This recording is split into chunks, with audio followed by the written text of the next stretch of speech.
for fuck's sake. God damn it. Yeah, I was muted. Okay, let's start from the top again.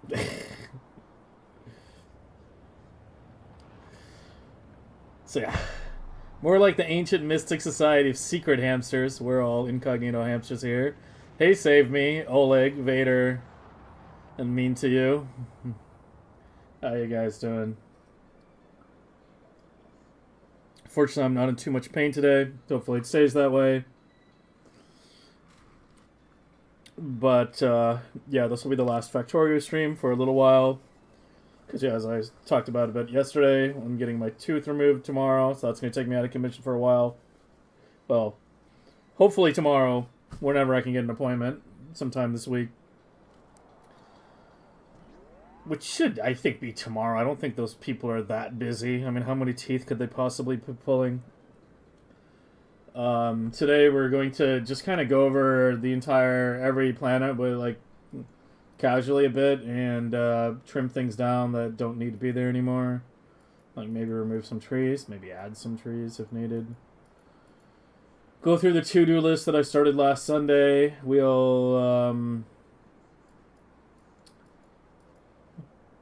deal with a few things there. I do kind of want to do the fancy Prometheium ship dashboard. So I'll probably do that.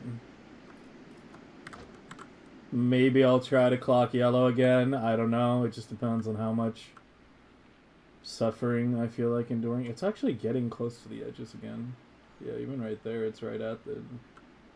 There was like a 3-tile gap for the longest time. Yeah, I might have to push things out a bit more. Might want to do it preemptively. He's alive? Yeah, I am alive. But yeah, for those of you who missed it, I talked about it yesterday. I'll repeat it now, and I'll repeat it at the end of the stream. So that for those that tuned in late, gonna be kind of taking the next week or maybe a little bit more than a week off, because A, I'm getting my tooth removed, and so I'm not gonna be able to stream for a little while after that. B, we need to let the game run offline a bit. We need to let the game run offline for a little while. So it's going to be running pretty much 24/7 during the time, or at least as much as I can. Because I'd like to get my research prod up. We're at like 4.7 million SPM right now on normal researches. I'd like to push it up to 5 million. That'd be nice. So that when we do scale up, post Prometheium, it's at like 7 million or something.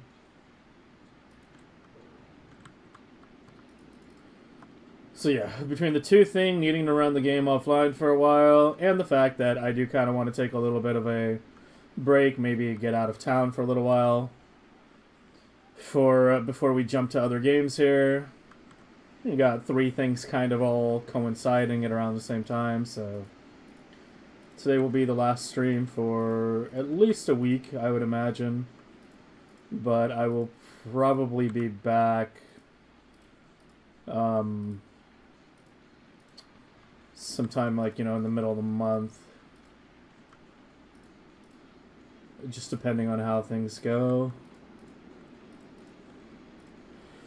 And then we'll start up with Dyson Sphere Program, Timberborn, Mindustry. Yeah, we'll play a lot of Shed and maybe throw in some modded Factorio in there as well.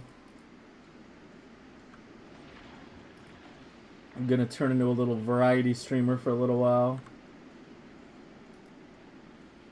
And then before the end of the year, we'll come back to Factorio, and we will play, all the big Factorio mods. Although we'll obviously do Pianodons last, because that'll take the longest. So we'll save that for the last one.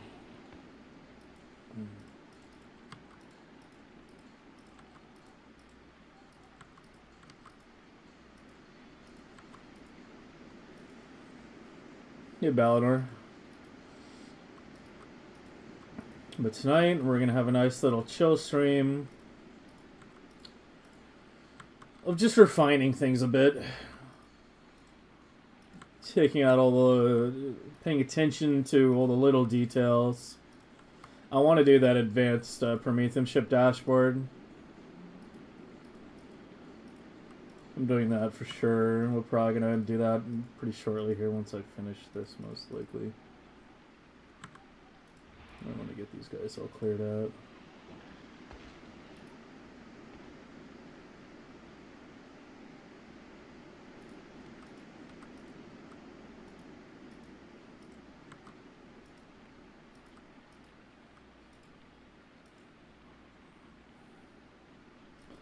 I'm just going to fancy it up mostly. Not sure how much functionality I'm going to be adding.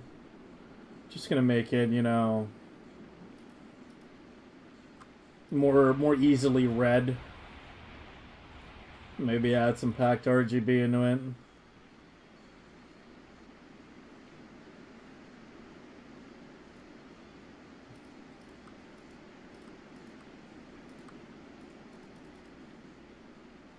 I went way too far out over here.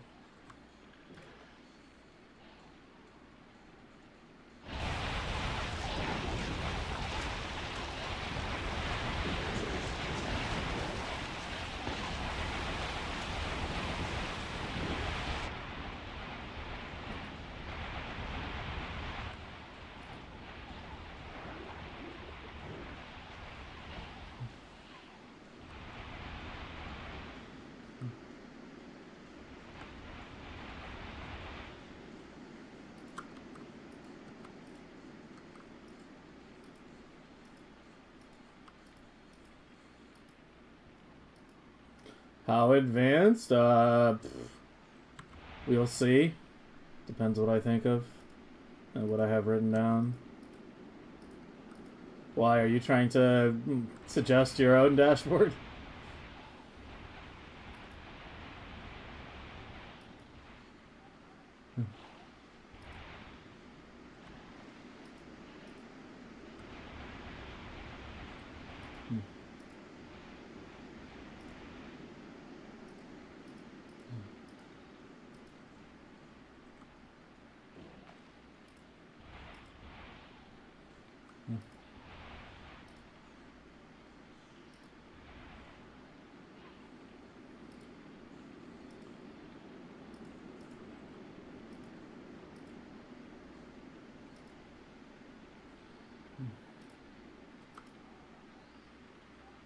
Yeah, I mean, I didn't think it would fit on a different chip either. But we'll see. I mean, he'll be designing it soon in a bit here. Well, I mean, it's not even a redesign, it's just modifying the existing one. And if you have something you think would fit, well, you can try to fit it in.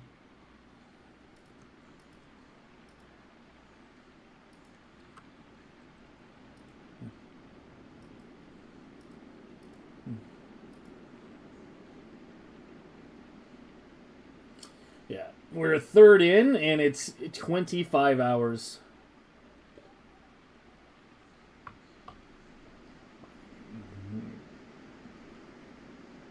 Why does the timer look like frozen?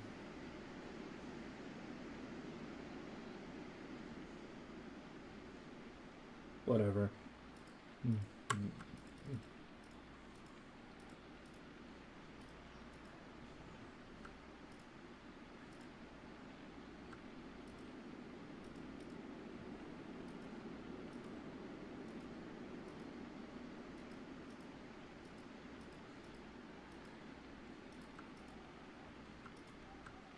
Alright, that should be good. Yeah, I'm trying to aim for 90.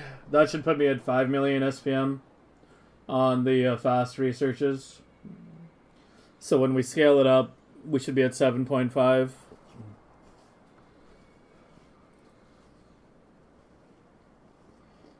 But yeah, 90 seems like a good spot to stop. Like, that's the point, you know, we're already at 80 plus, that's when it already starts to take a long time. Like, we're gonna have more time played on this game, on this file, offline than online. I mean, as in, like, AFK running it. Like, I only had, like, 3 10-hours in it when I started running things offline. And I've put in about 250 hours offline. since I started running offline, so yeah. We're already at the point where almost half the time in the save is, you know, is offline time now. So I think 90 is a good ending point, and at that point we can shut down the Prometheium ships and try to scale up the rest as high as we can.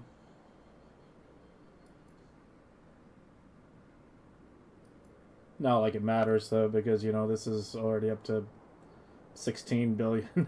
This is like 60 hours right now, so you know we're kind of at the point where all the researches are just plateaued.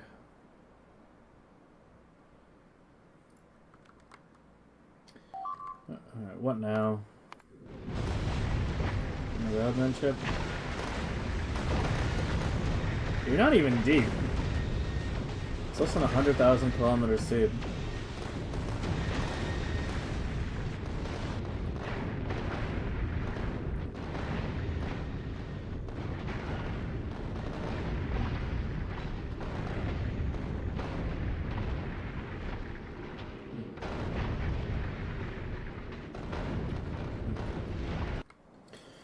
Okay, give me a few minutes. I want to finish going through my list that I started going through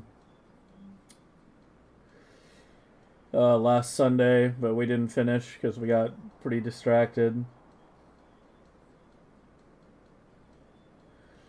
Yeah, there's a lot of old-ass notes here.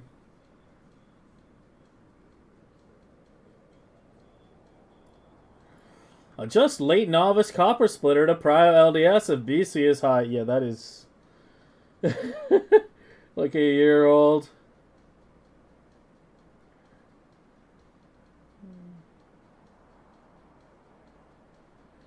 Yeah, I still have some like random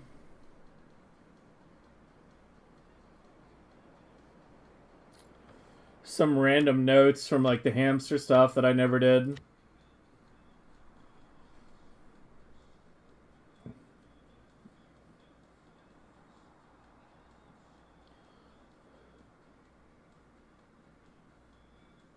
Like, if this was one tile closer to this, then later when you upgrade it, you could use the same beacon row to hit both, that kind of thing. I don't know.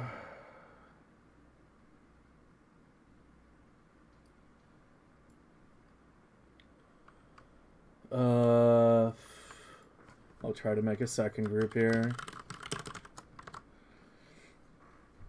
Oh, by the way, even though I won't be streaming much over the next couple weeks, I might make a couple YouTube videos. I have a list of stuff that I've been meaning to make, and it seems like a good time for me to handle some of that as well.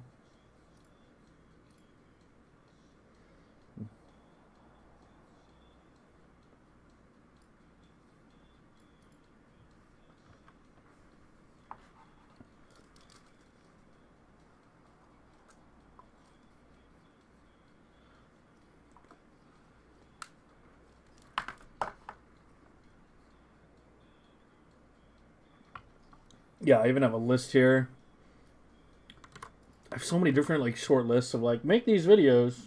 I have like 4 different places I have lists like that. Oh, why are my notes so messy? Okay, this is all hamster shit.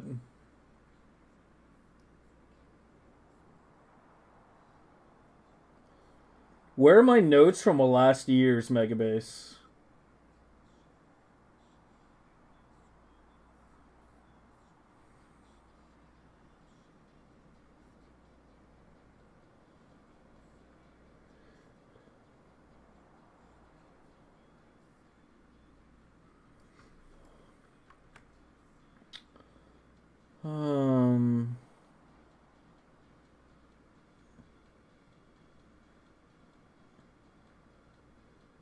Yeah, this is a lot messier than I thought here. Go watch a kilo rocket launches for a minute while I sort this out.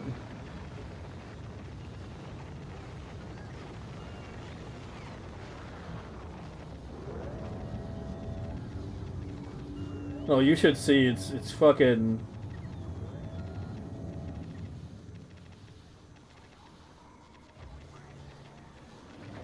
It's fucking ridiculous. Just how much shit there is.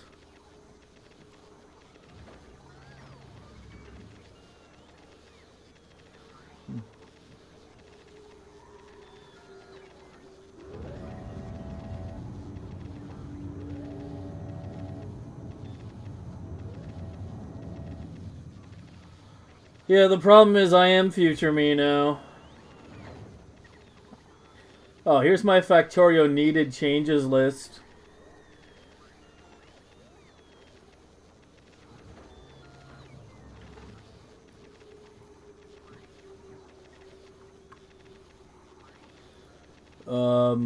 Yeah, I'll send that to Conage. Because he's trying to compile that. Because I'm really, really bad at posting bugs on the forums.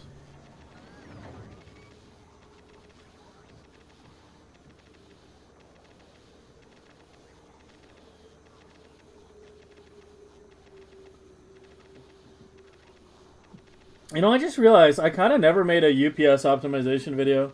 I meant to do that last year. And then I kind of forgot about it. I never actually did it.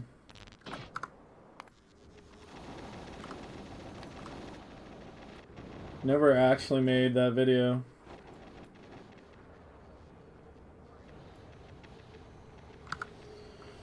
I don't know. Abook's got a lot of UPS optimization stuff now. I guess I could do like a basics of UPS optimization. You know, telling people not to use like red inserters and shit like that.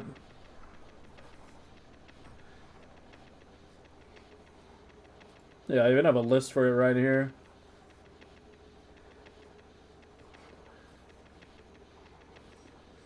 Yeah, I have so many lists of videos that I never fucking made. Next vids, make a vid on the debug menu and the useful options there. Make a vid on parameterization.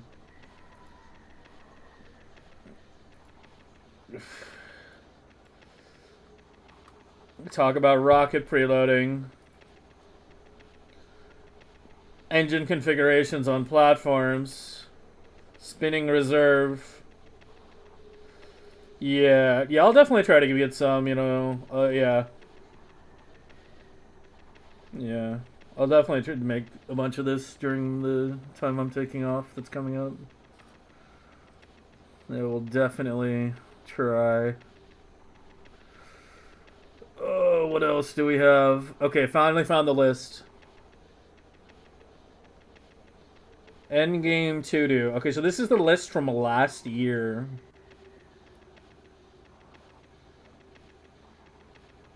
Annihilator circuit destroying everything? Yeah, I mean, we kind of moved beyond that. Fuck that. A kilo legendary science only. Yeah, that's another conversation. Like, when do we return to Factorio in a couple weeks here?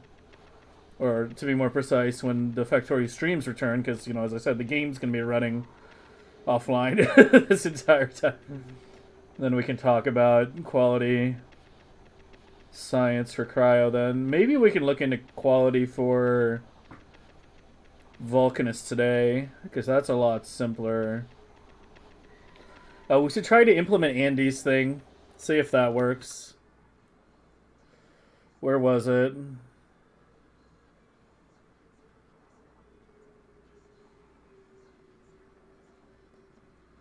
Oh, fuck. I don't even know where it was.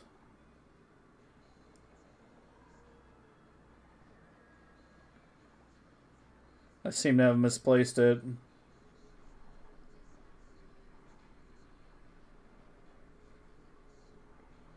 Well, that's unfortunate, because I don't remember exactly how he had that set up.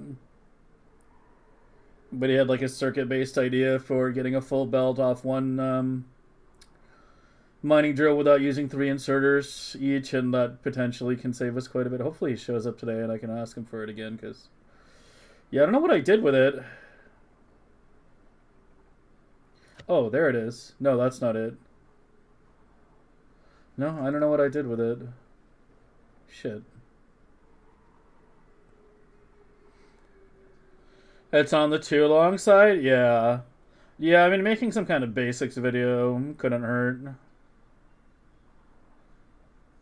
a lot of the stuff that I kind of have been meaning to make is more like basics oriented at this point.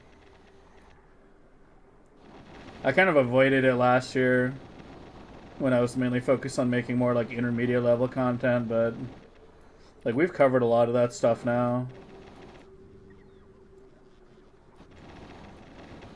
So having some more basic stuff, you know, couldn't hurt.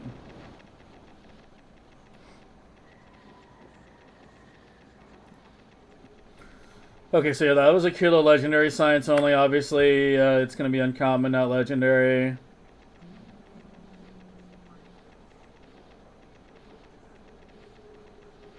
We could maybe try to design a mini Prometheium ship, but I don't know if it's worth it. Like an early game mini Prometheium ship. See, that's a lot of venting.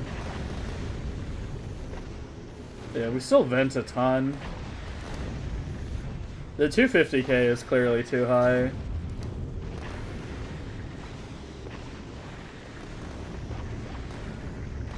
I mean, turning that down might actually increase our ship SPM. Because if the egg request is too high, it's going to go deeper.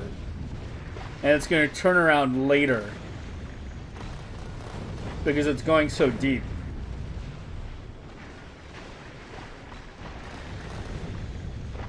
Right? Like, because normally we have it set up so that it goes roughly 60%. Yes, that's a percent of the eggs on the way in, and then takes care of the other 40% on the way out. But if it's like venting a bunch of eggs, like here or so, then it's going deeper than it needs to go. And we could have it turn around sooner. So yeah, I might actually gain SPM by lowering that a bit. But this is where the advanced Prometheium dashboarding comes in. I want to have a system in there. Well, I talked a bit about this last Sunday. It was a bit tricky to implement, but I think we're going to try to do it anyway. I want to have a system that tracks how many eggs get vented. And I realize I can do it simpler than by reading the inserters, because reading the inserters has additional complications. I can do it simpler than reading the inserters by simply tracking the max number of eggs that ever got loaded, calculating how many Prometheium packs should have been made from that number of eggs, and then, you know, deducing how many eggs got vented from that. Code Green, thanks for the raid, man. Appreciate it, and thank you, Vader, for doing that.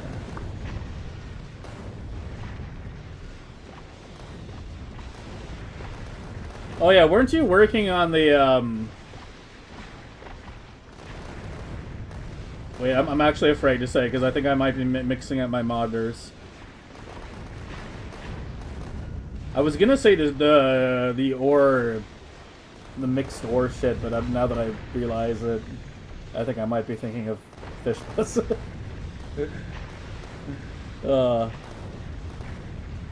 You made something that I used recently. I can't remember. There was something you made that I used a couple. Anyway, go give Code Green a follow. He makes Factorio mods.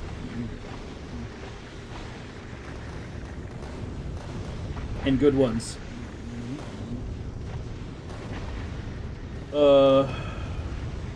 Testing a change to gridlocked. Oh, that's the one I was thinking of. Yeah, the grid one where it's like RCT. Yeah, now I remember. Yeah, I remember. I was in your stream asking you about that, and I was saying it's like RCT, or you have to buy additional territory. That's the one. Yeah. It gave me big RCT flashbacks. You have to earn money and then expand your park by buying territory. Okay,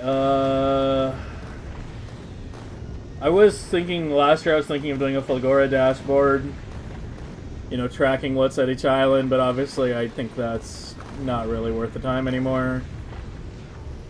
Because Vader Islands already have a dashboard. Planetary hub design display panels. Maybe. I mean, my little light dashboards worked out just fine.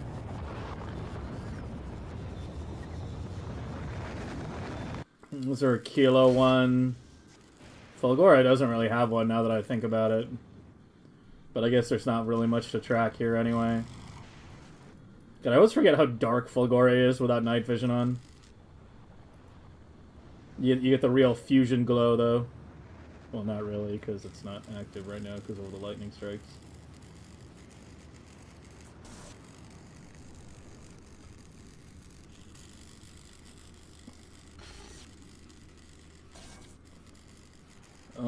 What else? Double red insert Takani cave. Okay, that shouldn't even be in this list.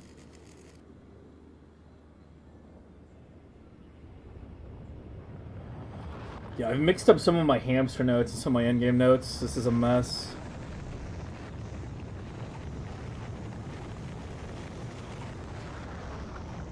Oh, we can update some of our older blueprints to the new icons. Maybe work on the auto mall today. Make it more clear to understand. Alright, have a good night, man. Appreciate it.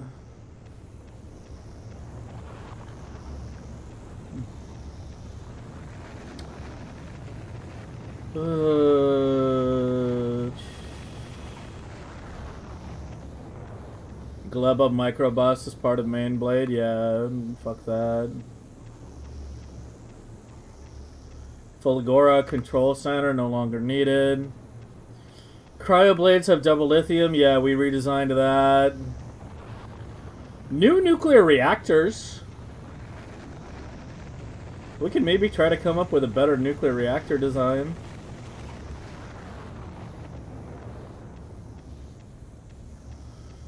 Consider getting rid of copper wire EMPs. Yeah, we already did that on all the new blades this year.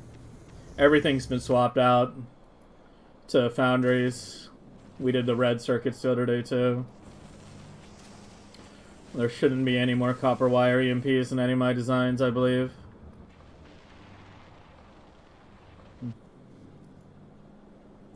We just forge the wire directly now. But how much better? I mean, it would be more of a compacting than anything else. You know, just kind of like fine-tuning. Here, I had this idea written down from last year. Vader, you're gonna like this. Turn Vader's island into a sword. Yeah, at one point I think I was actually planning on refactoring your island to change the profile of it to make it more blade-like and less block-like. Like having it be like longer, thin columns kind of thing.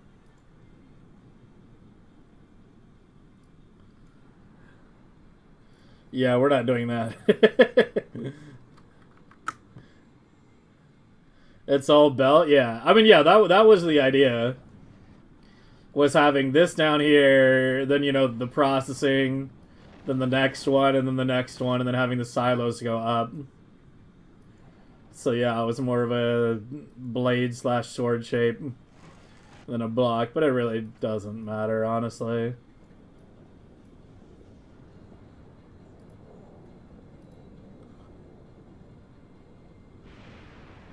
And by the way, Vader, I know I haven't replied to the stuff you sent me in Discord. I've been fucking busy replying to like lots of other things and shit, so I'll get to it this week. But yeah, I hadn't forgotten. I've just been tied up. What else? Redesign a Kilo blade. Yeah, we did that.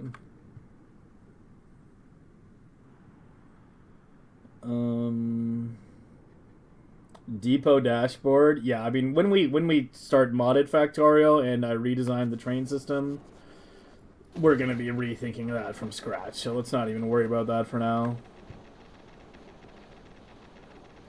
New nuclear reactors, refinery setups. I'm kind of happy with my current refinery setups.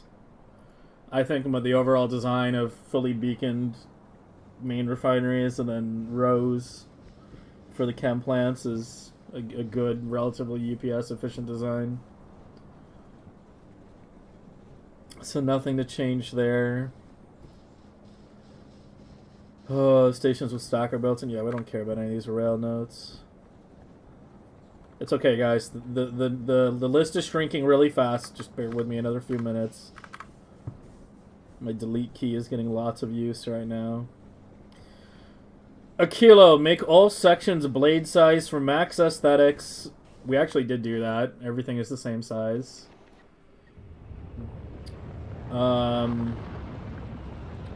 Also make heating towers for heat pipe glow. Yeah, we did that.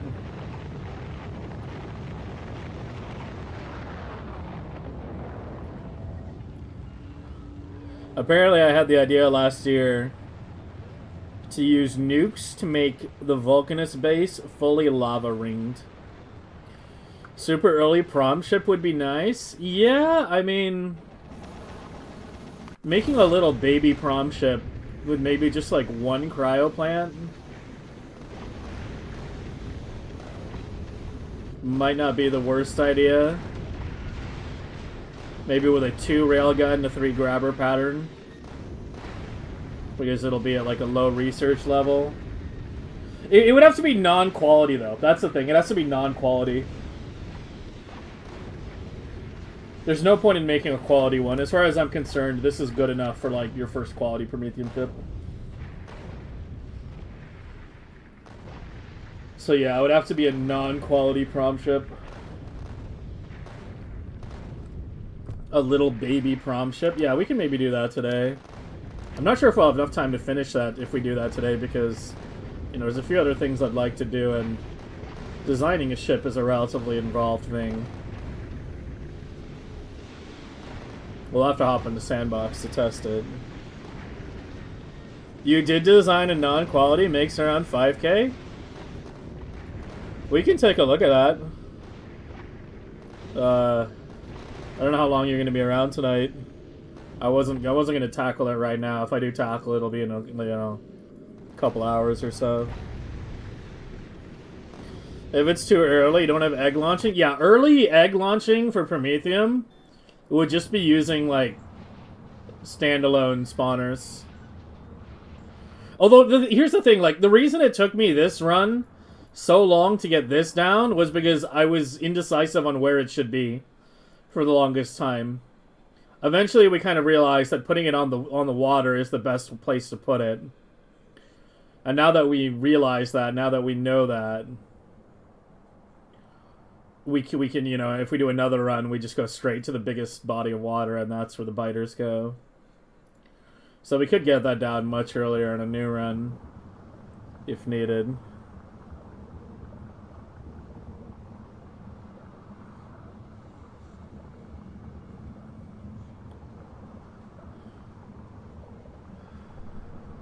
Gleba, miscellaneous blade, that's this one.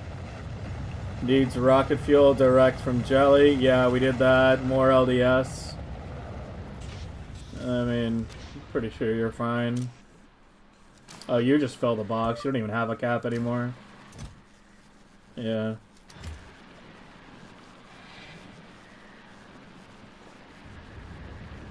Integrated stacks. Yeah, we didn't wind up doing that. I wound up designing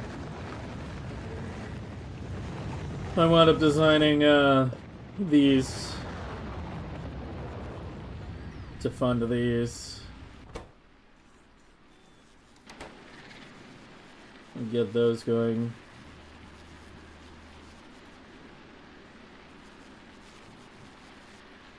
I have half a mind to punch these up to 20k right now. And then shut them down.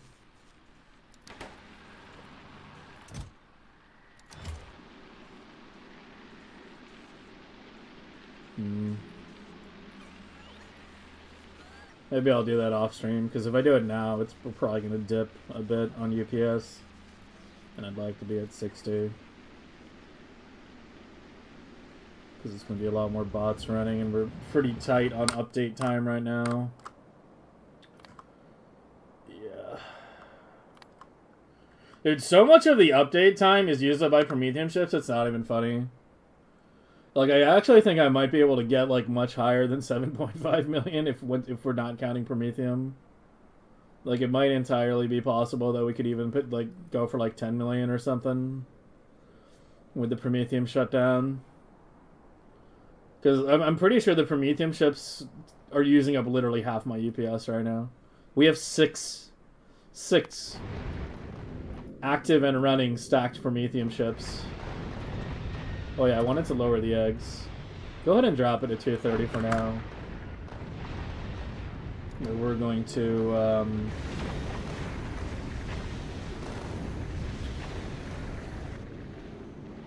to do the dashboard shit here in a minute. Oh nice, you liked it. Oh, well, ain't that a cutie?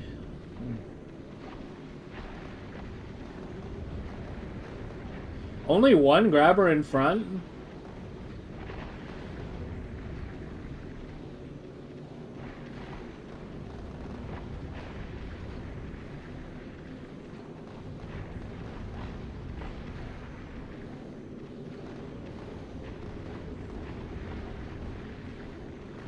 Is this just like ratioed around like one Prometheium belt or something? One or two?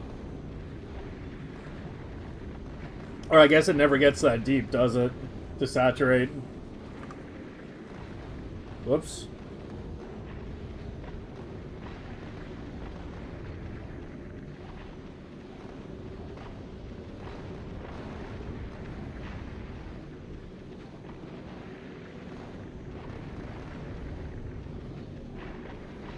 The big issue is the range of the normal guns? Oh, okay.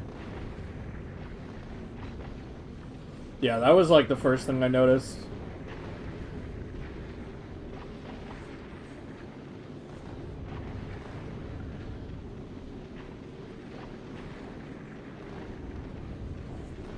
Cut down to one Prometheium ship, set an alarm for the next level of Prometheium scientists stockpiled.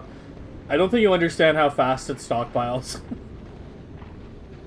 We go from 0 stockpile to fully maxed out stockpile in like 15 minutes. Like, the ships are coming in with, you know, well, about half an hour, give or take. Because the ships are coming in with, you know, 700k plus each time. And the buffer at home, I have it up to 4.5 million right now. I kind of don't want to make it any bigger. No, you can't stockpile a whole level. That's not even possible. The buffer here just makes it drain a bit lower because, you know, the ships keep coming in. Like, one level, one actual level of Prometheium science is like 32 hours now. In total. Yeah, you can't stockpile a whole level. It just... You just can't. There's not enough room in the hub. Unless you want to have the bottles move twice.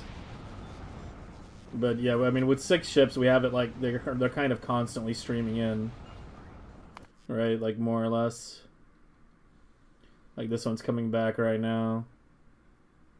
Yeah, that one's coming back too.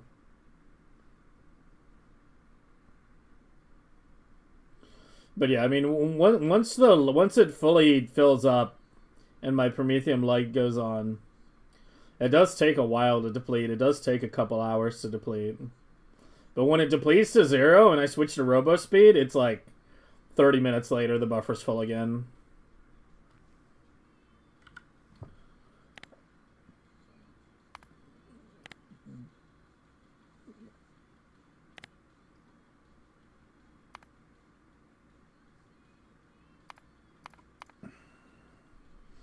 Although I don't know why, like,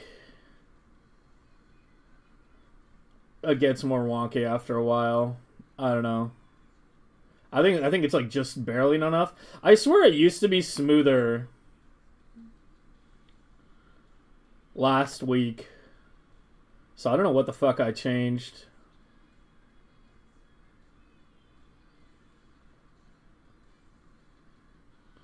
But yeah, these high spikes are when I run robo speed. Like, these are robo speed. This is when I switched to research prod. And this is when I have research prod running for a very long period of time. Like, you know, it'll stay constant from like 18 to like 15, like 3 hours. It'll be constant. And then it'll drop a little to like 2 million for a bit. And then it gets more unstable until I switch it back for a bit. And that's kind of how it's been going. So I try to switch it every couple hours, but the thing is, like, if I'm going to sleep, and then I'm leaving research prod running overnight, and I'm not leaving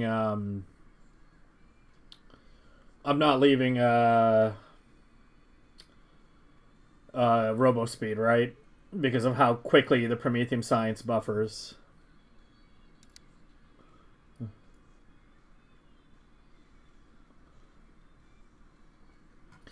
Just scream at Conage? Oh, don't get me started. There's an issue somewhere. Like, where it'll sometimes, like, some labs will get, like, desynced or something.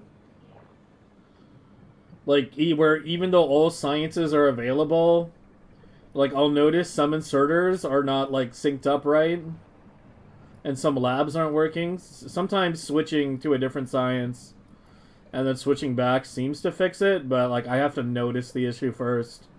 Which is, you know, tricky because, you know, as I said, I'm running the game.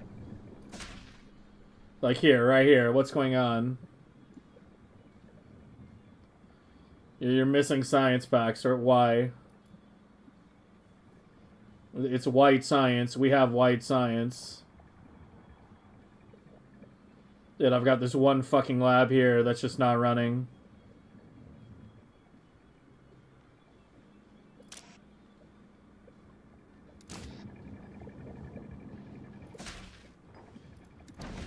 There, now it's started up again.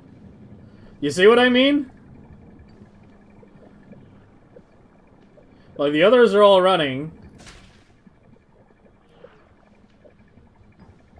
And this one got, like, wonked somehow.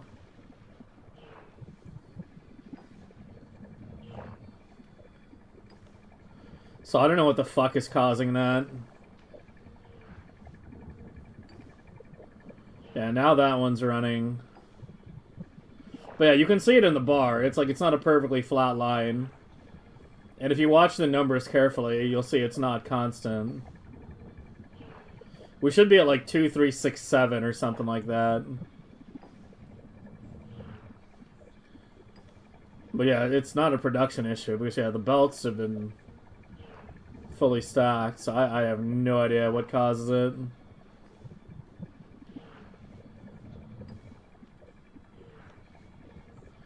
Yeah, especially if the ones in the same columns are working fine. That's where it's really baffling. Like, if it was an entire column malfunctioning, I could probably figure out what went wrong. But when it's just a one fucking lab in one column, it's like what? Like, I have no idea how to even begin to debug what went wrong.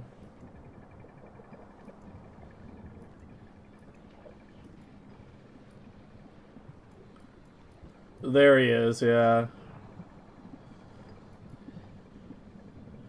But it can't be production because it was white science, like right there. But from what we just saw, it was white science. And you know, we have plenty of white. And I thought I have back pressure off. Yeah, my back pressure detection is off. Like, I've just left that off.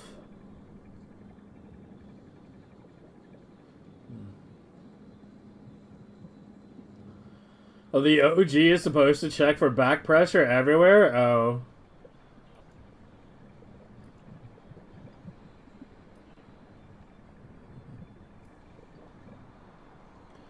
Let me see if I can find another lab that's throwing a tantrum. Yeah, we're 2363. As I said, I think it should be 2367. I swear I saw that number before, but...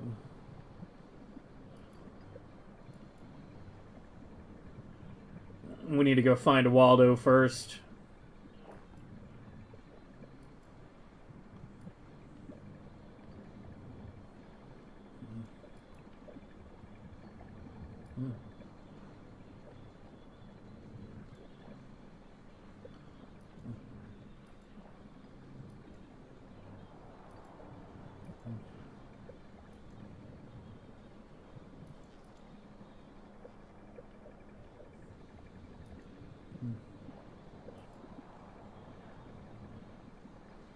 Well, they all seem to be working now. There you go, see? Remember when I said it was like 2367 or so? It's supposed to be, yeah, now it's a 2366. Instead of the 2363 it was at a minute ago.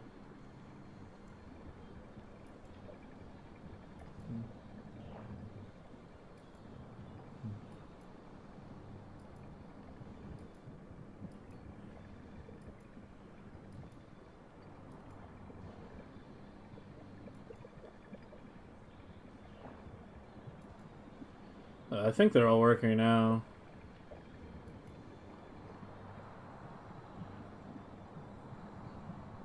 Yeah, it's a result of clocking. So you don't want all the inserters to activate at the exact same time. It activates in a ripple. That's what these do. They offset the signal.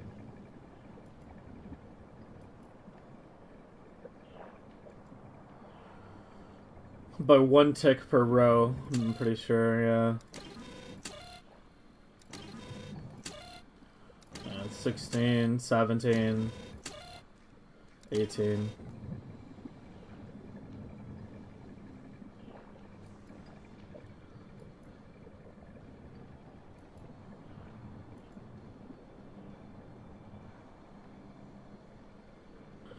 Yeah, it took Konage, what, 3 months to design this?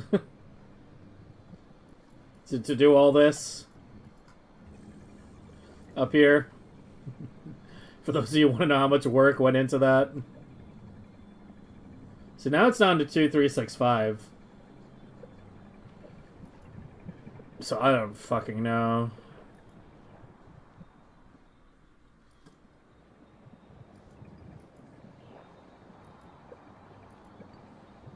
But it never dips by much. Like, it's always just barely noticeable.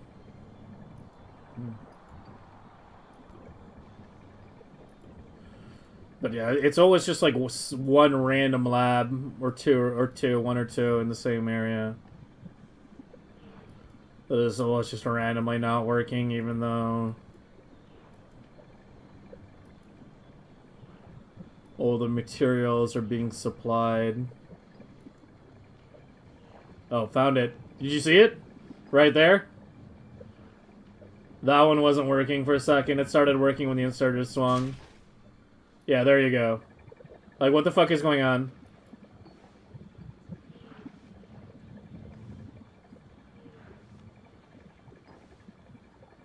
Okay, that time it didn't run out. But you saw that. It wasn't working, it swung, it ran for a little bit, and then it ran out, and then now it's working properly. Like, I have no idea how to begin to debug that.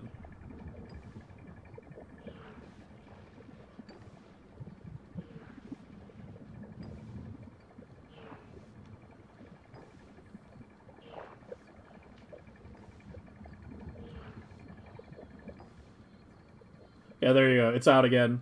This time on gray. Even though there's gray science galore. You got any ideas, Konage? Because, yeah. I have no fucking idea. Yeah, there, it's out again. Like, why is it doing that?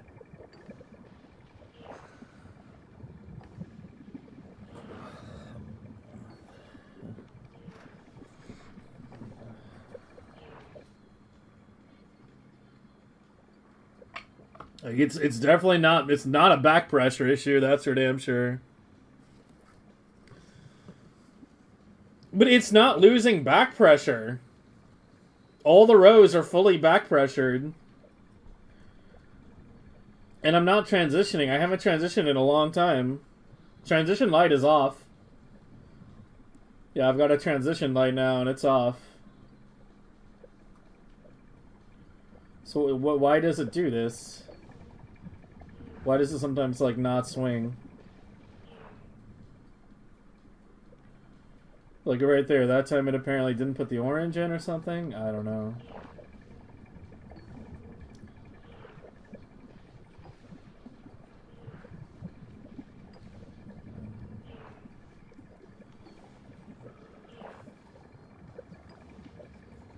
If it doesn't have back during transition, it will stay bricked another time. Okay, I'll force one then. Squeeze in some mining prod.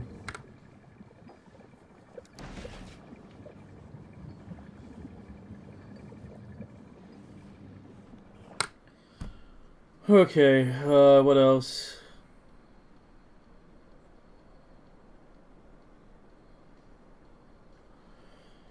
Nutri, Yama, Bio Jelly, Egg, Psy, Rocket, Fiber, Carb, Swap, Yam, Jelly, and put R Fuel on left. Yeah, that's my actual note. I need a translator. The fuck did I mean by that? By jumping from phone? Alright. Enjoy yourself, man. I might be taking a little trip too. Nutriyama. I'm not even kidding. This is what I wrote. Nutriyama Bio Jelly Egg Psy Rocket Fiber Carb Swap Yam Jelly. Yeah, I have no fucking idea, man. Yeah, it's written in fucking hamsteries.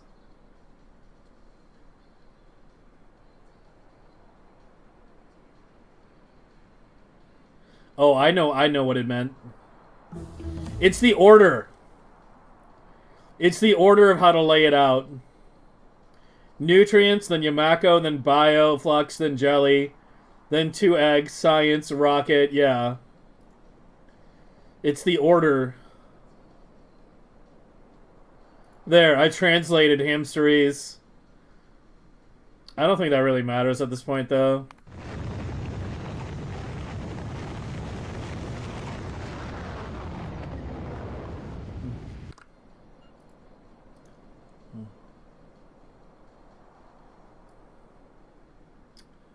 Yeah, fuck that.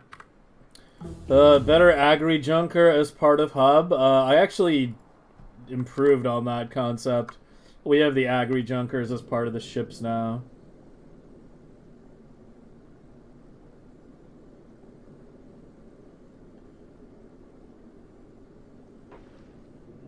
I should maybe like... Yeah, I don't know if there's a point in including a blueprint for that. It's so easy to modify.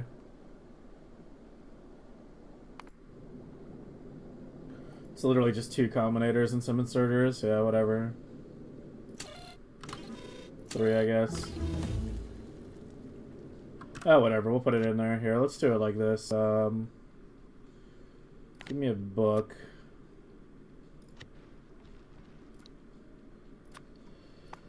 And put you on a space flat from starter backs, legendary.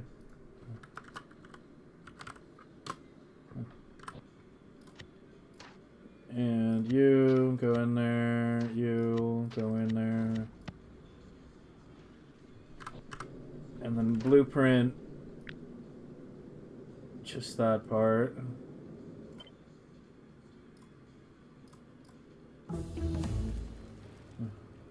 I can leave those in so it's obvious where to put it.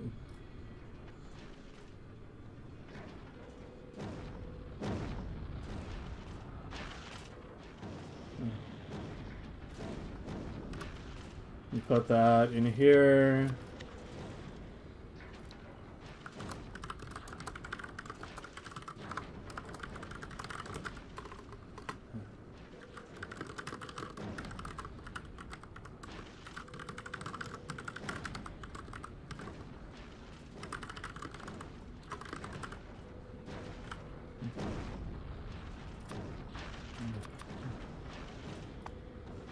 This is gonna be spoilage.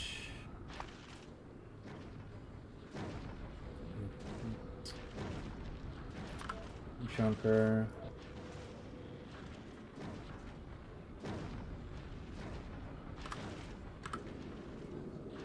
And there was one other thing. There was the egg thing on here, but I don't know.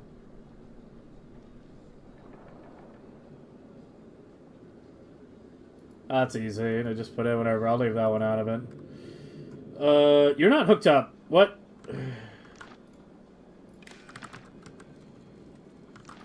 Neither are you.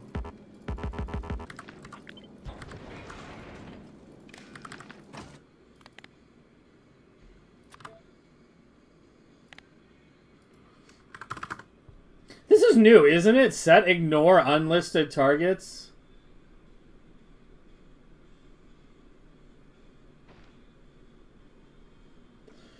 Set this turret to ignore targets not on its priority list if the condition is met.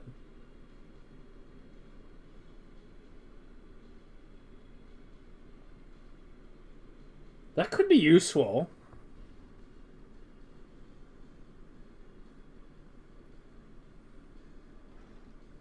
That could be useful, actually.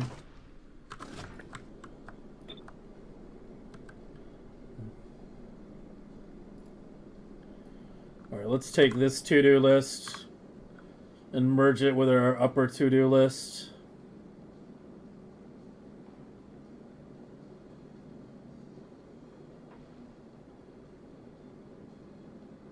Which is way up here. Okay. Alright, let us begin. Let us begin. God damn it. Give me my thing back. Where'd you go? I'm blind. There we go. Oh, it's in my trash slots.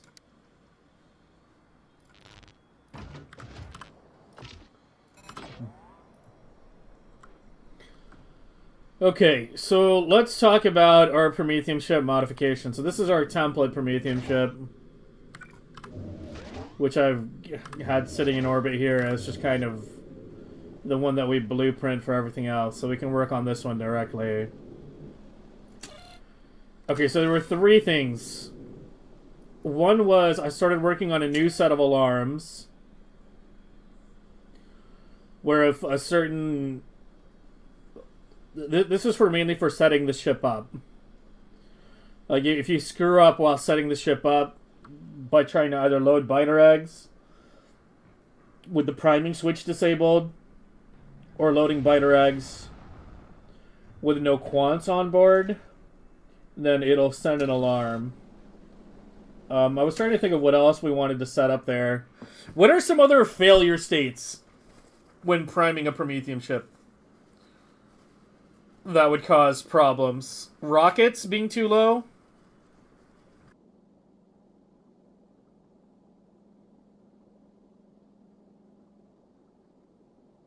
Railgun ammo also being too low?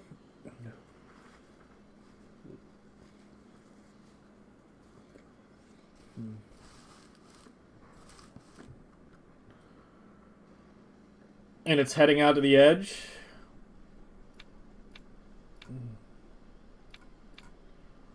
So we can do a shattered planet does not equal 0 times 2 and explosive rockets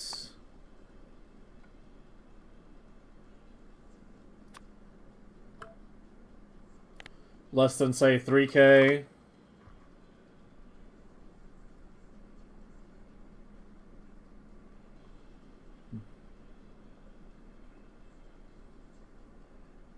Do solar system, actually. Because that way the alarm will go off when it starts to head out toward the edge.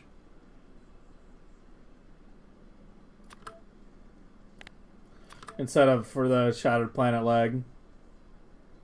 And the rocket's too low. Or the railgun ammo. We did 3K here, so we'll do, let's say, 1K on the railgun.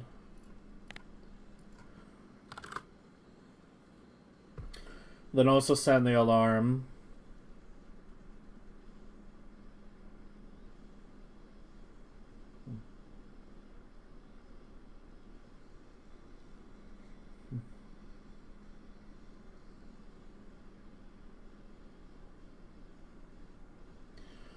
Why no quants in less than 20?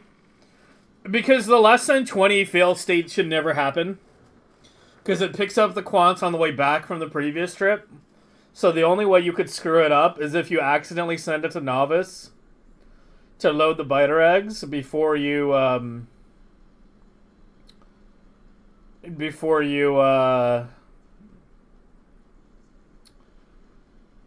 the quants.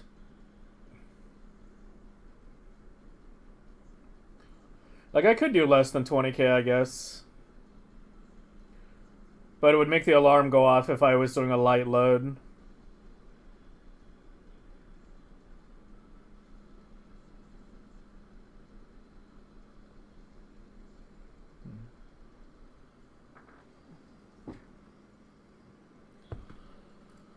So there's that. There's that alarm. And I'm gonna have to rearrange a lot of this stuff anyway to fit all the extra combinators I'm planning on adding down here for the additional systems.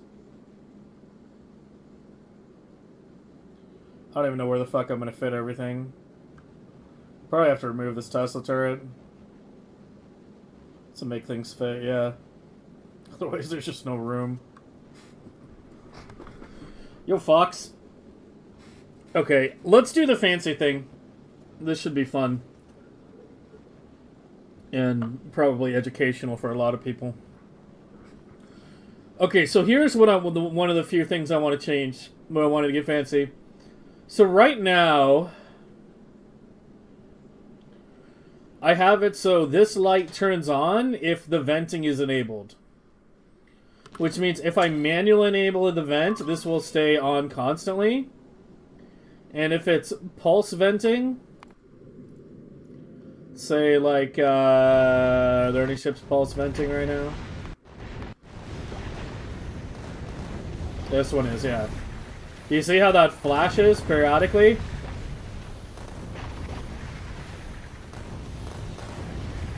So I want to change it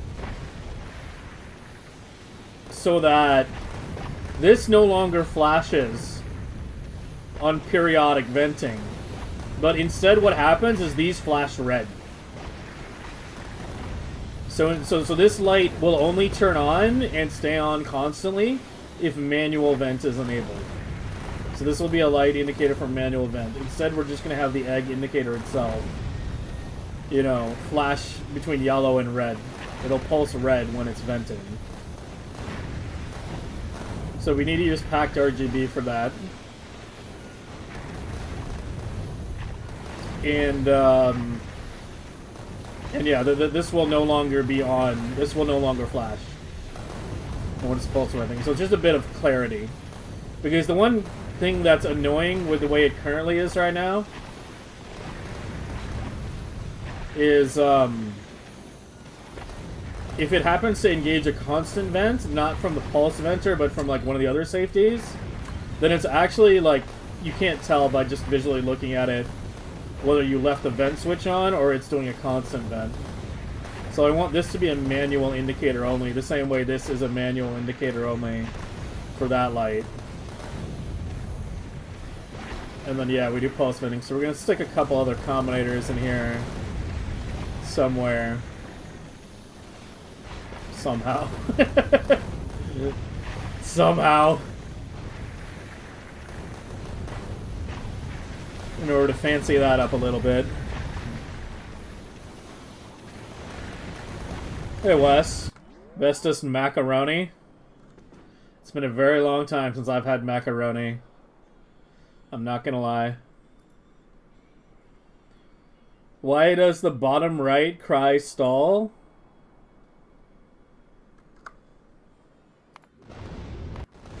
This one? It has an output block issue, apparently. Oh, the why that one has the issue and the others don't is fucking... Well, this one kind of has it too, actually. Yeah, I didn't actually realize some were getting output block. Actually, I did see it the other day. I remember that. Last week sometime we noticed it, but I forgot about it. Yeah, these three are all getting output blocked at this point.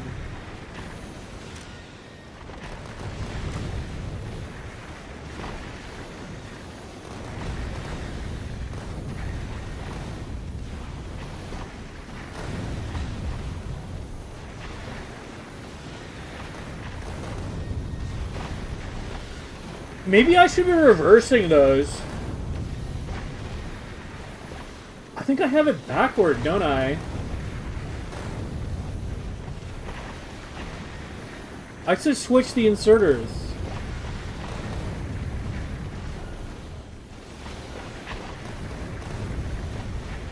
Because I can only have one inserter do direct.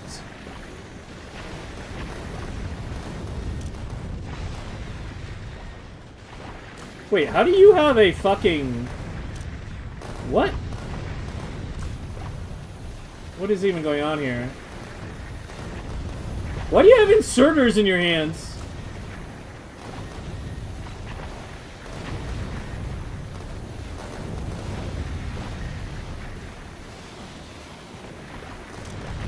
What the hell? That explains it. That's it. That's it. That's the fucking problem. That's the fucking problem. That was the goddamn problem. You know how I said I was looking at the science earlier, and I was talking about, you know, how I was behaving when I was running offline, and I was saying I didn't understand why it's destabilizing like this. When last week when I was running it, it was more constant line. That's actually it. That's the fucking problem. Half the output inserters somehow got stuck. Because there's supposed to be the direct one, and then we don't have room for a second direct one. So that one goes through the belt. Like, that even happening on just 1 or 2 ships would be enough. That's the fucking problem. That's why we're venting so many eggs. I'm putting you back to 250. Okay, we need to visually inspect every ship.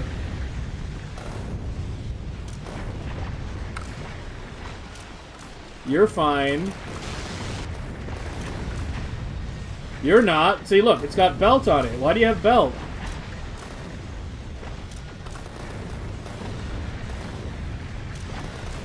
You're okay. I don't even know how those happened. Must have been when I was upgrading it and I just never caught it.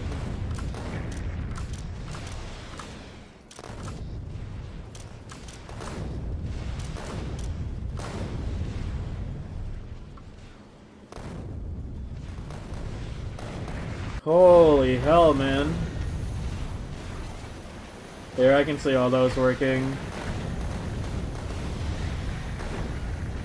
You're fine.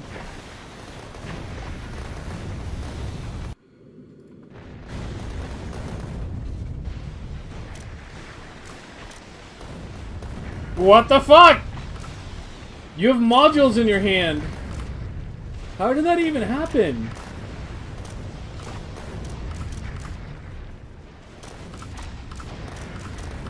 You're fine. Holy... Oh, I'm so glad we caught this today. And not like a... And it wasn't me like catching it like a week from now.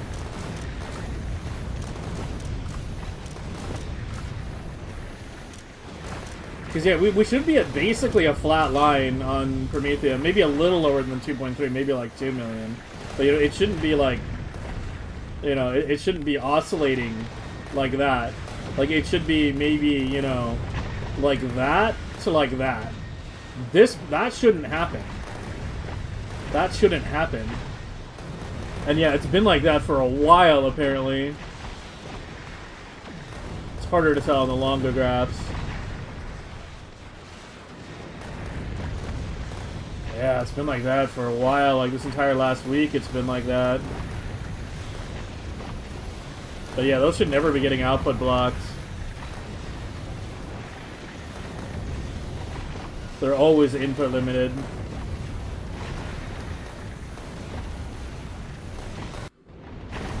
What about you? You good? You guys look fine.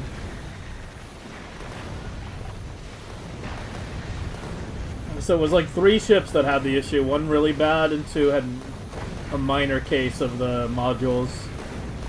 And other shit. Well, fuck, I'm glad we caught that. Because we're about to be running this game for like 2 weeks offline, so... They're gonna be cranking it!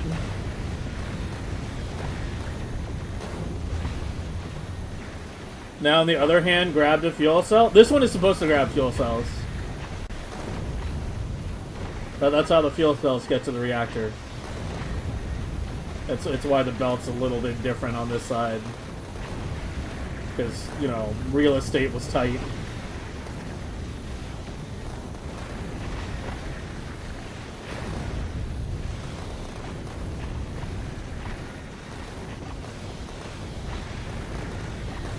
How? I mean, my guess is that when I upgraded from the original non-stacked versions, that's when it got fucked up.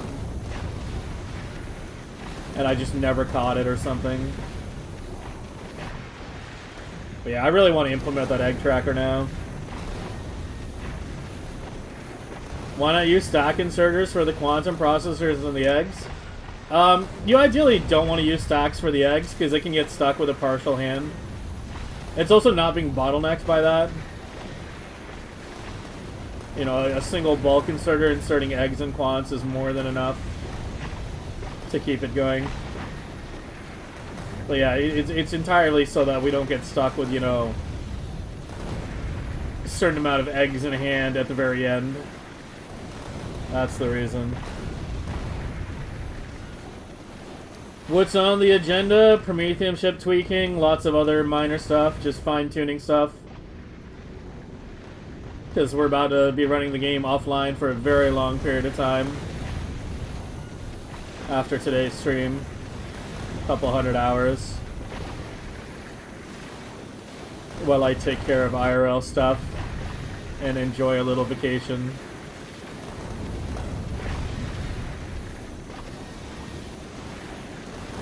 With a single decider? Yeah, I know, but I don't care. I don't care, guys. It's 4 inserters per ship. It's 4 greens versus whites per ship. I'm pretty sure the combinator overhead would make it worse for UPS overall than just staying with the greens.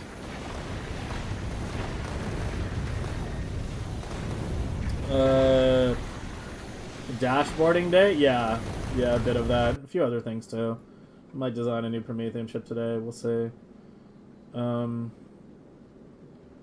Okay, so let's think about how this is all going to work. So give me you and you.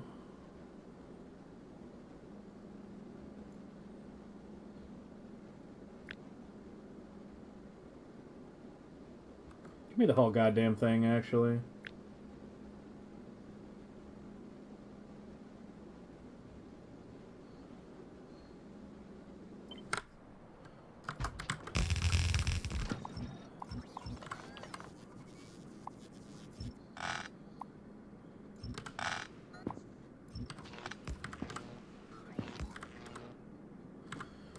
Okay, so we're gonna have so this constant combinator is now our hub stand-in, and you're coming down from here, and you're gonna have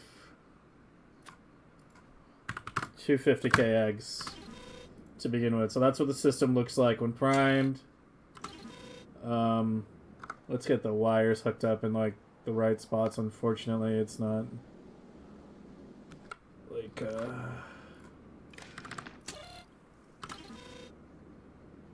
I can't copy the hub on no planetary surface. And you go like down to there, right?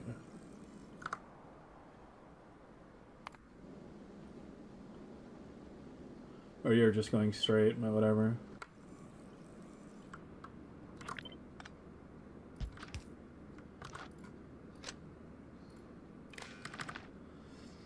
Okay. So let's talk about packed RGB now. So we're going to yoink our little existing design from wherever the fuck it was.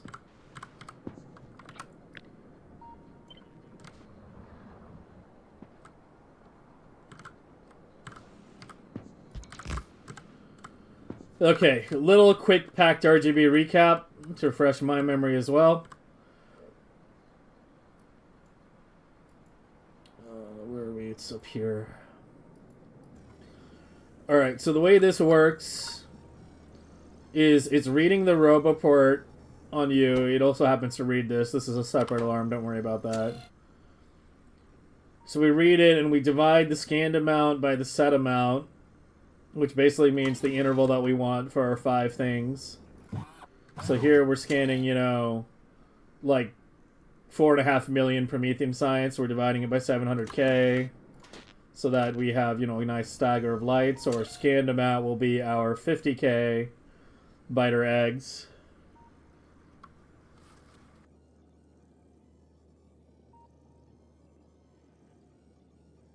I just realized this is going to be a little more complicated than I'm thinking.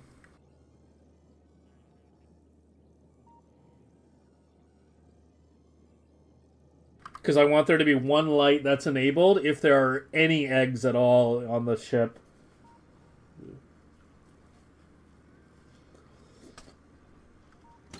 So we divide our scanned amount by our set amount. And then our set amount...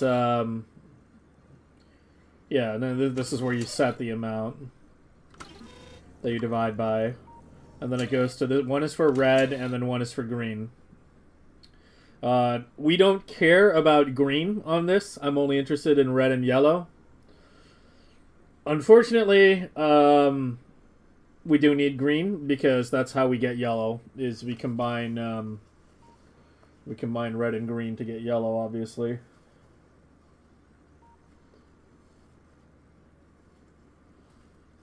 So we have you. And then we have, yeah, if that's greater than 2, it's okay. So this is where things are going to work a bit differently, because this is the way this works is I have it so that if there's 5 or 4 lights, it's green. If there's 3 or 2, it's yellow. If there's 1, it's red, and if it's really low, then it's flashing red. And we're fundamentally changing it a bit, because we want it to be yellow by default.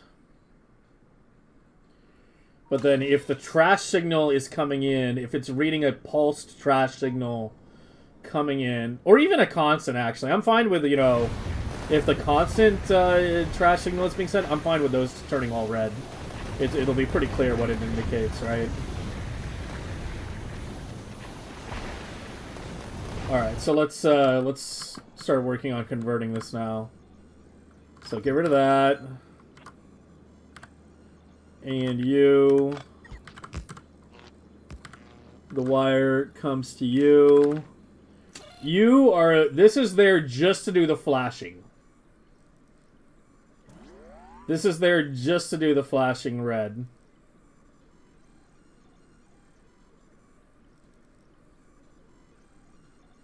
We don't care about that anymore.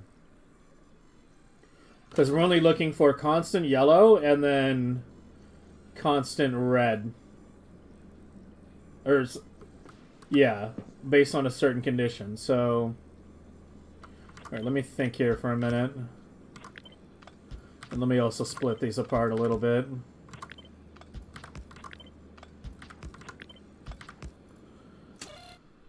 Alright,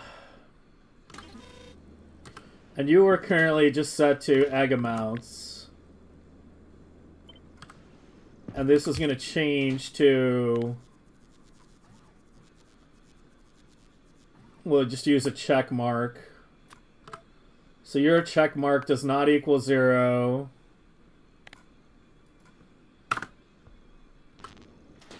And then you are... Check mark... equals 1.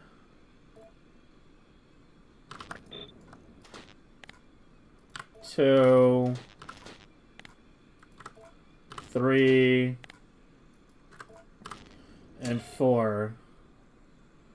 And we want to divide by our biter egg here, which is going to be 50K.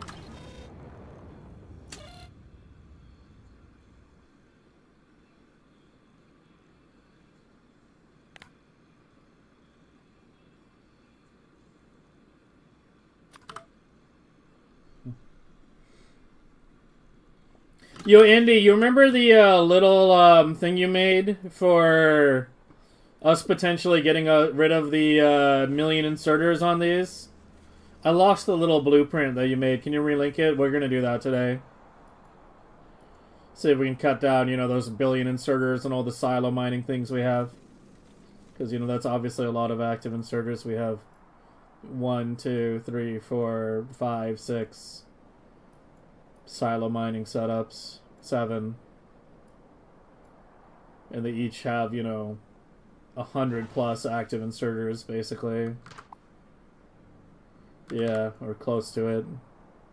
So that's like 700 active inserters.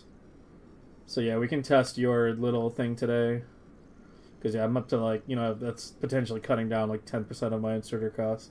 Yeah, I thought I had it saved, but I was hunting for it a bit ago and I couldn't find it. So hopefully you still have it or you remember how you did it.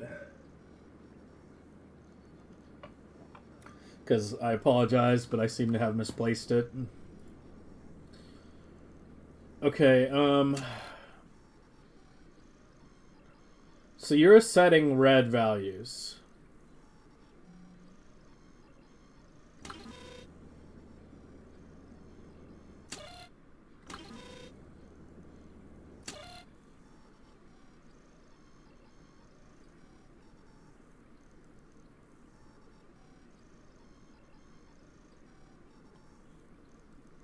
So you're setting the color, but I don't want the graduated color, so we can remove all that. And we can just change this to if you read biter eggs at all.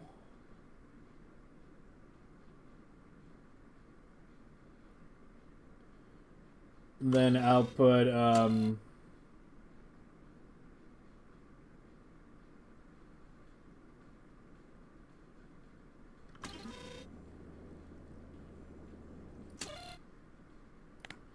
just use like a color signal. Oh, is there like a generic color signal? Not really.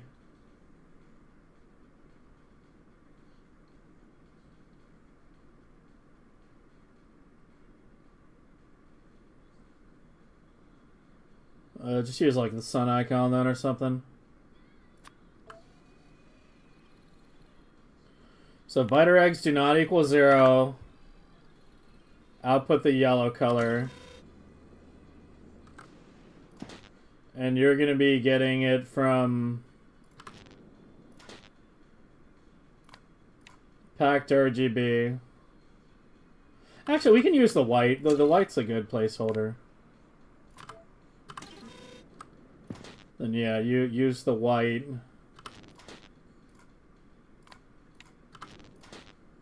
To indicate the color.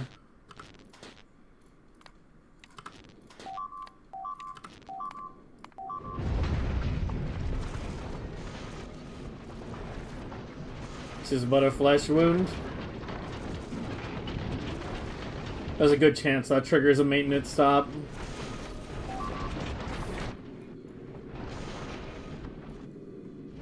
Yeah, it's gonna trigger a maintenance stop. There was a bug in the generator for multiple items from one chest? Okay. Yeah, that triggered maintenance. I wish there was a way... I wish there was a way to have an interrupt to generate a signal. Right? Like that would be like, since we're talking about like advanced Prometheium dashboarding here. If I could have a way where if it hits the maintenance interrupt... Also, I wish that when it did these temporary ones, it would label them as the interrupt. Right? Like, it just adds the stop. Like, I wish it would label this as maintenance interrupt. Because that's what's going on right now. The maintenance interrupt triggered.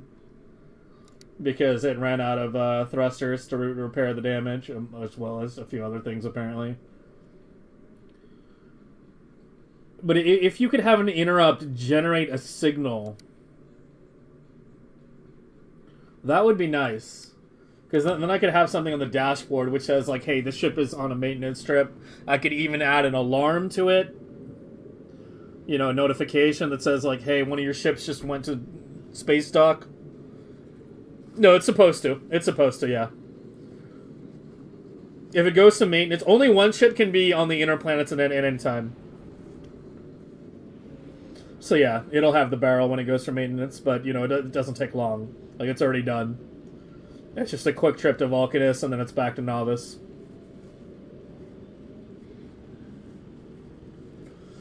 Yeah, I mean, yeah, I know I can do it by measuring where it's going. It's something we're already reading on the platform. I mean, I'm reading just about goddamn near everything on the fucking thing. But yeah, we do the moving too. And moving from.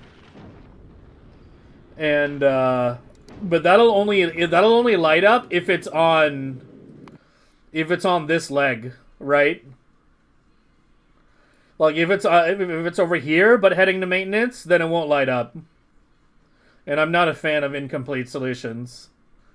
I want either a proper complete solution, or fuck it kind of thing, right? This is kind of where I'm at right now. Alright, okay, time to melt what's left of my brain here. No, the maintenance runs are usually triggered at 1 kilo. They're almost always triggered when it's at 1 kilo and coming back in. Because 1 kilo is the planet that it stays at for a little bit of time while it loads up the quants. And what happens is you get, like, these big asteroids, not the huges, but, like, well, sometimes the huges, I guess. But you'll get these big asteroids that'll just drift into this area, in between the thruster stacks. And then when the ship accelerates again, those big asteroids will just go boop! And knock off a bit of the thrusters. It's just a downside of thruster stacking with no easy solution. Aside from adding, like, 5,000 laser turrets, which I'm not sure is actually a good solution. Because you'd have to add a lot. You have to remember, the ship starts moving very quickly. You know, once it starts going again.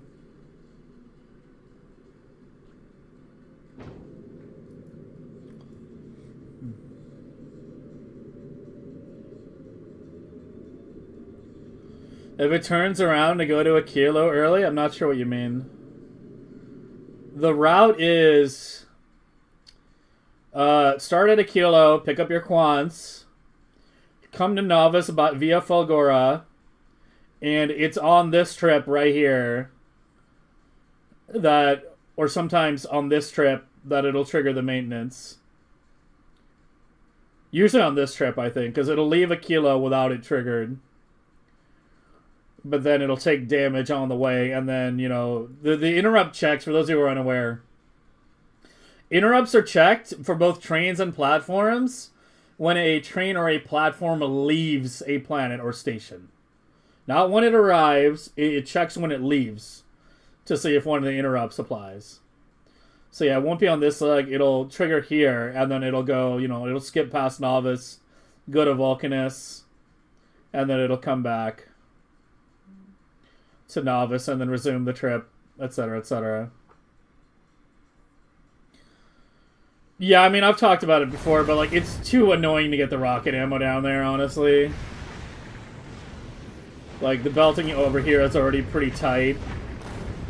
Like, I can maybe do, like, a splitter here, and then have it go down, but I don't know.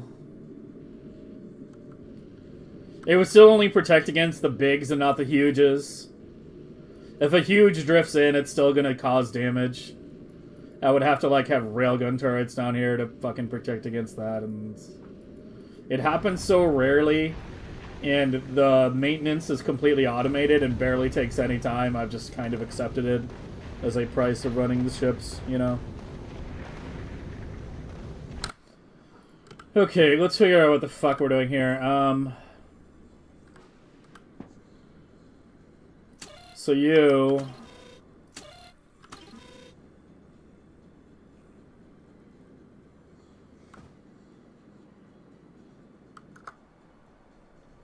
Yeah, but they still drift in.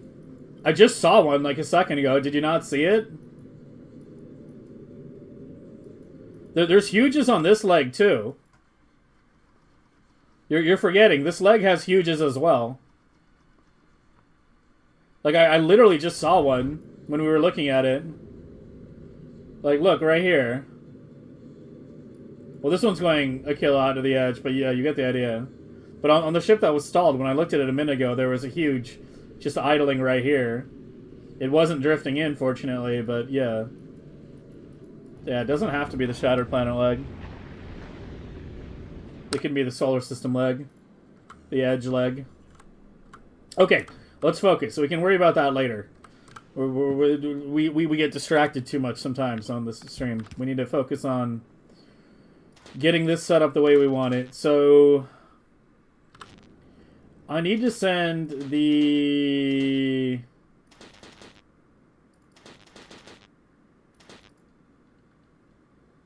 Well, if I'm sending an integer value of the check mark, yeah, getting the bottom light to always be lit if there are any eggs available, that might have to be a whole separate circuit.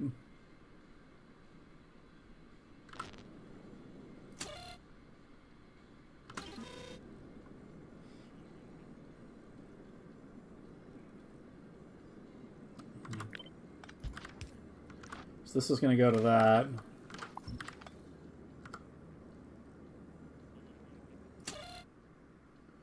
Yeah, see, this now outputs 5.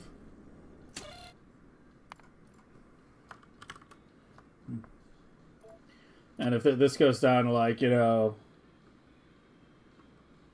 Here, let me make this easier, because we're going to be playing with these values a bunch.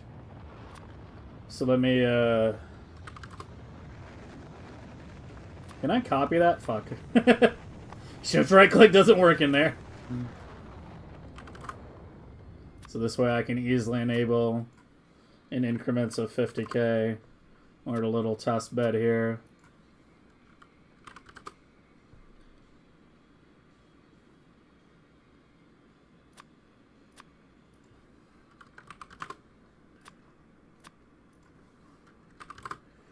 Okay, there we go.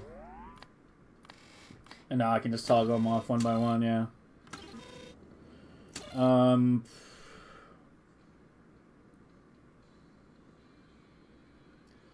Yeah, this is just converting it. I could probably remove that combinator with a bit smarter wiring here.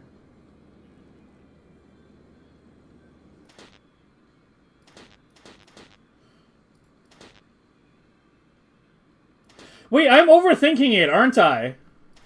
No, I'm way overthinking it. Holy, I'm overthinking the fuck out of this. I don't need to use the check mark here. The values on this can still just read the eggs directly. This can still just read the eggs directly. Wait, how did this still have the 250k one? Wait, what? Oh, it's because it's from template. I updated it on the other ones.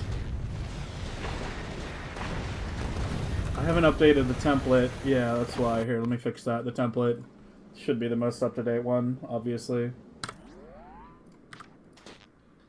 Yeah.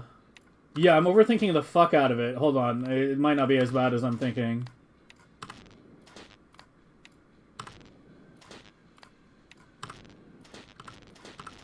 Right? Because you just read the eggs. You're just reading the eggs. Enable, disable. It's only the light that I want to change. And so I don't even need a decider. I need a constant. Because I want you to output the yellow light. Oh, no, I think I know how to do this now. Yeah, this is not as bad as I'm thinking. So this is the, give me the green color. Yeah, give me the green value.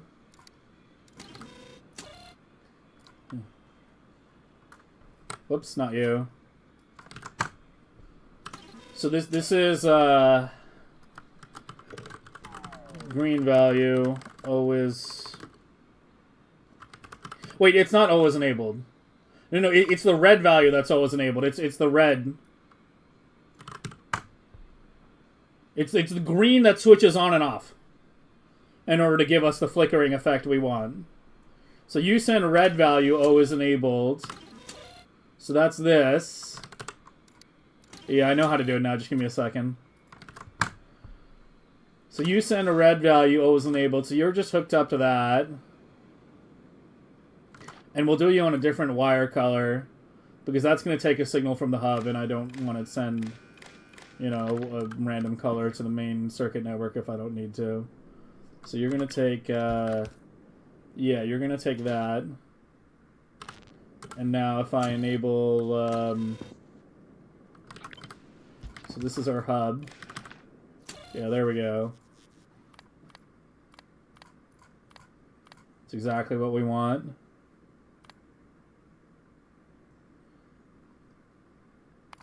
And make another one right down here for a debugging thing that just has one egg. Yeah, correct. That's what we want, yeah. There's even one egg, the bottom light should be on.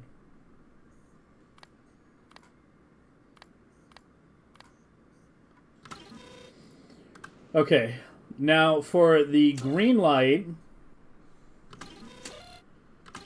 we need a decider that's going to output the white signal on... Oh, let's just keep an eye on things, make sure everything is nice and smooth. So we want, oh, I do want the pulsing timer, don't I? Or do I? No, I don't. So if the trash signal equals 0, I want you to output the sets red value, or green value, enables while venting to create or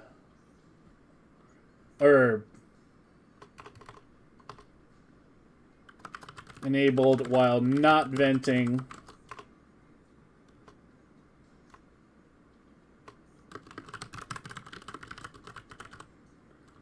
to create yellow light.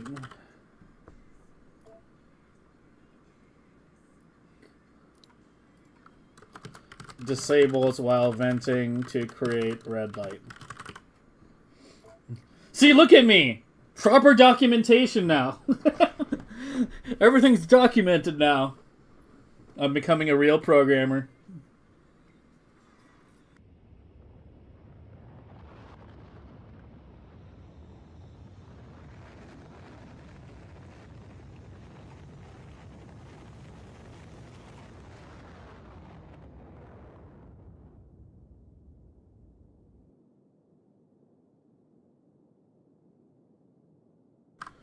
Alright, and yours is the green value, which is this.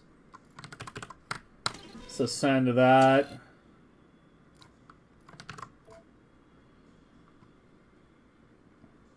If there's no vent,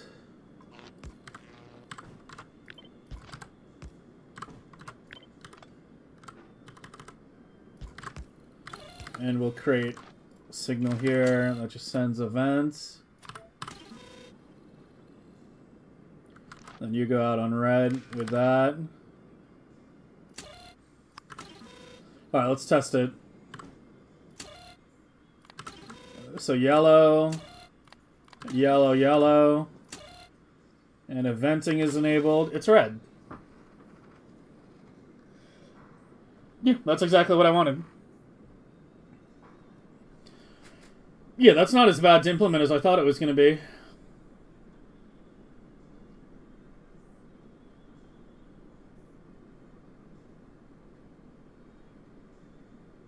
It's literally just two combinators.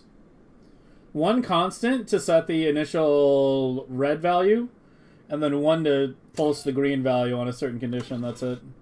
We can fit that very neatly down here by the auxiliary venting system.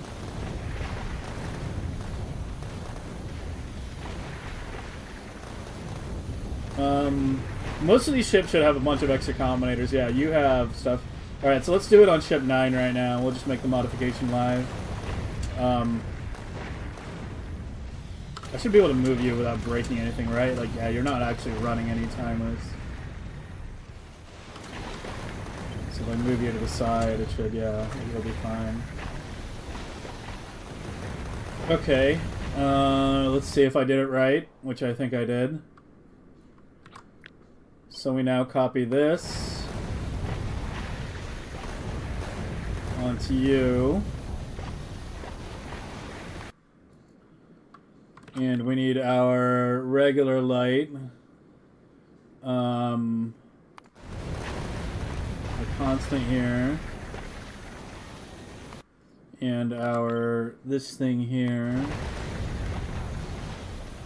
And then you merge with that to that. And then you only need to read the trash signal on the main thing, so you just connect to that. Well, that should do it.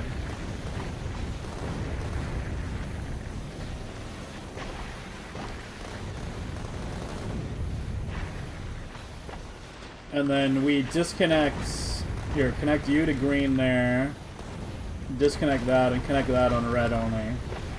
So that way that light only enables if we manually enable them. Let's give the quick test. Yeah, that's pretty much exactly what I wanted. Yeah. Yeah, that wasn't as bad as I thought it was going to be, actually. Now we got color changing lights whenever it vents.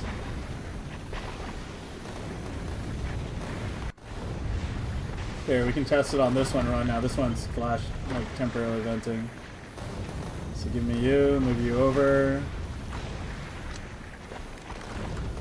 Hook that to that. Why are you flashing at all?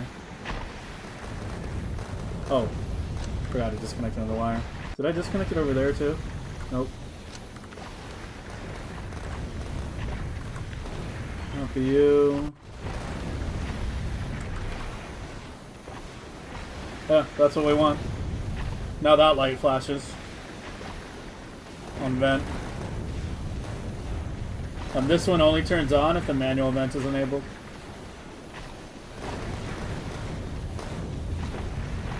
Well, there you go. That's how to do some pretty simple packed RGB. What's the blue value? Vader or anybody who knows packed RGB well? What's like the blue value? Better question is, is how do I determine the numbers? It's like converting hexadecimal into binary form, right? Like, it's the color code. No, I'm talking about, like, how you know this 65280 is green and the 16 million is red. Well, I could just do the bit shift thing, right? Fuck. It's 255. Yeah, it's this, right? Yeah.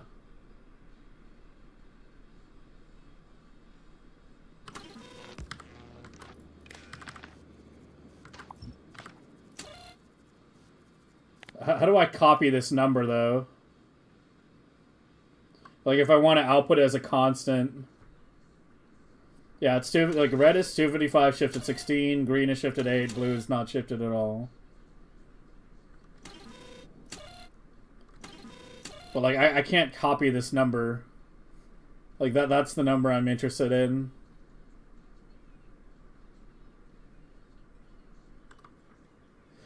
Dude, you can get so fancy with packed RGB. Like, we have only begun to scratch the surface of what's possible with fancy dashboarding. But yeah, that's what I want to know. Is there an easy way to get those numbers in game? Like, you know, I can generate them with a combinator, but like, as I said, I can't copy this. This is not 16 million. This is, you know, it's whatever the fuck this is. It's 16,711,680. That's the number. Yeah.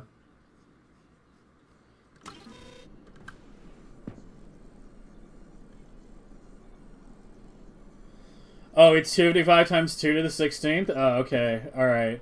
Here, I'm gonna write that down here. This is kind of turning into my notes thingy. I should just write it on this, shouldn't I?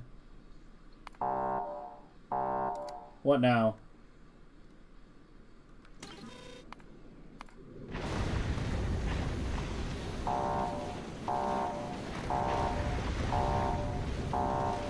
We're having rocket issues. It's one of the ships I just modified, but that shouldn't have affected rocket production.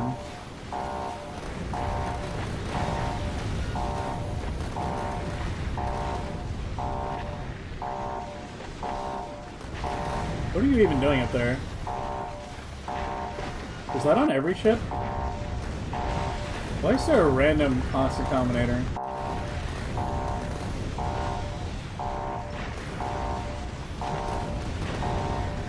Oh, it was me just indicating. It's just an indicator of what's on the belt, yeah. That's what it's for. Yeah, whatever. I can leave those.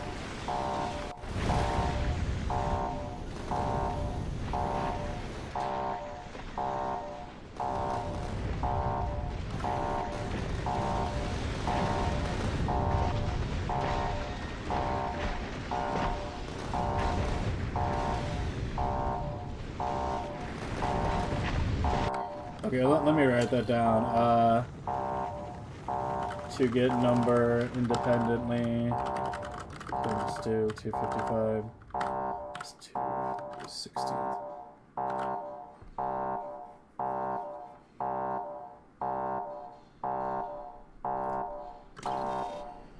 Yeah, this is my little packed RGB explainer right here.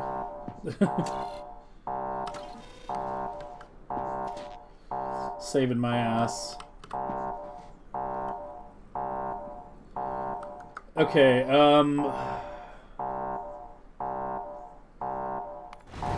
let's go ahead and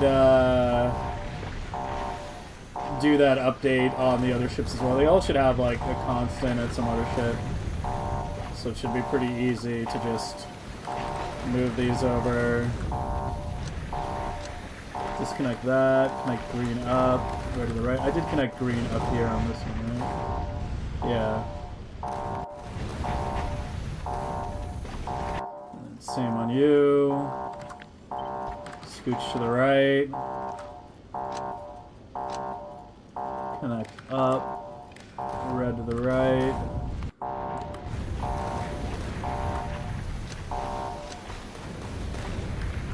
I'm ignoring the alarm because it's probably fine. Although it's fucking going off for a long time now. I don't know, I lowered the threshold on the alarm. that was my solution to the alarm going off too often. Was I lowered the threshold that it would go off at. It used to be 4K, I lowered it to 3K. But yeah, that's probably gonna be fine, but it's still not ideal. Yeah, it's pulsing on and off. Wait, why don't you have a wire? Whoa, whoa, whoa, whoa. Oh, I broke that wire when I moved you? Yeah, that timer had a green wire running down there. And that doesn't reach now anymore, does it? You need to go over.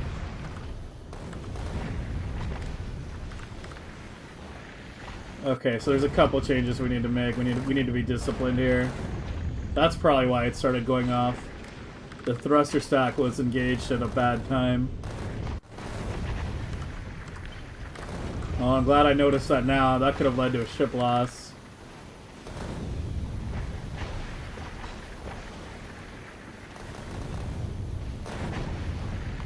We gotta modify all these. So you take you, go over. You're already over. I already did the thing there.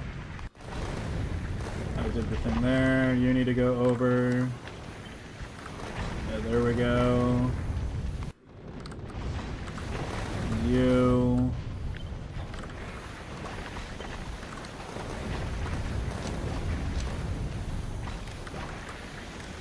And don't forget to do the template.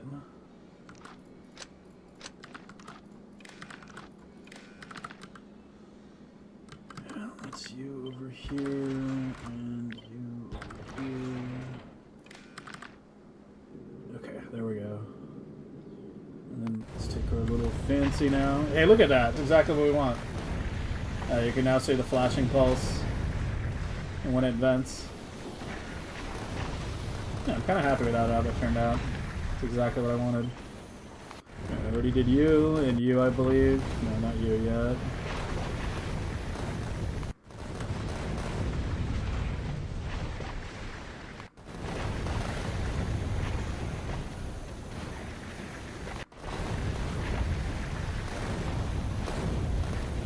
Oh, why are you green? Oh, it's missing the constant. It'll pick it up next time it's at Novice. It's just a color thing. Yeah, it's just a color thing. Next time it's at Novice, it'll pick up constants.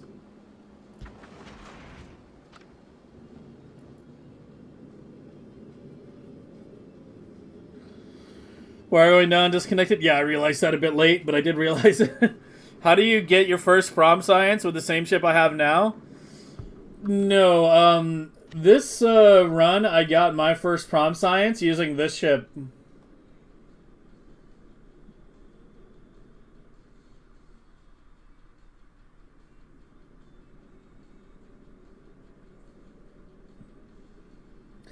Which is a full legendary chip. But, yeah.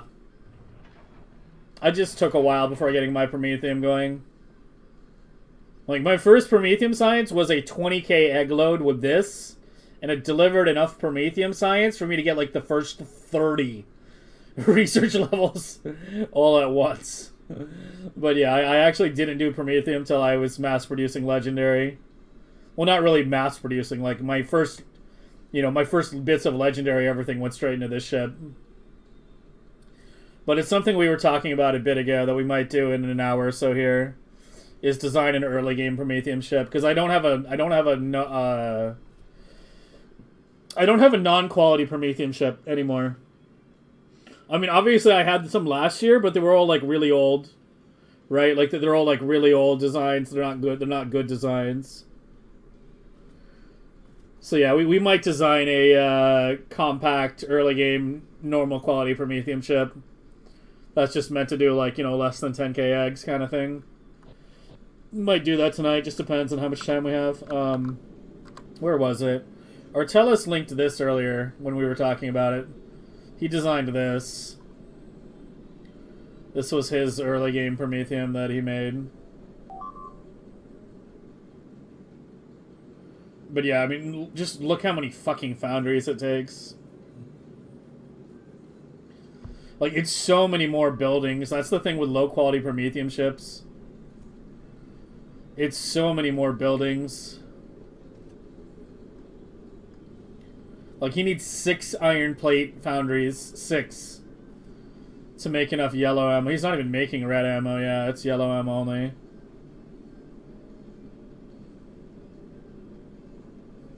It's fucking 6.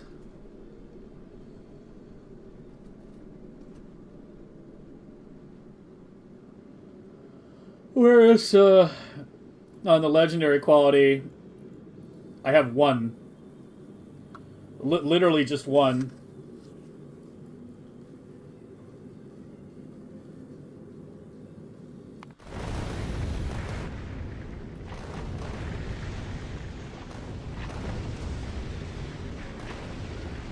Yeah, but it's like, I don't know.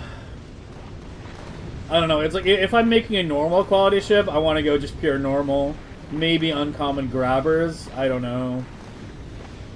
Like, if I'm going to do a normal quality ship, I want it to be something you can get going very fucking early without having to meddle with quality at all. Oh, you have some old belt. Yeah, you can tell which ships were converted ships. Because the converted ships have this fucking appendix of a belt here that shouldn't be there anymore. Are there any more of them that have that? You're cleaned up. You're cleaned up. Hopefully that was the last one. Yeah, some of these were converted from non-stacked versions. Others were built directly. The ones with the higher numbers were obviously built more directly. More damage research? Yeah. I mean, like, that's the thing. It's hard to say, like, at what damage level you're going to get your early first Prometheium ship going. I would say at least 15 or something. Because you can get, like... I'm just judging based off my hamster stuff. Right? Like, in the hamster project, when I was heading towards the edge...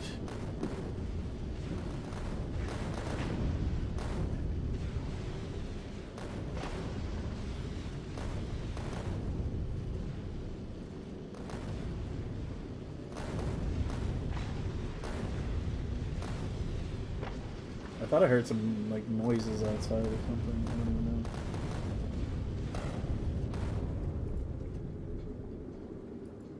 Weird. But, yeah, going off the hamster stuff.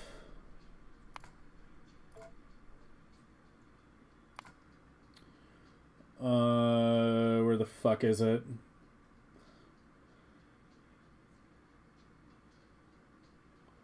This one, right? It's been 3 months since the hamstering.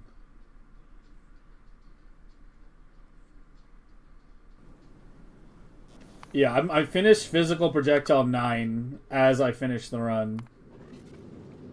Yeah, as we reach the Solar System Edge, I finished 9. So I would say 15 or so. I would say you designed for 12? Okay, wow. Yeah, I think you can safely design for a bit higher than that. But yeah, 12 for explosive is good, right? Because, you know, there's the thresholds, obviously. But for, like, physical, I would probably try to shoot for a little bit higher than that. 12 is very early. Like, this is the hamster. Remember, this is, like, in 7 hours. In 7 hours, I have 9 done. So, like, I think you can definitely aim a little higher than that.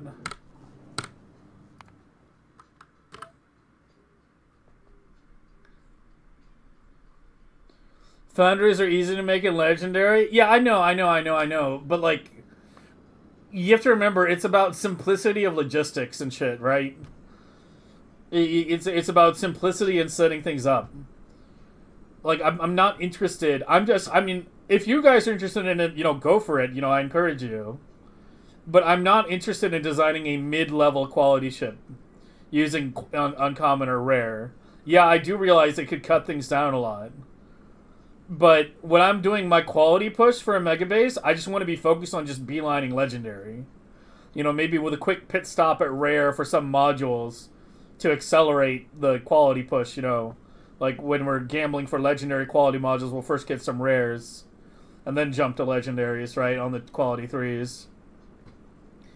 But on the ship, I just want to be able to slap it down without worrying, like, oh, I need to go make some quality foundries, some quality grabbers, you know, etc., etc. It's supposed to be just a very, very early Prometheium ship that you can slap down, you know, not long after you get established on Vulcanus and get your proper shipyard set up in all normal quality.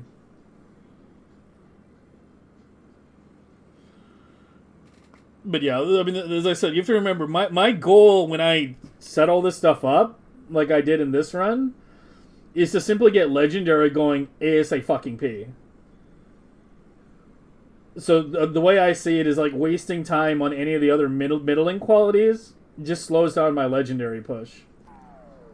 You know, I'm trying to get the full Pella up, the non-stacked version ASAP. And it's not that hard to get up. You have to remember, this wasn't my first Prometheium ship. The hardest part is obviously, you know, the railguns and the fusion reactors. That's the annoying part. The rest is pretty easy by comparison. Once you're, you know, well established in Legendary quality. Maping BP normal. Hey JD, how you been, man? What have you been playing lately? I just realized, like, either I've been missing your streams, or, like, you've been streaming at times that I have not been online, or, yeah. I feel like, yeah. I mean, I guess you always stream, like, when I'm asleep, but... Yeah, I just kind of realized, like, I haven't caught your streams in a while. Like, 12 hours from now? Yeah, you stream, like, right when I'm asleep, kind of. Or, like, midday for me. Yeah, I need to catch a couple of your Captain of Industry streams. We've been talking about that game a bit.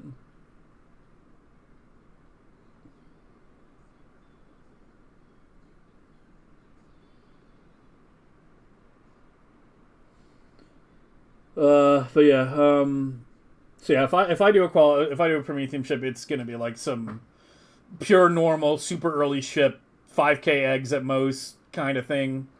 Just trying to get those first like 10 levels of Prometheium going quickly.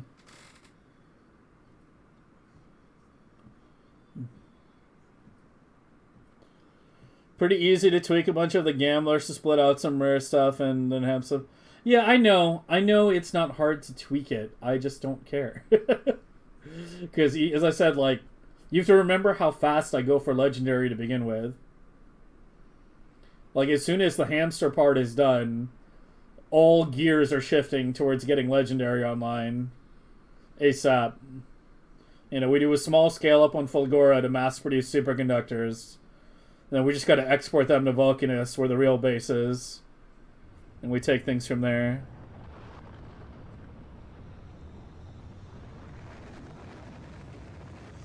You use the prom ship and downgraded everything, and then remove thrusters so it doesn't kill itself? Yeah. Yeah, I mean, the thing with, like, having a normal... The thing with designing everything in normal quality than using upgrade planners is you wind up being, like, way over-ratioed. Like, God, where are my old ones? Here? No, I have too many old books. Yeah. I think this is the earliest Prometheium ship that I have that I still have a copy of. Like, look how big the fusion reactor is. And how many cryos I have making explosives and whatnot. Like, obviously this thing is, you know, a long ways from our current designs, but... I mean, you can kind of see that the same core concepts in my original design did kind of stand the test of time, right? Like, you know, having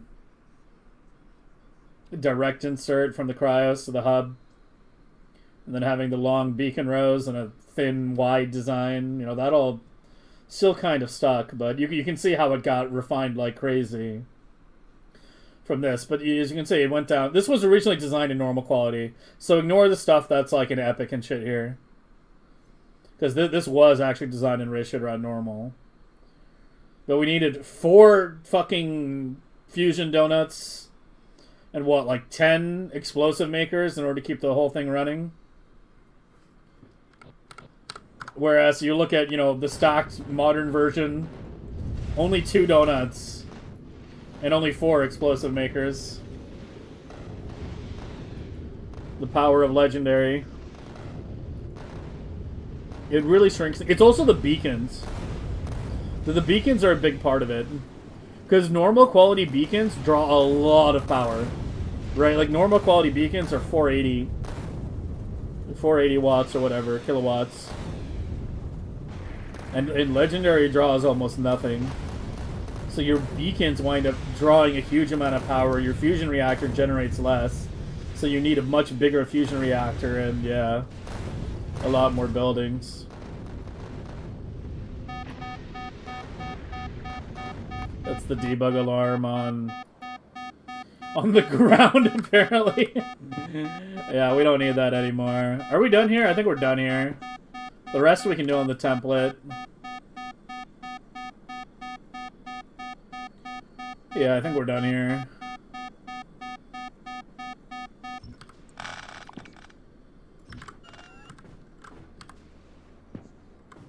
Here, let me get, like, a nice powered area set up here.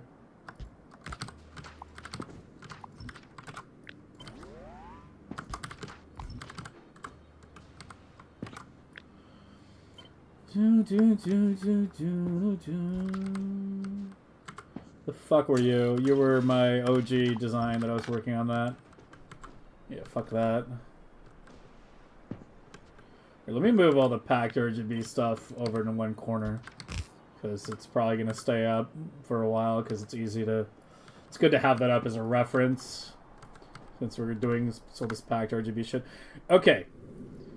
So the first thing I wanted to do, the new meter is implemented and is nice. See if we can find another ship that's venting. Yep. Well, this one's flashing green because it's missing the constant, but yeah, that'll be fixed when it gets to constant. All right, is there any other packed RGB fancy ass shenanigans we want to do other than the biter egg meter? I'm trying to think of anything. I'm in a packed RGB mood. I want to fucking pack some RGB.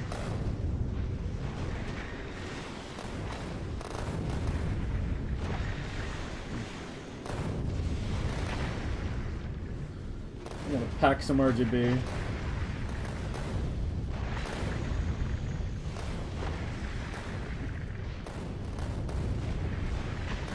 Off to work? Oh, all right. Have a good night, Artelis. Or a good work. Have a fun time at work. Try not to burn the place down. JD, thanks for the sub, man. I appreciate it.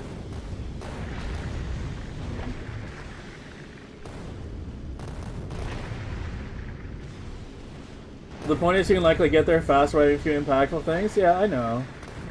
You can also just deploy more than one chip. Yeah, collectors are the one thing that even on a normal quality ship, I might go ahead and go for like rares or something.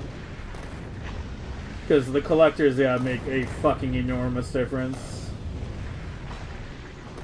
Just getting some rares, you know, you'll pick up 3 times as much per collector.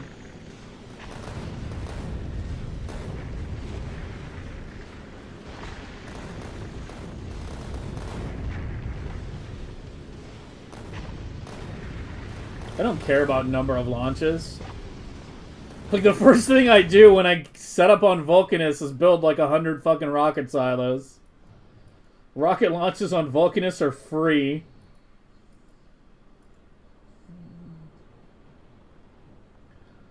Absolutely free.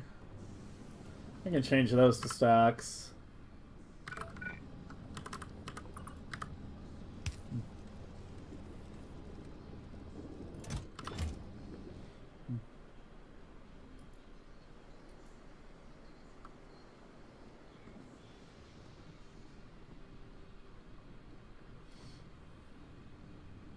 Yeah, but the thing is, like, I build like 100+ silos on Vulcanus no matter what.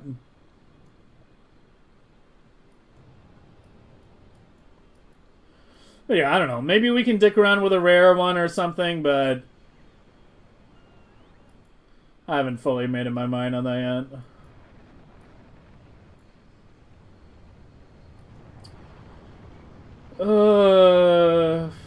Yeah, I mean, you need all these silos for like calcite and shit anyway. Calcite, platform, foundation, tungsten bars.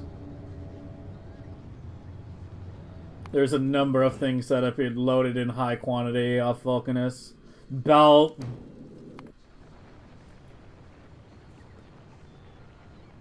You need all of it. You don't start with 100 of them on Vulcanus? You pretty much do. I disagree with that. Like, you can have 100 rocket silos set up on Vulcanus by the end of day 2. Easily.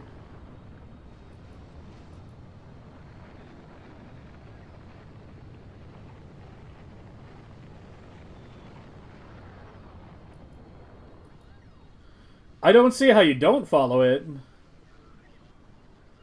Like,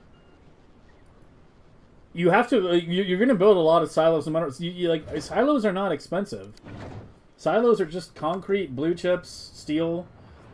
Like, these two things are literally print for free on Vulcanus, and you set up a chip factory ASAP.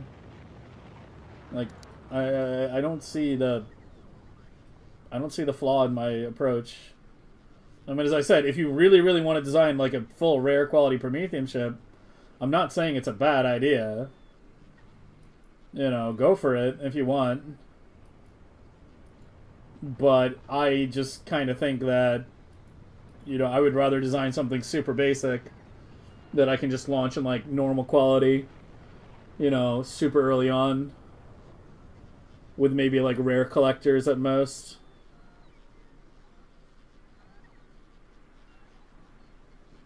Basically, something that you would launch like right after getting your first quality ship going, kind of thing. Like you get a quality ship or 2 or 3 going, and then you immediately launch like a cheapo ass Prometheium ship. That's just meant to like get like the tiniest bit of Prometheium to get the first few levels.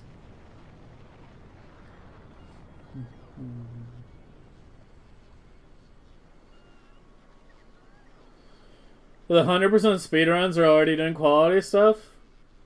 I haven't been watching the 100% speedruns often enough to know like exactly where they're using all the quality.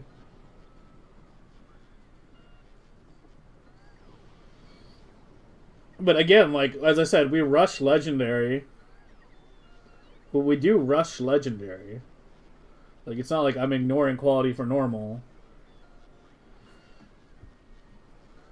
Like here, picture is worth 1,000 words.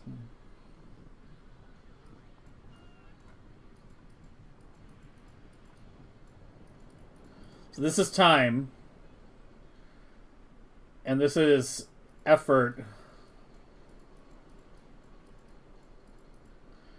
So a normal quality Prometheium ship you could get going like here. You know, a rare quality one you could get it going like here. And then the legendary one you get going like here. You understand? Like, I'm saying I don't know if I care that much for this middle step, because the time between this and this is not very high. I would rather just do a normal that I can get going sooner than the rare and focus on getting the legendary without worrying about the middle step.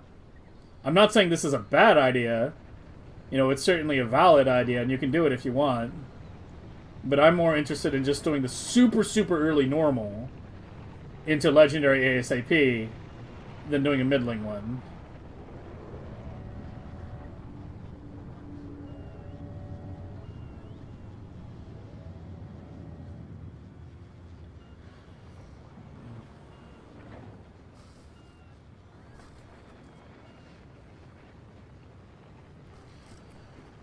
Well, using intermediate qualities helps you save. I mean, it still would mean the ship has to get up later. And I would have to worry about, like, producing, like, you know, as I said, it depends on how many other things I have to worry about producing in middle quality. No, I disagree about these not being at different times. I disagree about that. Like, I feel like you are you are underestimating the time between these two, and you are overestimating the time between these two. Like, I feel like you're looking at it more like normal, rare, legendary. Like you're seeing a very small gap between these and a very big gap between these, when I'm seeing it more like this.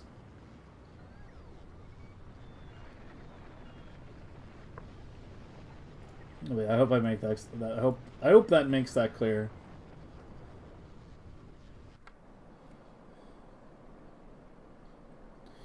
In a mixed quality stuff with rares, even before unlocking railguns, so the first two are. Yeah, okay, I read that comment. From Prometheium stuff? I'm not sure what you're trying to say. Well, what do you mean by for Prometheium stuff? Like, obviously we're talking about Prometheium ships. Anyway,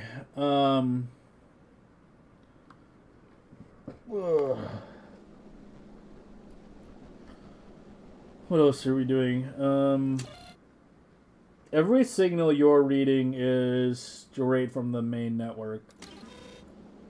So that should be a pretty simple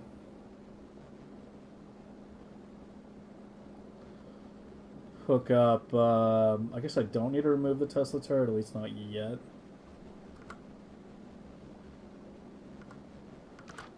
That is a main wire, right? Yeah.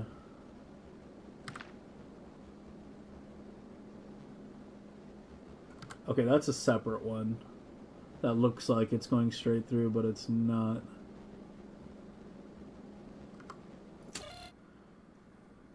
Yeah, because you send the ghost signal, so you need to be able to send signals back.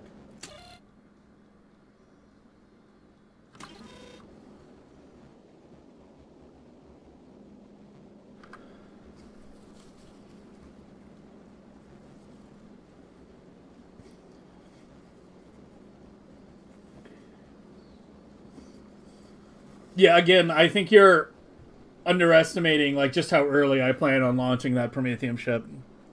Like it's gonna be like early day 3 kind of thing.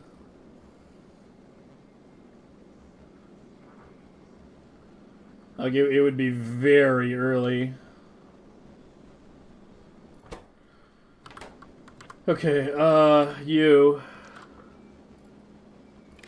to that. I guess I can kind of do it like so they're all kind of done like that. Okay, and you, if you do not equal 0, yeah, same as that. I can just pretty much copy these, right? Yeah. And you are...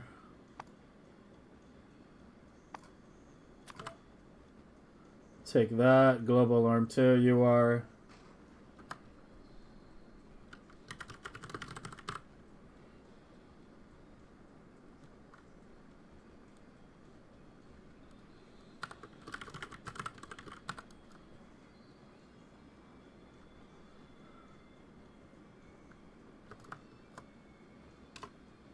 Yeah, just that. It just needs to scream at you if you screwed up something with the priming system, that's it. And we don't need to backport that to the other ships because they're already primed. It just needs to be there for future ships going forward.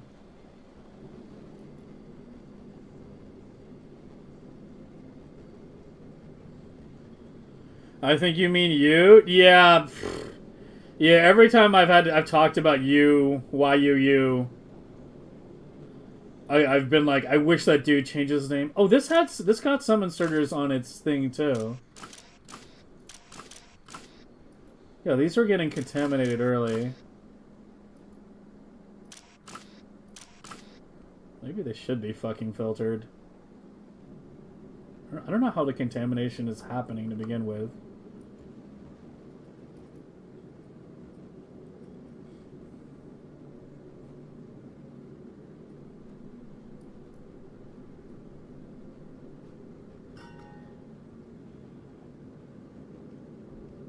Alright, what else should we do? Well, we're making fancy Prometheium ship dashboards. Vader, where are you? Now's your chance to chime in with some ideas you may have had that we could implement. What other alert systems could we add? What other fancy lightings we could add? I'm sort of like, you know, when you're holding a hammer, everything looks like a nail kind of mood right now. Except my hammer is packed RGB. I'm holding packed RGB in my hand, and I just want to whack everything with packed RGB. It's something that, you know, we played with briefly a couple weeks ago when I did this dashboard, the one with the green lights. But I haven't done that much on it overall. Other than, you know, what I just did. And we could definitely get a bit fancier.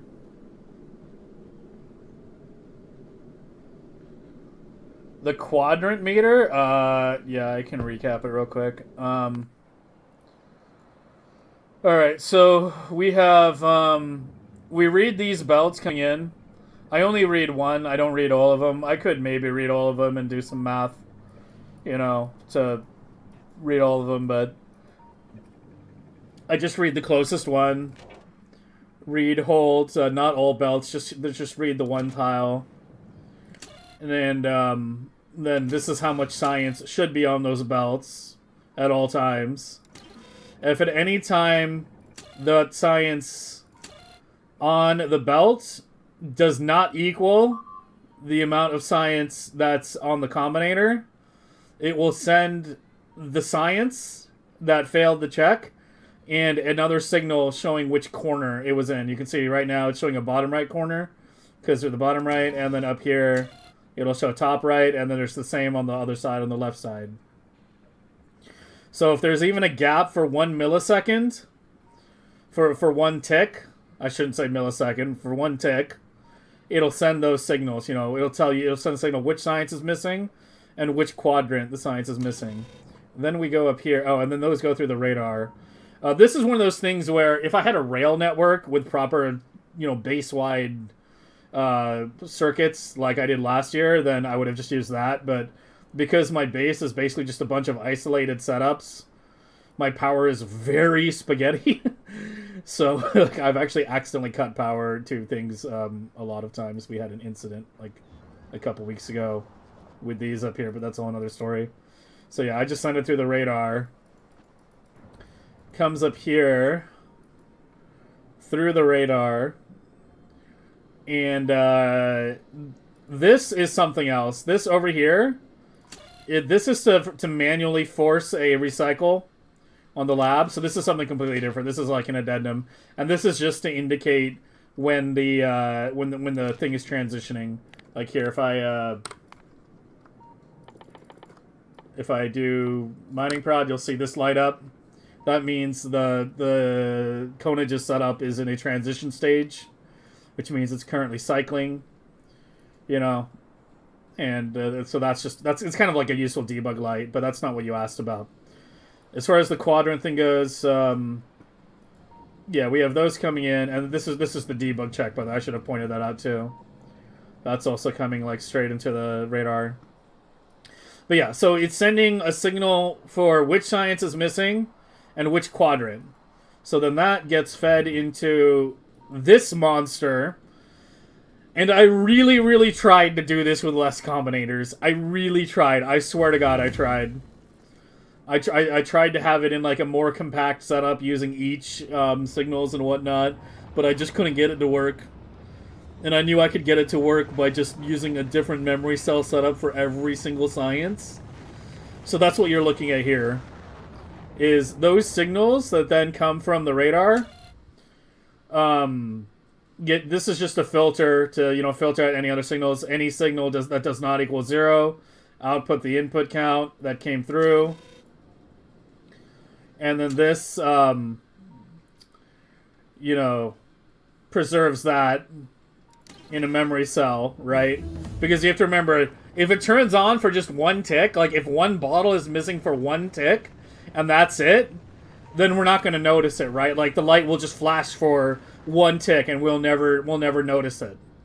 So that's what this system does, is it makes it so that if any bottle is missing for even one tick, it holds the signal for a certain amount of time. Am I on Novice? Yeah, I am on Novice. Here, I can show you real quick.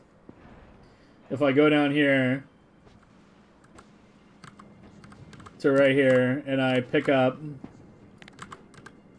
some bottles, like right there, boom, you see? On the display panel? Like, even though the belt has been resaturated, it's fully backed up. The gap is gone, but it holds the signal for about a minute or a bit more. 4.3 ticks. I can't remember why I picked that number. I think that just was higher than that, but yeah, it holds the signal for a certain number of ticks until a reset signal is sent.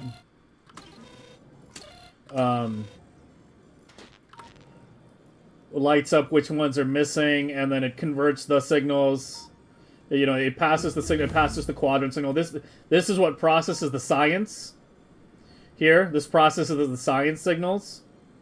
So this sticky's the science, and then as you can see, this is also going to that. It's kind of hard to see if I can move it to the side. It's, you know, a bit easier to see kind of the wire going up there, sort of. And then these up here do the same thing with the quadrant. You know, holding it for the same amount of time. So this will sticky the science signal for a certain amount of time, and these sticky the quadrant. And that's why, if we see a gap happen here, then you see immediately here, we get a notification that there's this novice science issue that requires our attention. And then we can see in the bottom right, red and green had a gap issue. So yeah, that's how that dashboard works. It's a small number of display panels and combinators at the end, but it wound up being very, very useful for debugging things, and I'm glad I set it up. But yeah, this up here just sets the, the first, second, and third display panel by selecting by index. So we have a display of which sciences we're actually missing.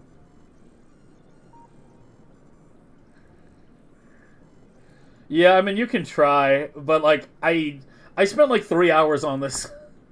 This was what I thought this would be like a quick 30-minute setup.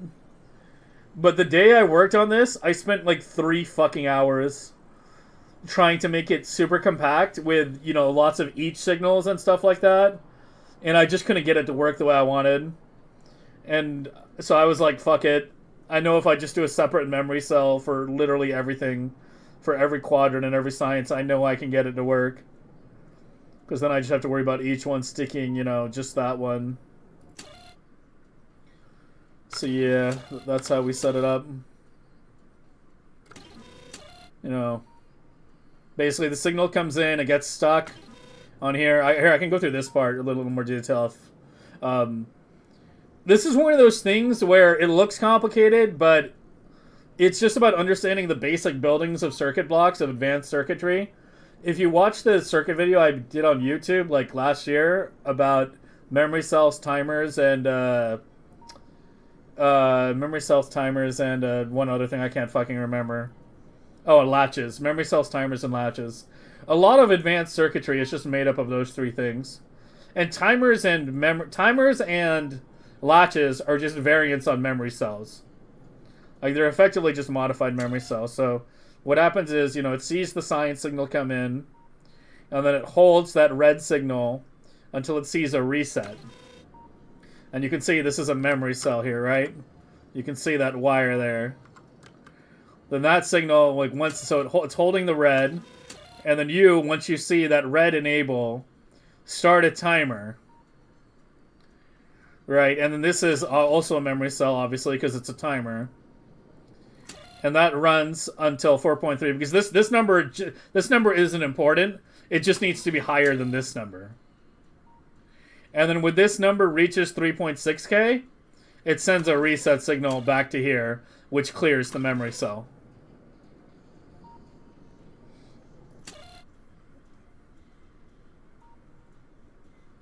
I could probably condense this combinator in here, too.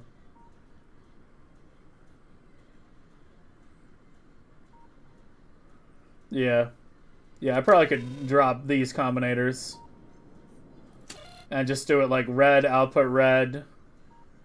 And then the reset signal just being the timer reaching a certain value. Yeah, I could actually do it. Let's do it. Let's do it. Why not? Why not? There's so many times where, like, I look at something I designed and I'm like, yeah, I could improve that, but then I go work on something else. Today is the refinement day.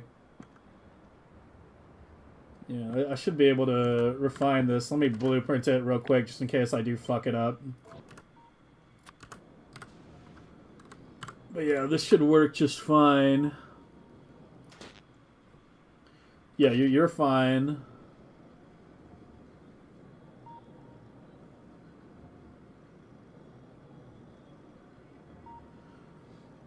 Yeah, it actually sends the reset signal to all of them when one resets.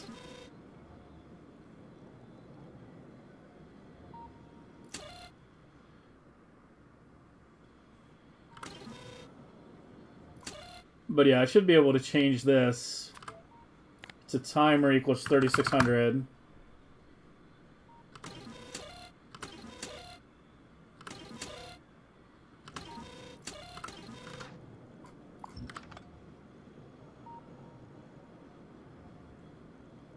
And then just connect that to there.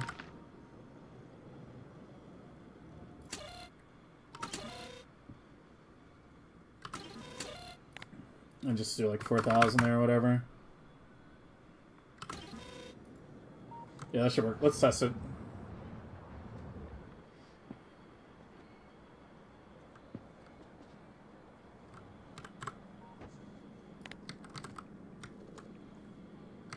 God damn it.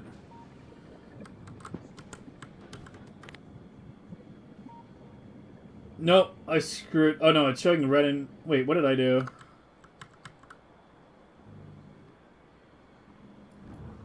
What did I break? Less than 3.6K. Yeah, so now these memory cells kind of trigger each other. Like when this one engages, it starts the timer when the and you know, via this condition, and then when the timer gets too high, it disengages this, which disengages that. That's how it should work.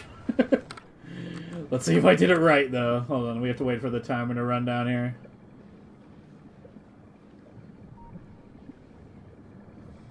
Yeah, it does connect them all, but it doesn't matter. It doesn't matter.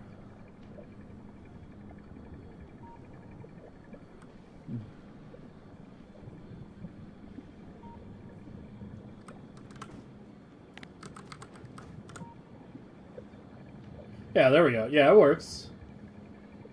Yeah, it's showing red and green. Yeah, we can shrink it down. Let's do it. Let's finish doing it to the rest.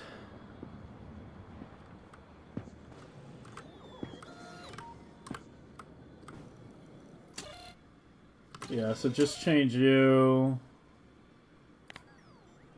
to clock. It's 3600. Less than, sorry, 3600.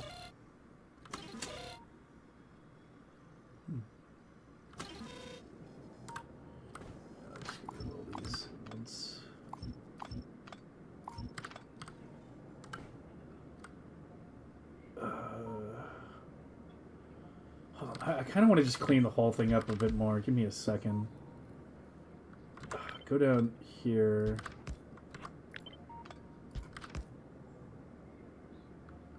Let's do it in thin columns. Christ. All these wires lined up. I can't see what goes where.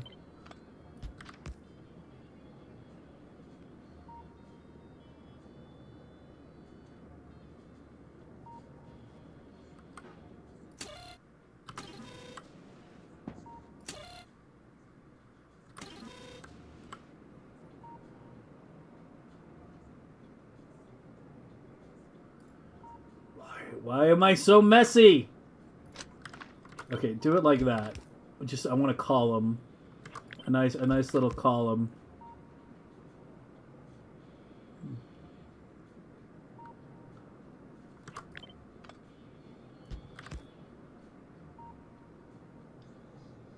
And then disconnect that.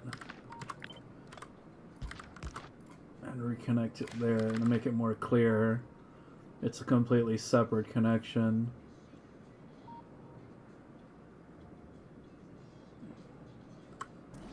And then yeah, you're just merging with the output to go to these, and that's fine. Okay.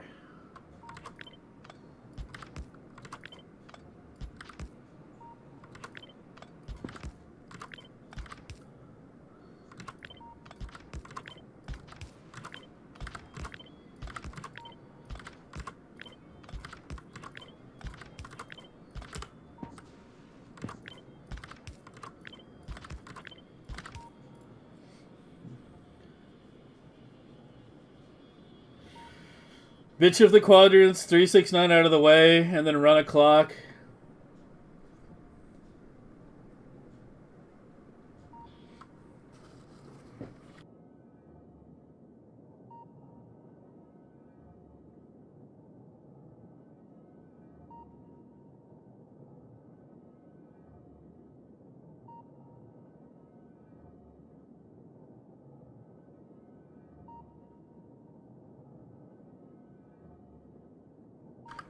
Yeah, I guess that could work.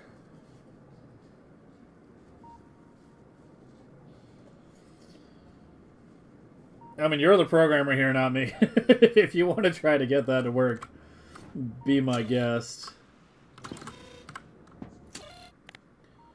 Okay, just change these to 4000.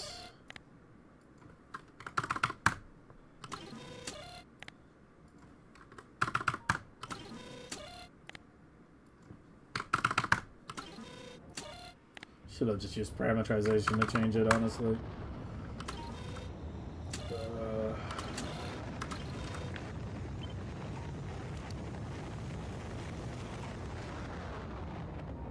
What did I want to change? U to be the timer signal, yeah. Where the fuck are you?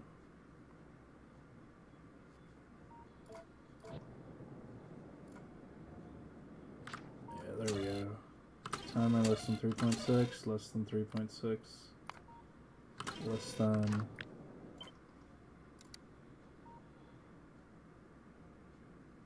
I have it in a bunch of other places. Let me just do it manually. I don't want it changing other things. 3600. 3600.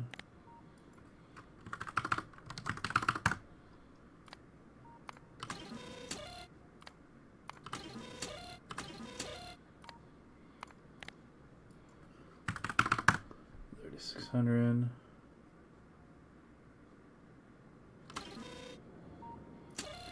Okay, then you're 4K, and I'll put that.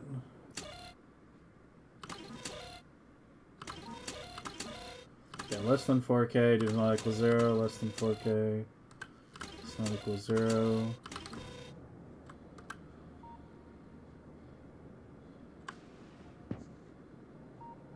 Alright,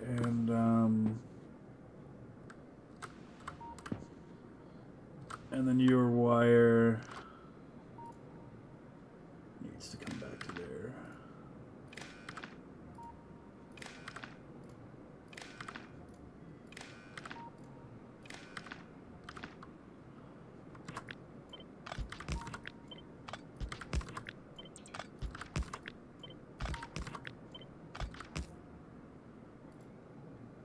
Okay, let's go test it.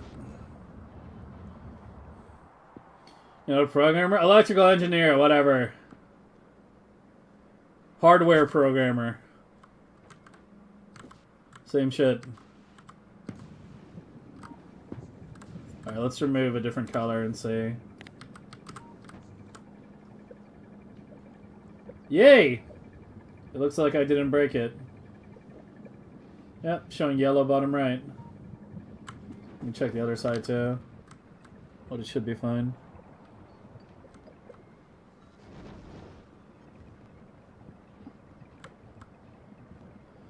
I like to describe myself as a comedian. I don't even know what I describe myself as. I've been using the fucking Peter Dinklage line from Game of Thrones like a couple times, IRL. Like, like when people ask me what I do, I just say like I know things. Like I said, like I drink beer and I know things. I'm a professional knower of things. That's basically what I do. I professionally know things about various things. It's kind of hard to explain what I do otherwise, you know? To people who are like, what's Twitch? What's a video game? Oh, you mean like Super Mario?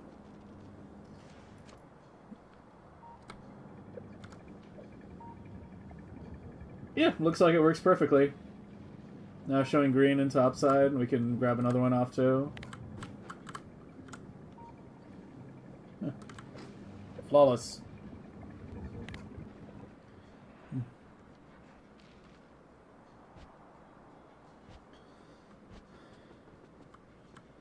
My core expertise is mathematics. I don't even know what you would call my core expertise at this point. I'll let you guys decide that. Oh yeah, I have to do the top ones too. Because it's holding these for longer? Are the timers combining? Hold on.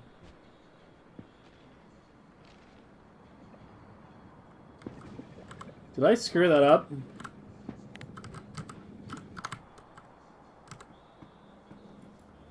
Are they going faster? No, they're going at normal speed. I guess the 50 different lights... Yeah, these should be triggering off science colors, not the timer. I should change that.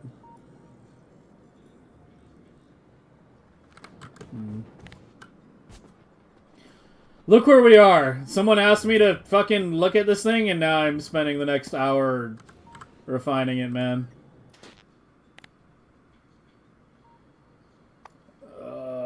Red.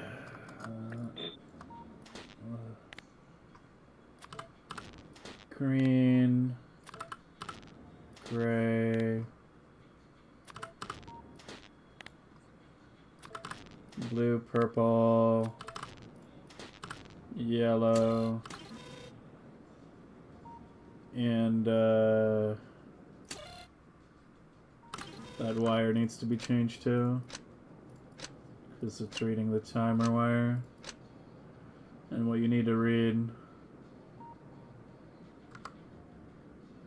Well, all your outputs are fucking chained together, aren't you? So I should just be able to do that.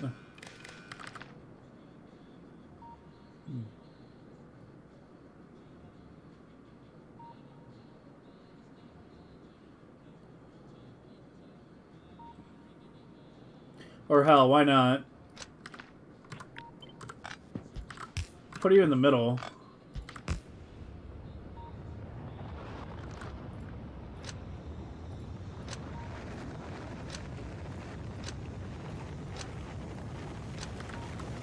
And just have them go through.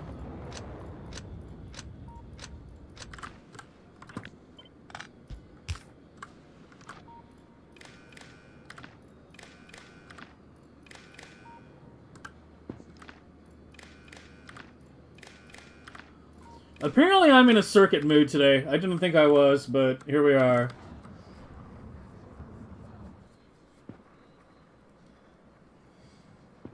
Yeah, I mean, I think when it comes to designing fancy circuit stuff, I think you win.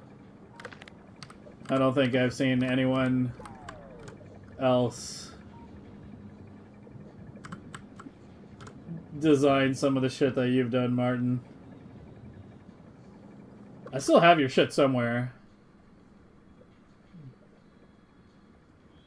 I don't know where. It's in here somewhere. I have too many fucking blueprints.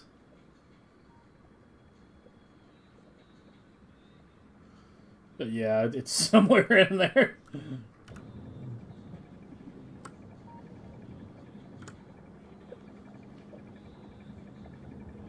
Okay, well, let's do the other half now, which is the quadrant part. You wind up using int overflow? Yeah, I actually deliberately sort of try to avoid using int overflow if I can help it. Because it's a very, like, non-intuitive thing to edit. Right? Like, when you're trying to make minor adjustments to it, it's really annoying because you're, like, adjusting some, like, 4-point-something billion number up or down by, like, a value of 10 kind of thing. So yeah, like, I'll use it when it's the best solution, but if there's an equivalent solution that doesn't use it, I tend to favor that. Okay, so you're effectively the same thing. So I see no reason why I can't convert you in the same way.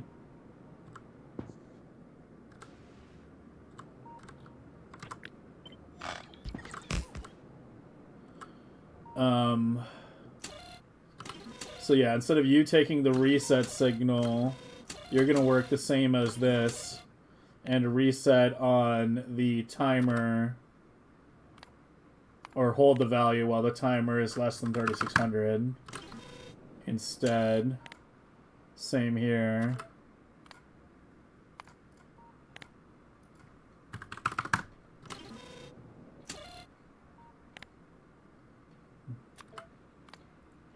Hey, we're reducing circuit overhead. Reducing combinators, baby.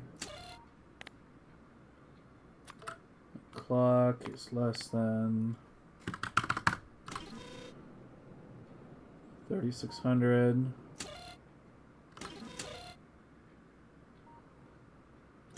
Those, you can remove these now. you down. Disconnect you, because you're no longer going to read the timer as you are. And you're going to be set to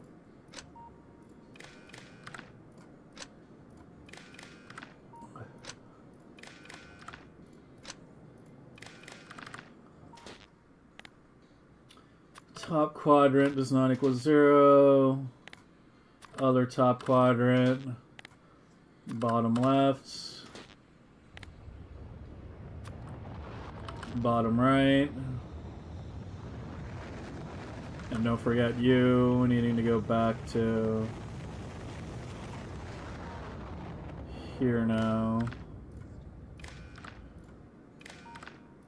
And yes, I do realize that the way I have this set up, any one timer hitting its limit will reset the whole system. I'm aware of that.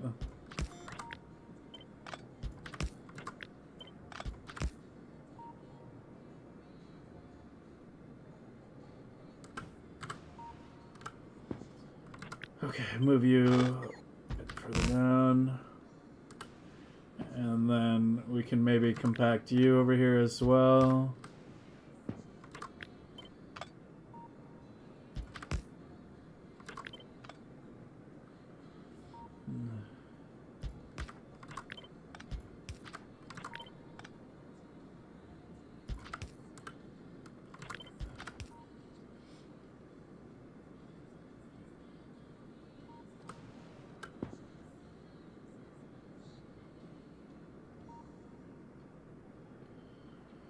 Okay, that should do it. Nice compacted little dashboard. And then yeah, we just have one wire that merges with that, and that goes to all the lights.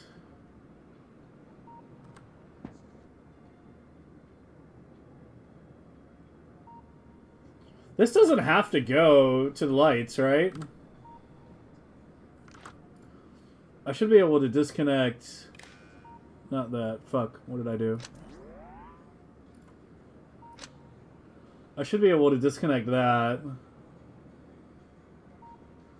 And hook up your chained output.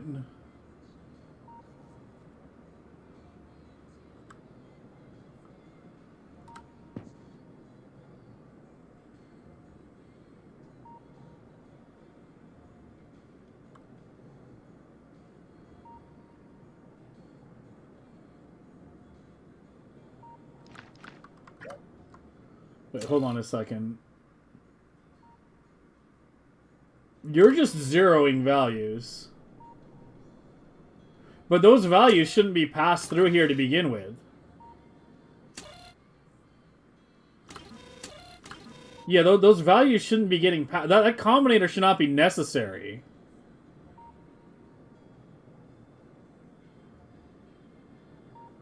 The quadrant values only go to the lights. And that's it. This wire and these combinators, if I'm right, shouldn't even be necessary as long as this is not hooked up to that.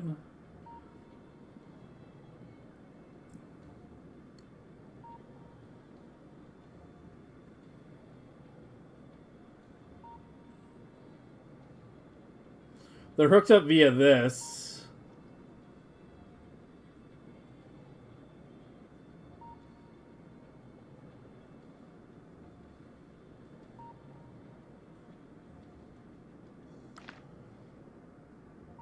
Okay, hold on. Let me finish this part. This should be able to go straight to these.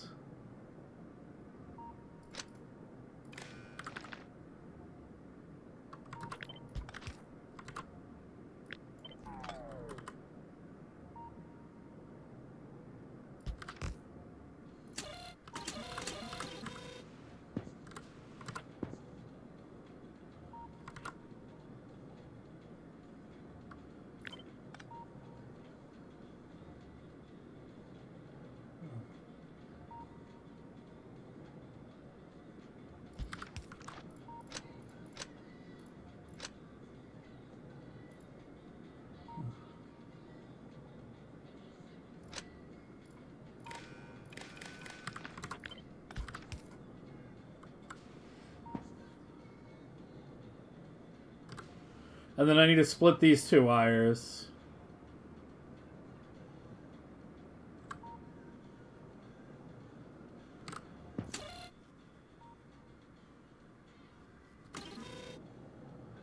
And we can do that by just adding one more combinator.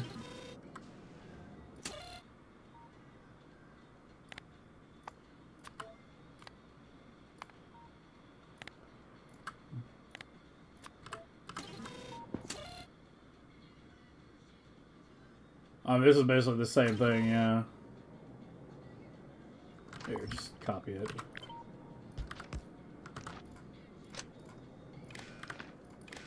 Okay. Alright, let's see how badly I broke it. Let's see how badly I broke the damn thing.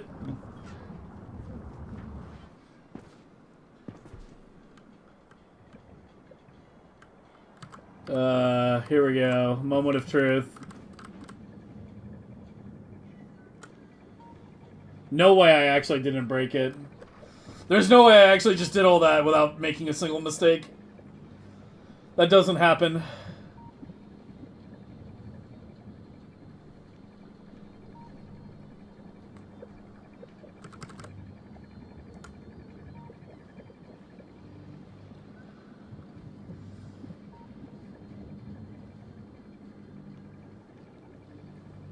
I have the red light lingering much longer than the science lights.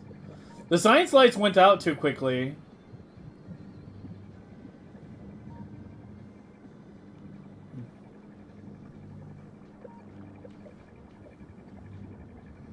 Yeah, speedrunners were pissed about that break when that happened. Because it really, like, fucked up a lot of the early game optimal designs. Like, I don't actually use overflow in any of my late game designs, but I do use it on the hamster stuff in a few places.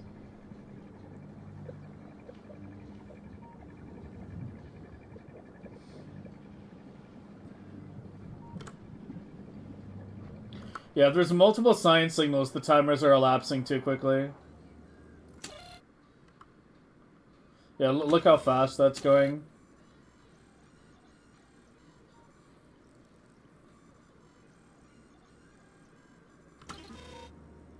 It's because it's adding all the signals together on the outputs.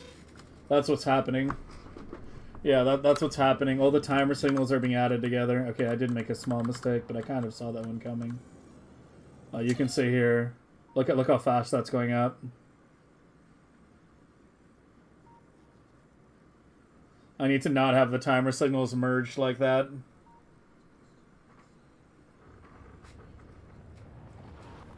Okay, let's fix that. No need to fight, silver frown with golden brown.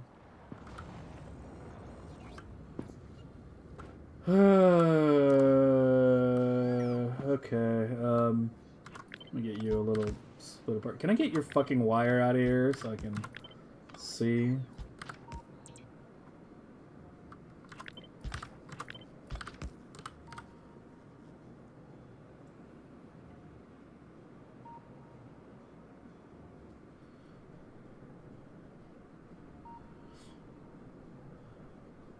Is there any reason you can't go back on red wire?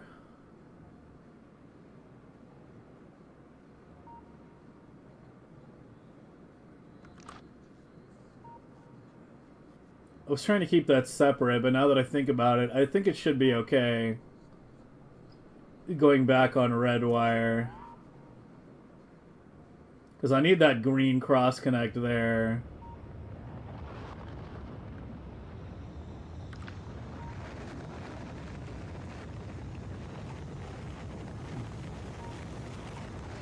Well, that's where the issue is, because if this, and this are all running, you have 3 different timers running.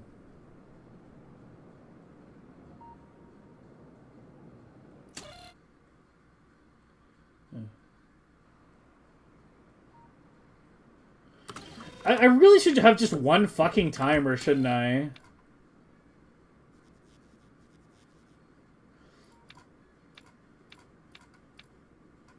With everything in it. Right?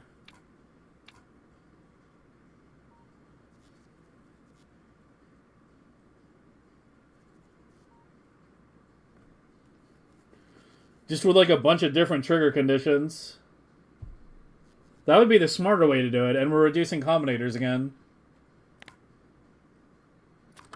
So like timer, red, green, gray, blue. So this is the real Factorio rabbit hole. The blueprint worked. The blueprint fucking worked. There was nothing wrong with my initial dashboard. Nothing wrong. There was nothing broken about it. It was perfectly functional.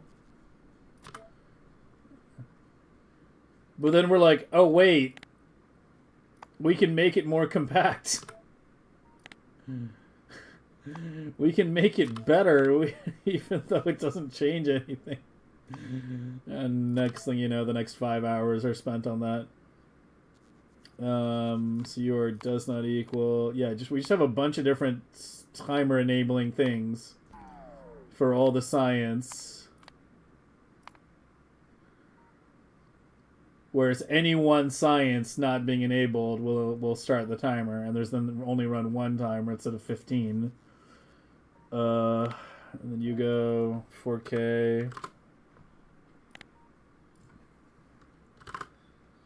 Song? What was the previous one? Oh, it was Golden Brown. Yeah, Golden Brown by, what's the fucking band I'm blanking out on the name? Stranglers. The Stranglers, yeah. Golden Brown by the Stranglers.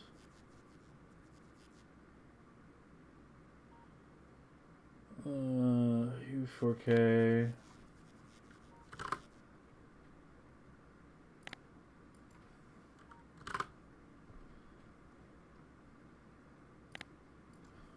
Okay.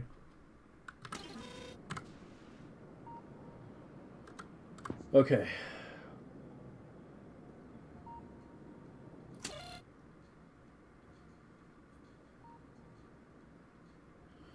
So now if any science triggers, it'll start the timer.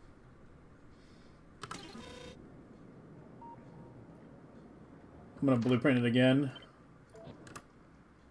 Let me just make a book.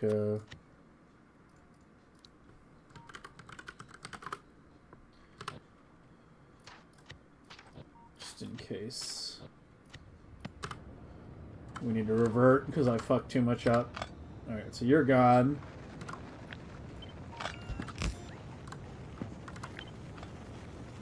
Okay, and the way you need to work now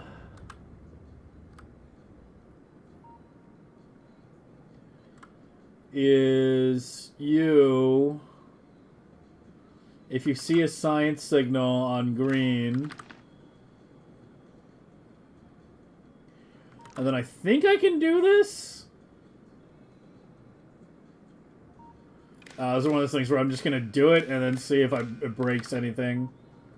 And if it doesn't break anything, we're good. I think that should work. Like, I know I'm cross-connecting the memory cells, but they all have specific outputs.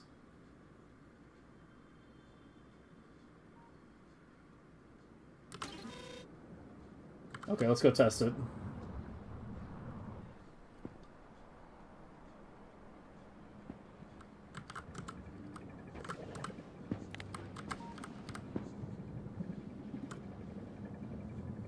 Might actually be okay. Alright, we'll know in about 50 seconds. If the light and the science goes out at the same time, we're good. And if they last a minute, we're good. If the light goes out before the science, or the science goes out before the light, then we have a problem.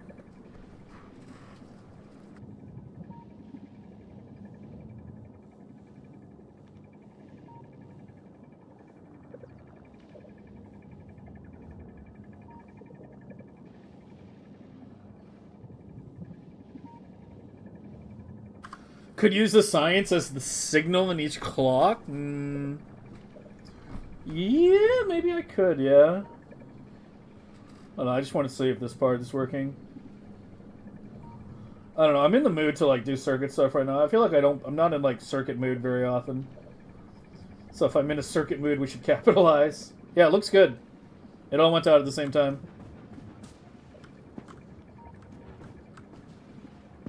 Now, if I remove it from both sides, the quadrant light will go out early because I haven't made the adjustment to the quadrant section yet. But let's just test it to make sure, you know, we're right about that part.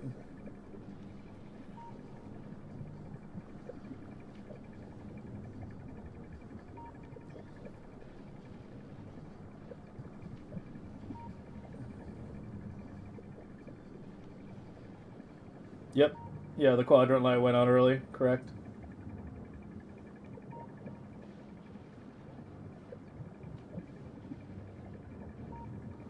What the hell is a rising edge detector?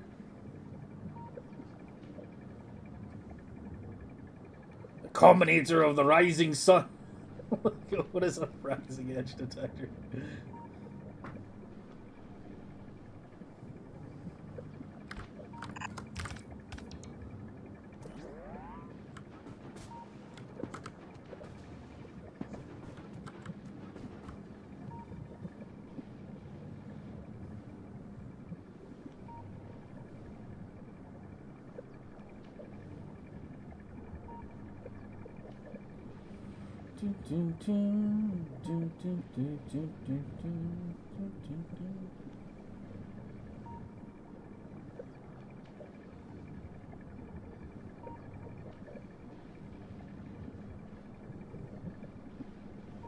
Yeah.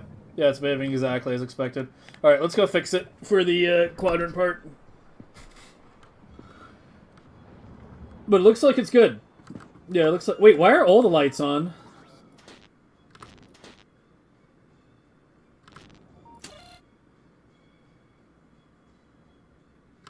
Oh, it's still active.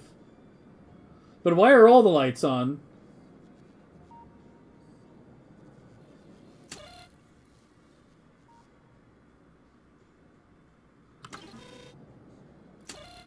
You need to read green only.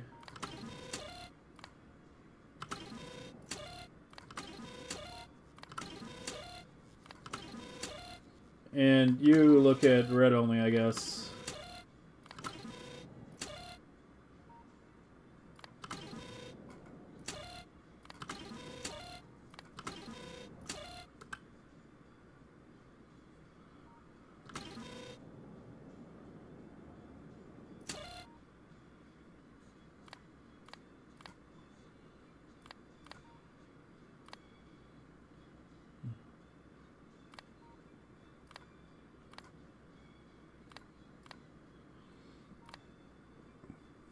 You know, when they updated combinators for 2.0, the separate red-green wire, it's so fucking useful.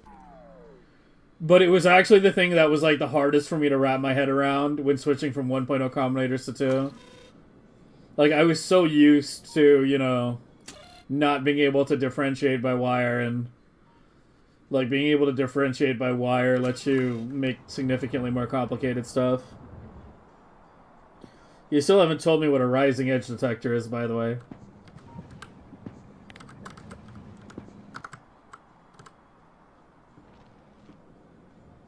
Wait, now I have no lights.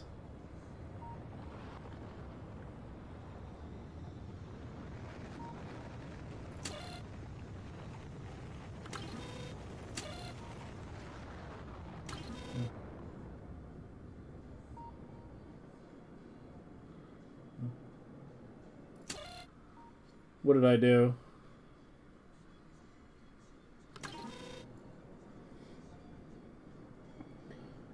It's so nice to do, comparing without multiplying by -1 and then minus... Yeah. Yeah, being able to do just like a decider with like each green is greater than each red. Yeah, it's... Oh, it's so nice. I don't understand what I broke here, though.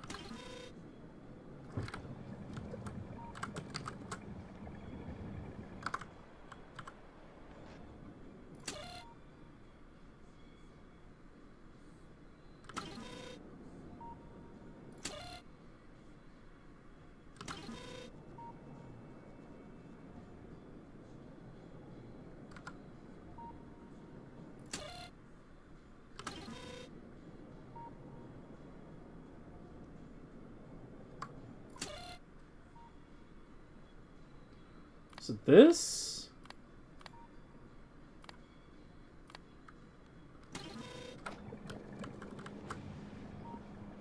No.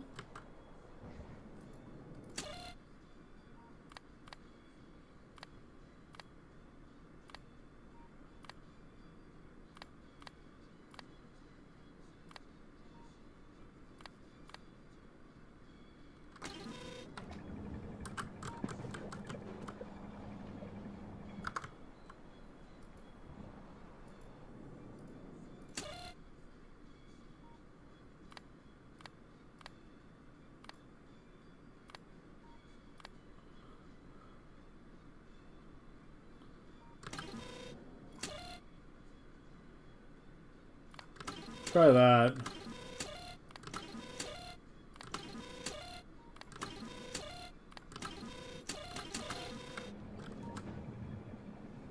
Okay, I think I got it. Yeah, so it needs to be able to... No, that lights up all lights again then. Well, I did kind of just scoop a bunch. Yeah, let me, like, pick up a smaller amount here.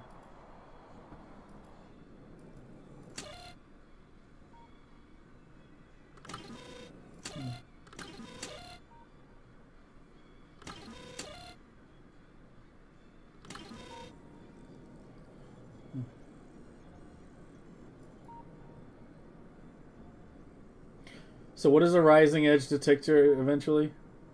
Interesting mix of music. It's the big playlist. But I've been changing it up a lot lately. I don't think I've put on the big playlist in like a week or two.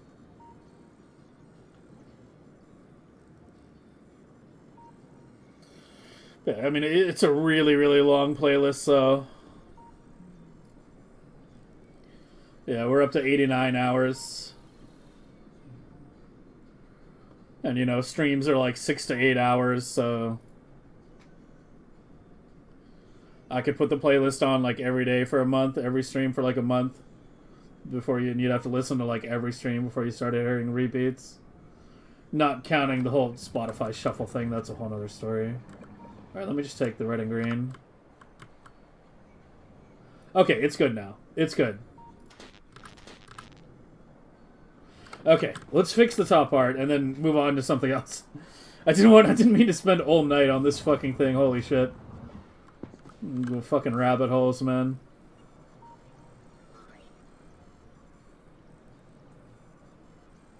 We don't hear another brick in the wall every stream? Is that a request?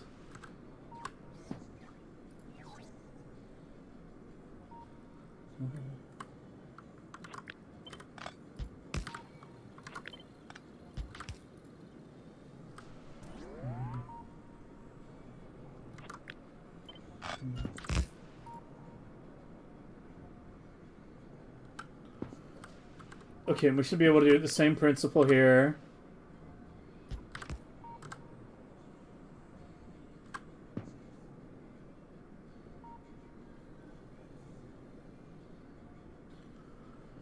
I mean, do I have to have a separate timer? Why can't...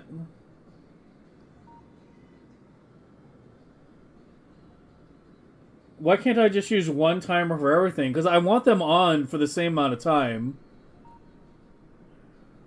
So I really should try to just use one timer for everything.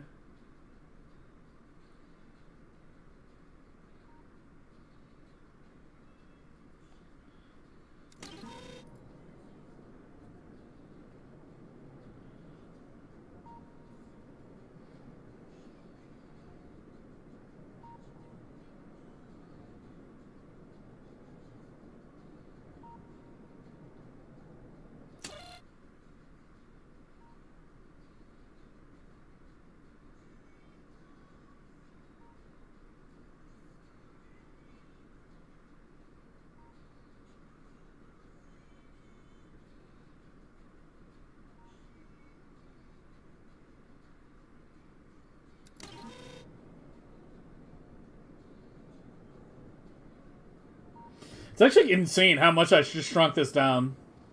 This was the OG. Yeah, over here. Like, I just collapsed 3 combinators into one, basically. Well, into one on each of these blocks and then a single timer.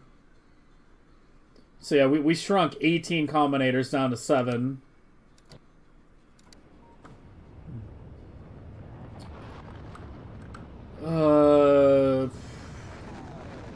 I think the easiest way to do it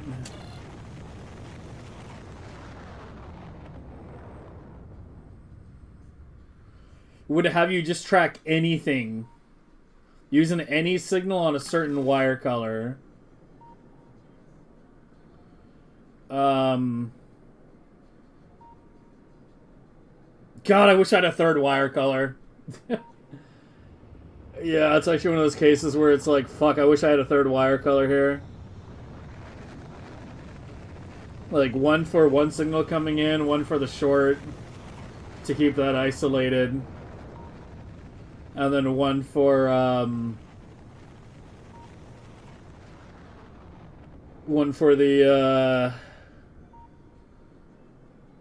the science coming in, so I could just use an any signal.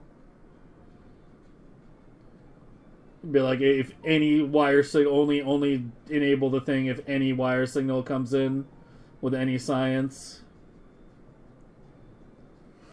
What be this?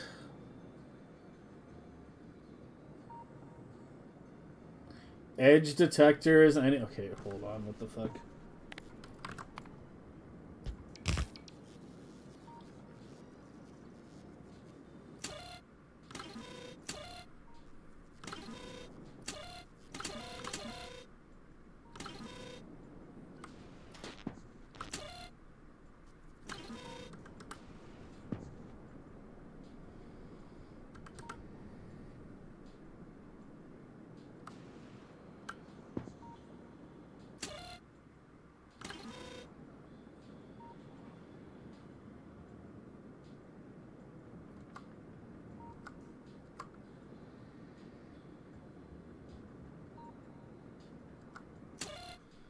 Enable, disable, and constant.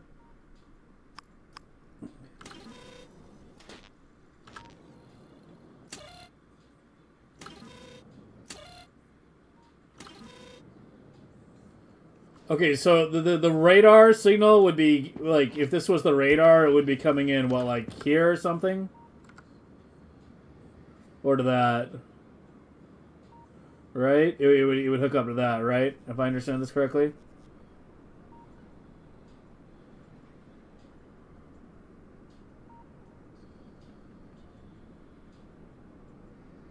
Oh, it would come in on the red. Okay.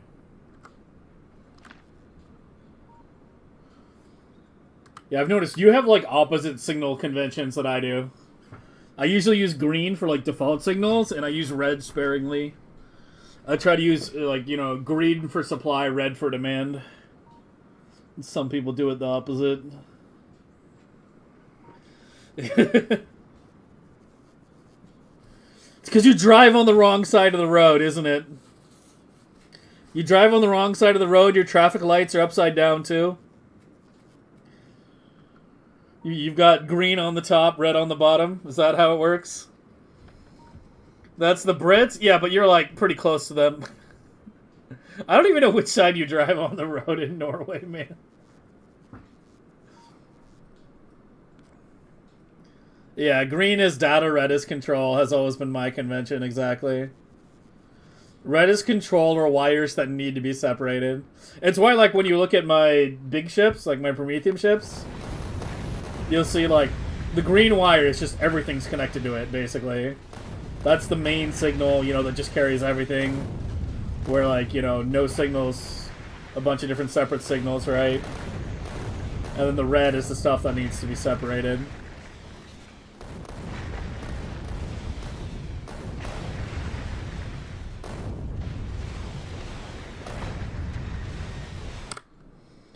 R is closer than G? I guess a little. I mean, doing Alt R or Alt G is always kind of awkward, though, because you have to hit Alt with your thumb, usually. Or at least I do. I got these weird hobbit hands, man. Okay,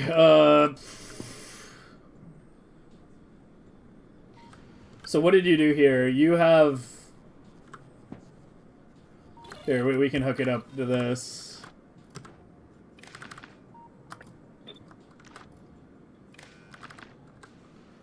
Like that. So you've got these at 1.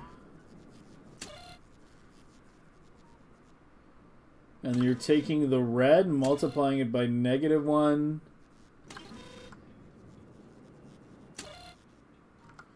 This shit's really hard to follow. You're multiplying it by -1, so you're taking both the constant and the signal coming in, multiplying it by -1. And then merging those two together on U. If it's greater than 0, 1... So is this the rising edge detector you were talking about?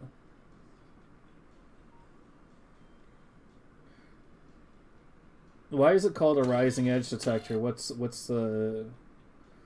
the nomenclature? I demand the etymology.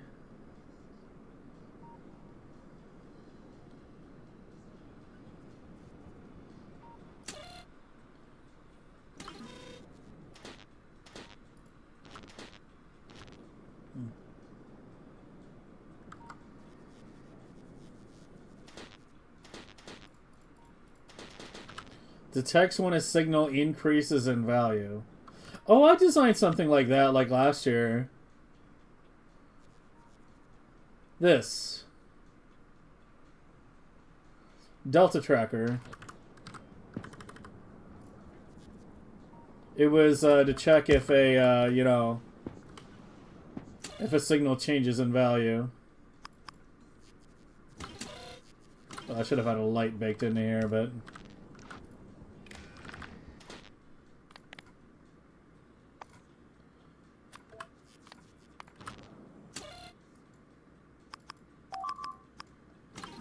I don't even remember what I did here.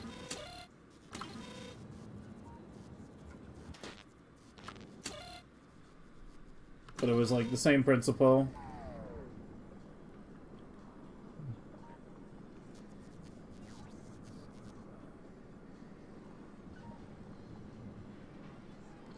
Enable, disable the red science and the constant to see. Oh, okay.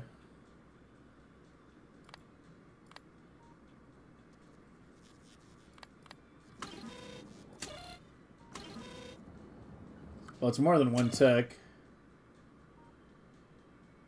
This is your timer.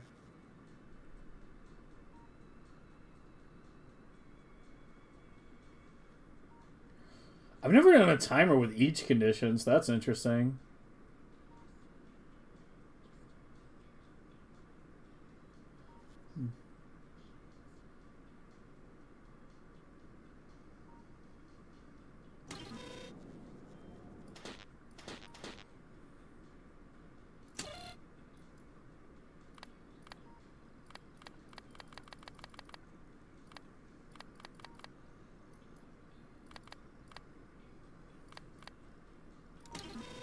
Okay.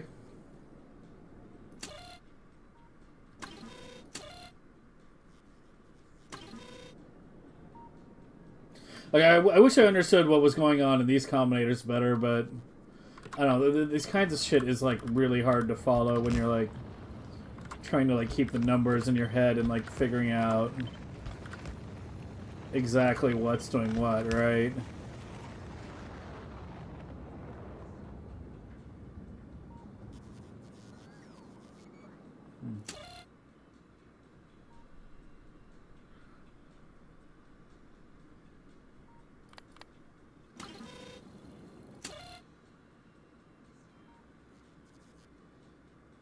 I really wish the game would let me have more than one window open at a time.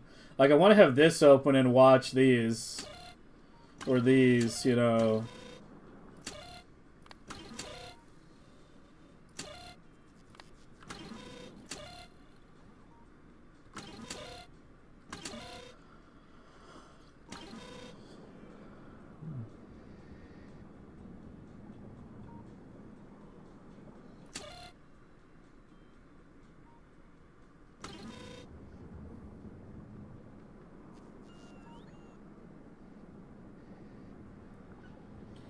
EVE Online, yeah. Yeah, just let me have Windows. I'm using fucking Windows operating system, right? Let me have Windows in my game.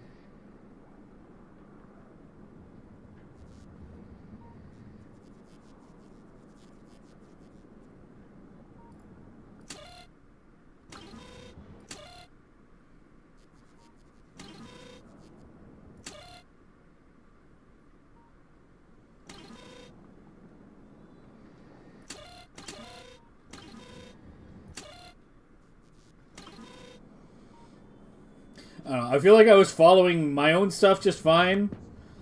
And this is like sort of fried my brain a little.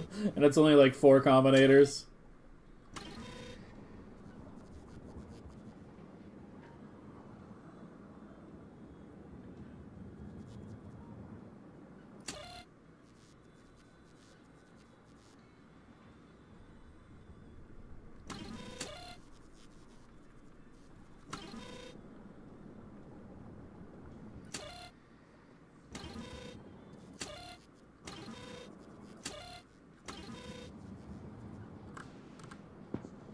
Alright, well, I'll keep that in mind, I guess.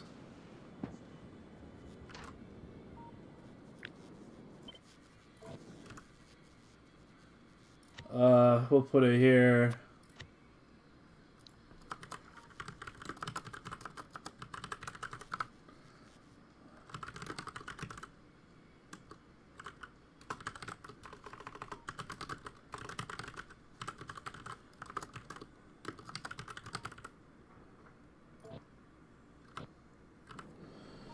Alright, but yeah, I mean, for now, I'm just gonna finish, I'm gonna finish with what I have, because I understand that better. But yeah, thanks for that. I'll keep that in mind next time I design something around changing variables. But right now, I just want to wrap this up. Okay, so let me just do this the same way I did this, so we can move on to something else and not be working on this all night long. Alright, so you, again, needs to be like this, except you're going to be quadrant, quadrant, quadrant, quadrant.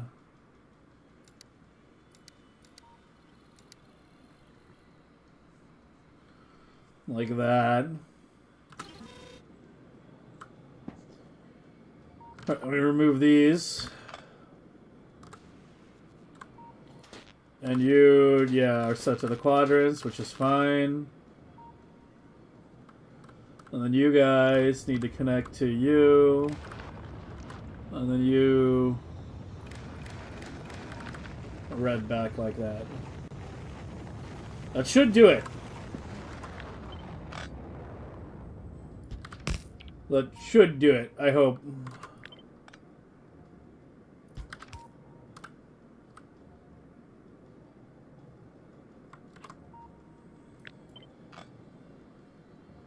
It's a shame it's like 1 tick wider, 1 tile wider.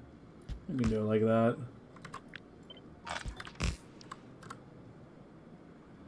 Now it's a nice little box. Alright, let's see if it's fucked up. That's the important part.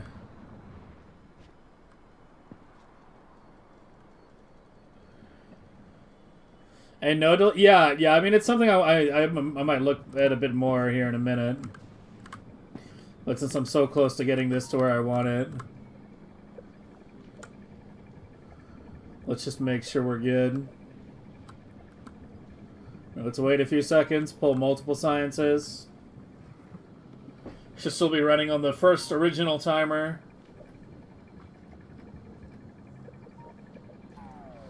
And they should all go out at the same time. But yeah, the amount of compaction you can do in circuits is ridiculous, for sure. Like, I've said this before, and like I think it's very true. I'm good at figuring out the logic on circuits, and kind of good at, like, you know, getting a circuit setup that works. Like, I can usually almost always figure out a setup that does what I want it to do. But what I don't do is do it in the least number of combinators, usually. Like, usually when I get something set up, it's usually a lot more bloated than it needs to be, or, like, not necessarily bloated, but it just has things separated out a lot more than it needs to be. Yeah, that looks good. They all went off at the same time. Check if these all go off at the same time, too, now. Like, I don't know if you guys remember the RGB lights that I made, but, like, people have compacted that down to, like, 8 fucking combinators or so.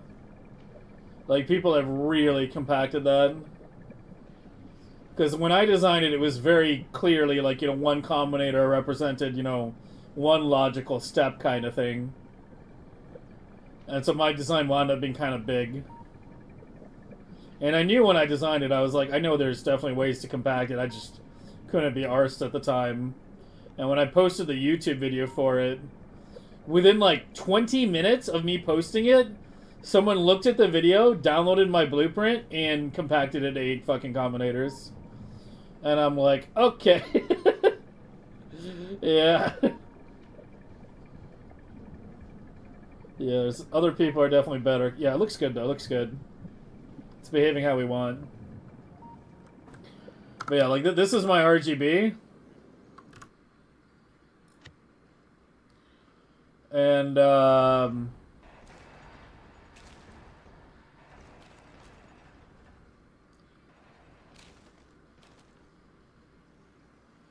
don't know what I did with it.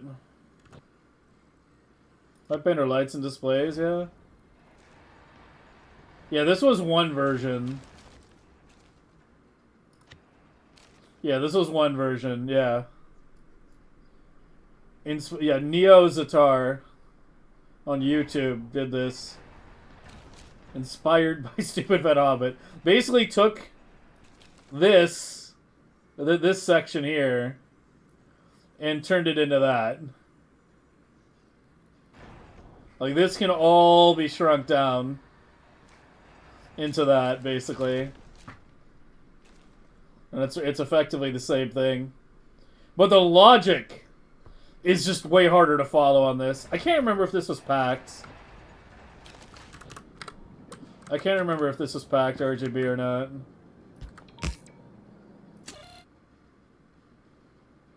No, it wasn't.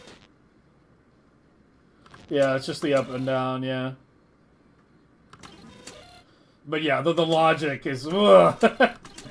The logic is so much harder to follow. Even though he's clearly labeled it, you know, up and down, and he's labeled the combinators. But yeah, it just goes to show what all is possible.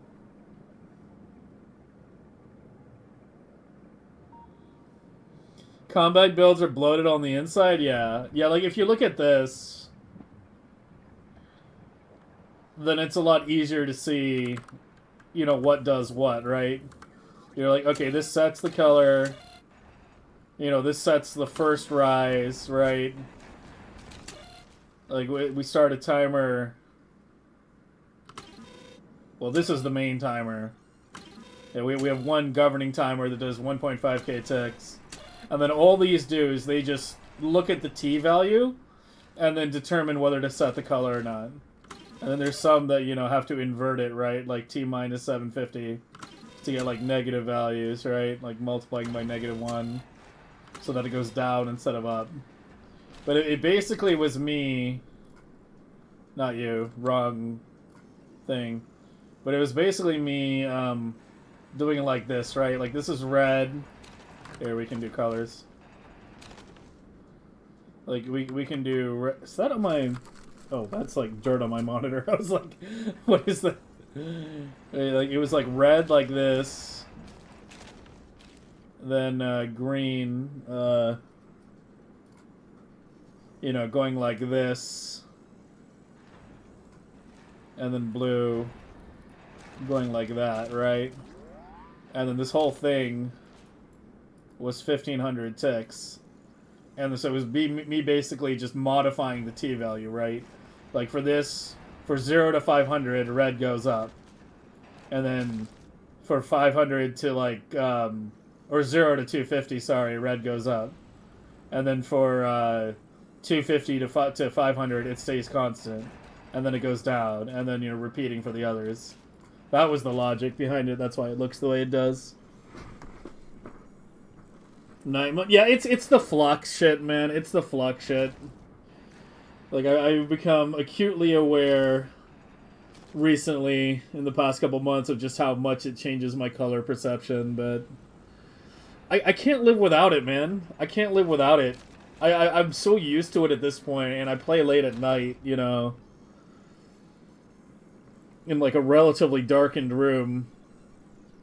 Like, if I wasn't using flux, I would probably have like glasses that are an inch thick or something by this point. Instead, funnily enough, my vision has actually gotten better as I've gotten older, despite how much time I spend in front of a fucking screen. But yeah, like, I don't know. Like, flux really, really saves your eyes when it comes to, like, you know, late night shit, so I can never go back, but yeah. It does have the problem of making me slightly green-blue colorblind at night. I'm not actually colorblind, but it just looks that way to you guys. Because it can be hard. Like, it became really obvious on Gleba, I remember that. With some of these colors. Or whatnot. Like, yeah,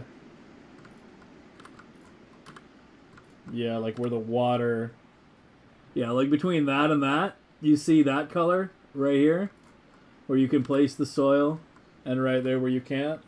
Right now, I can barely tell the fucking difference between those two colors. Like, those are almost exactly the same to me. But if I disable flux, then it becomes much more obvious. Like, now I can more clearly see the blue versus the green. But I'm also going blind because this is, like, super bright white now. Like, this is, like, blinding white now.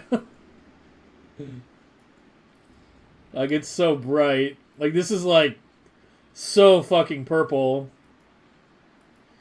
Like, I've seen the Factorio colors through the flux lens for so long that...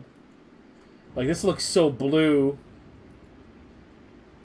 Like, this is, like, so fucking purple. It's wild. Like, this is, like, bright purple. Although it might just be my eyes adjusting. Like, this is dark red. This is, like, literally pink. Yeah, the colors look so fucking crazy different when I turn it off. Everything looks so blue. Like, this is all blue. These are all blue. Does this look blue to you, too? Or is this just my eyes adjusting from the flux filter? Like, does all of this look blue to you guys?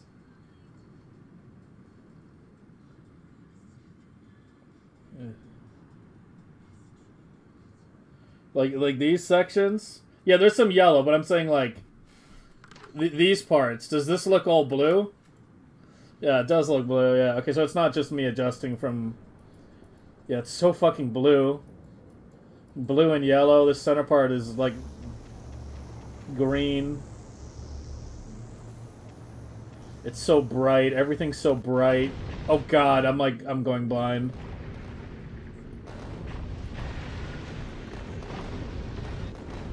Everything's so bright. Like, these don't even look yellow anymore. These look like slightly green at this point. I don't even know, man. It's making me doubt reality. What other planet? Aquilo? Yeah, the whites are much brighter here. Just the whites and the blues get so fucking bright with it off.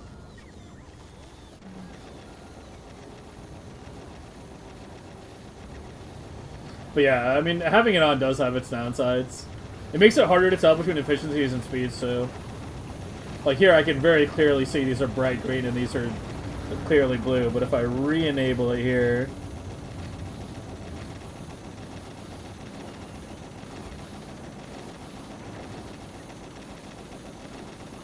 then I can still tell the difference, but it's definitely closer.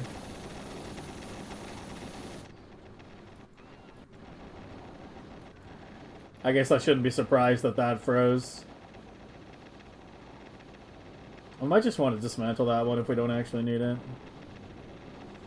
Well, I mean, we'll see. It was you, Andy, right, that said to reduce the timer by 1 tick? That's what we were testing. Because I wasn't actually... When we clocked this, I wasn't getting enough cryo per minute to keep this going. There actually was a dip there. Well, I wish there were a dip. That wasn't me pulling science off the belt. That's way too big of a dip.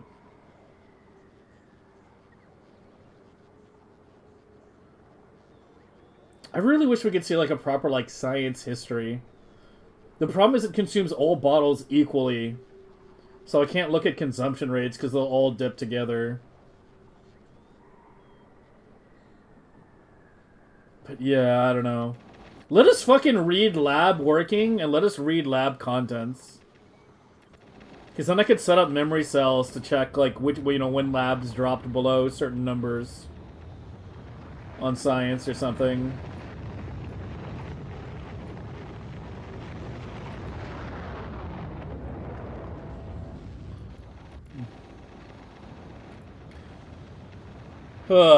You compacted and posted a month ago? Did I reply to that already? I thought I did, but maybe I replied in my head. But yeah, a lot of people compacted it. I don't know if I have yours. I don't know if I have yours.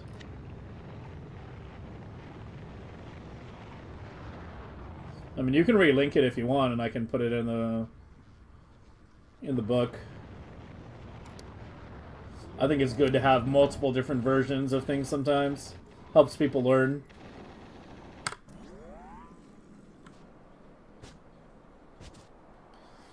Okay. I'm in a little bit of a circuit mood. What else should we do?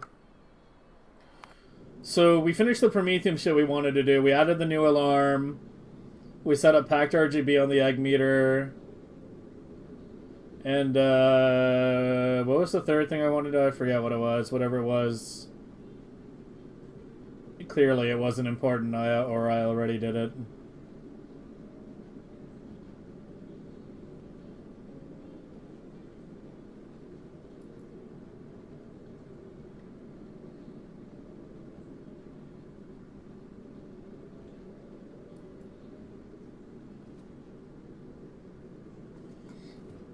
I'm trying to think if there's anything else we want to do.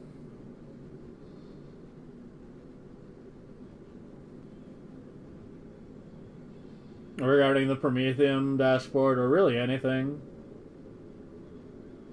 How much more fancier can we make it?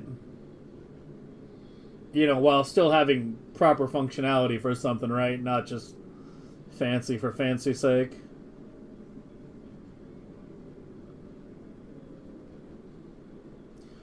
I think we're in a pretty good state right now.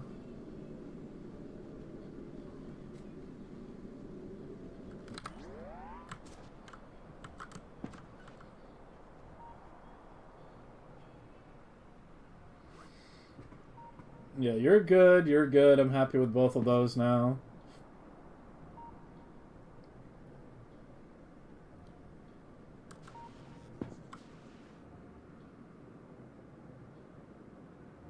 Do these two greens still have to be separated? No, they shouldn't have to still be separated, right?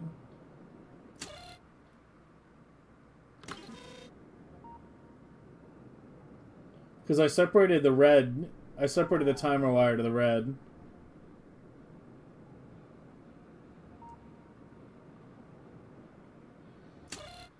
And you're only outputting the appropriate signal. Yeah, I could probably get rid of that. Let's test it.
Any second now. Come on. There we go. Alright, first test successful. Now let's test the second part. Wait like maybe 10 seconds.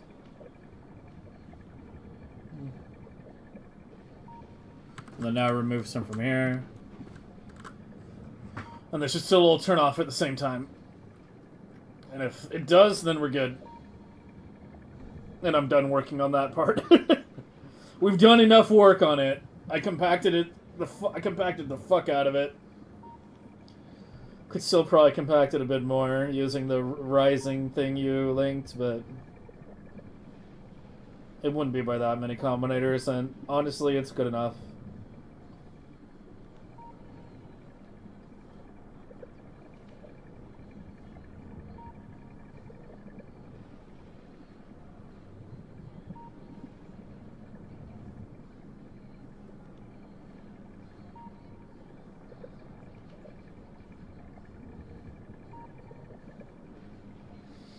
Alright, looks good.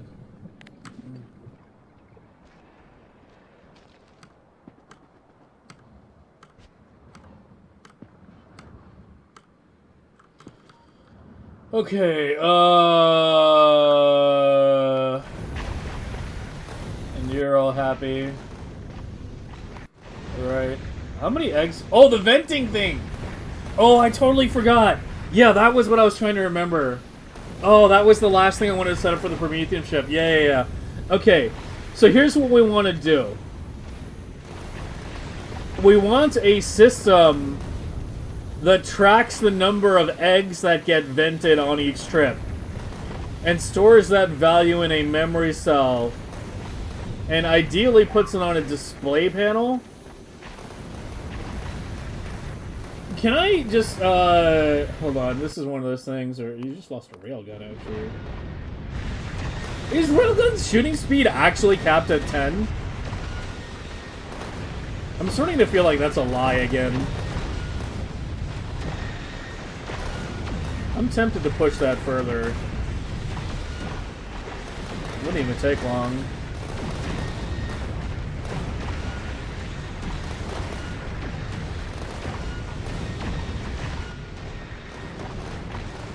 We lose corner railguns somewhat regularly. It's kind of weird.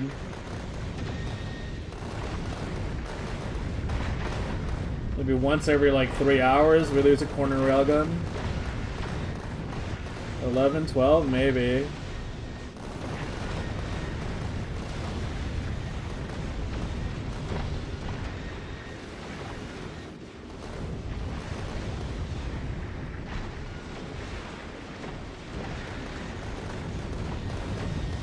I mean, the tooltip's supposed to be accurate now, right? That 0.35 plus 0.49?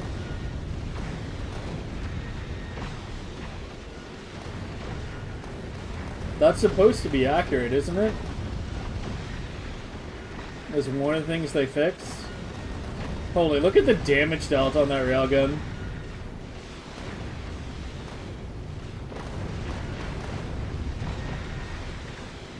And that could be way higher, too.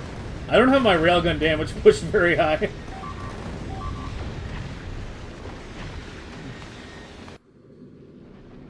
It's always, yeah, it's always on this leg.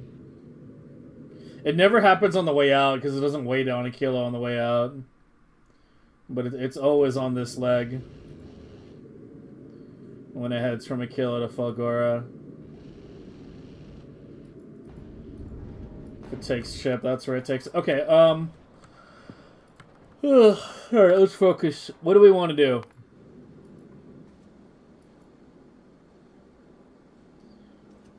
So the original idea I had...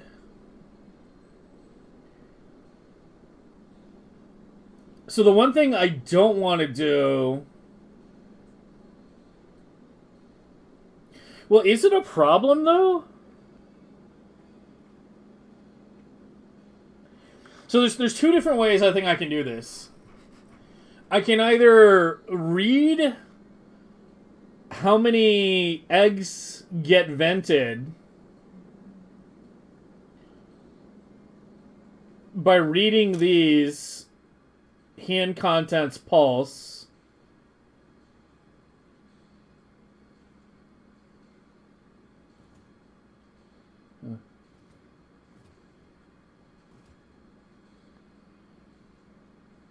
and then store it in a memory cell that only gets reset when the ship arrives at Novice, right? Like, basically, when the ship leaves Novice, it starts tracking how many eggs get vented. And then it stores that value and then keeps it until it's back at Novice again, you know, getting another load, right? So we could use the Novice location, you know, Novice equals 3, as the reset condition for the memory cell. I originally was averse to hooking these all up and doing read hand contents, but I'm starting to realize it doesn't matter, does it? Because I was like, I don't want those egg signals to be sent back across these wires, but they don't matter. We're already reading the hub contents.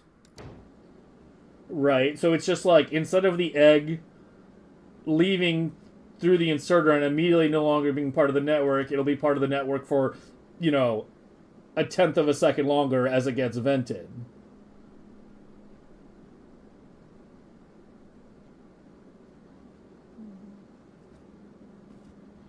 It would have to be a different color,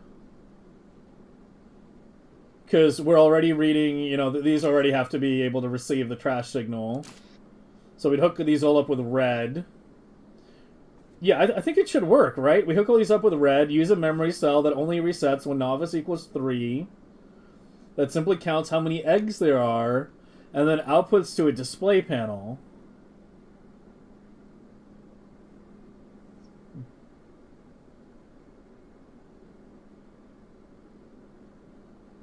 That should work, right? Okay, one thing on display panels, because I feel like I don't actually use them that often.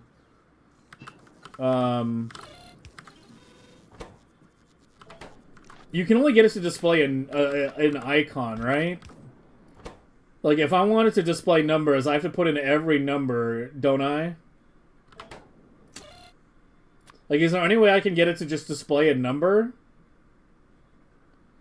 on something? Like, say this is like 7.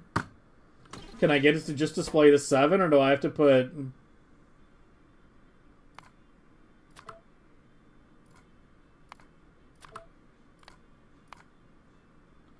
Yeah, so it just displays that.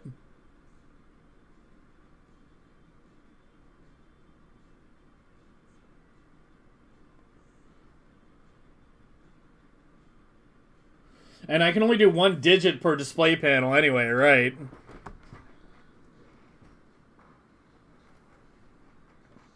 One possible. The thing is, like, I wanted to display pretty much the exact number of eggs that got vented.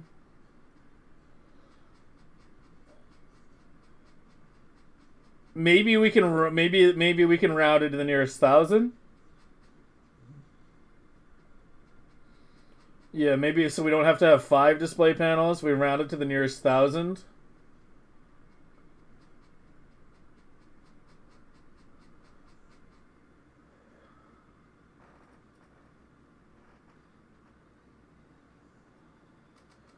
Yeah. I mean, I'm trying not to have it being an enormous thing, but okay. Let's think. Today is circuit day, so you're gonna be a memory cell that is going to read our number of eggs that comes from the inserter, and we'll set you to say 1K for now. So that's the inserter. Dude, why is the fucking power range so small, man? And you come there, and you only reset. The only time I want you to reset is when you arrive back at Novice. So in green, Novice equals 3.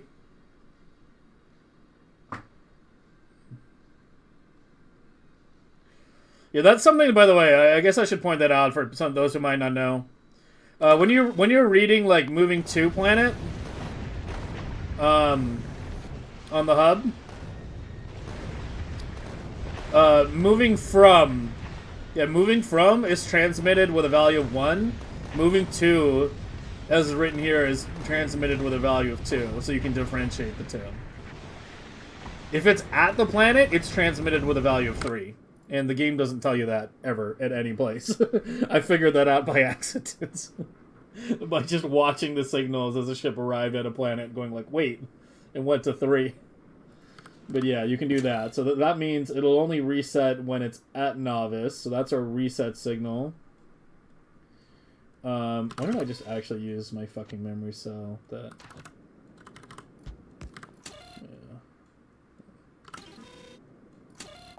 Just change that. Yeah, if novice equals 3. Yeah, I'll put everything. That's what I want. And so basically what this will do is, you know, as we...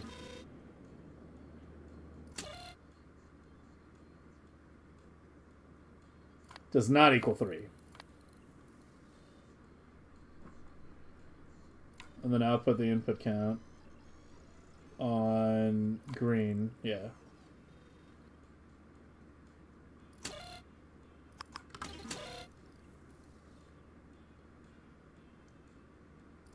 No, I want it to add together, though.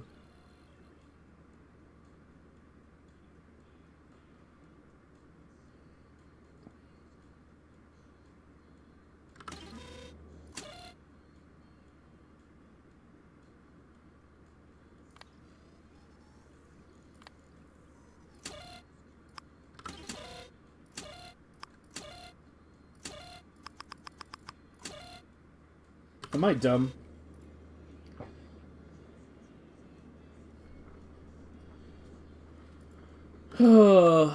I want it to... Every time this enables, I want it to add 1K.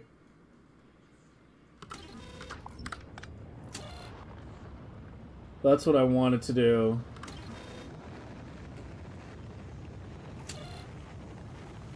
Like, I don't want it to be, like, infinitely increasing like that.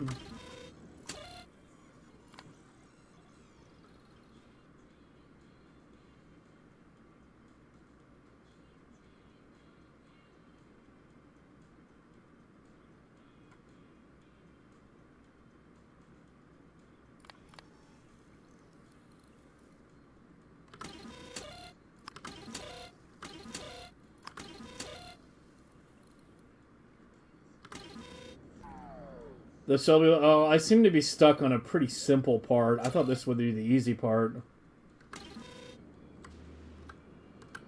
Fuck. Alright, let me think.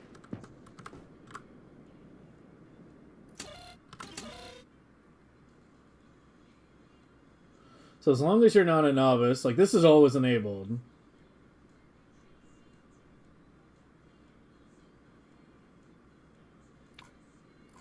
I need 2, don't I?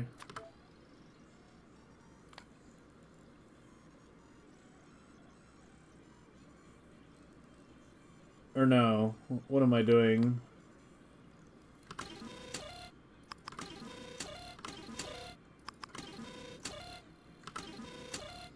Am I just stupid? How do I do this?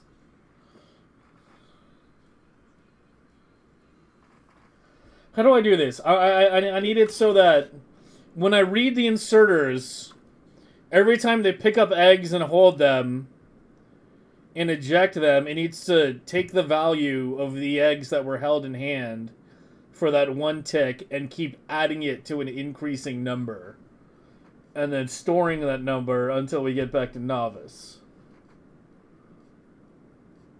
For some reason I thought this would be like the simplest memory cell thing in the world, but I'm realizing I was not thinking about this correctly.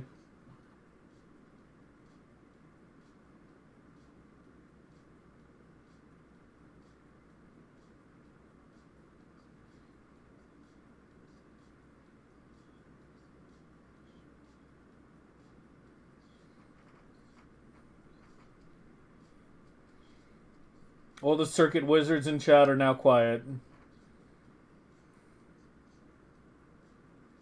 Just ring hand tick, but I'm talking about storing the value. I know the read hand tick, but like imagine this is the hand, right? So it's off. There's nothing. It pulses, adds 1K, and then it turns off. I need it to store that 1K.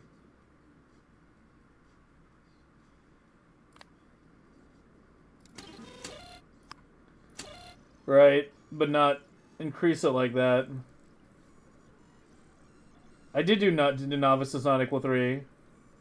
I got that part. I know that part. I'm stuck on the storing the value part.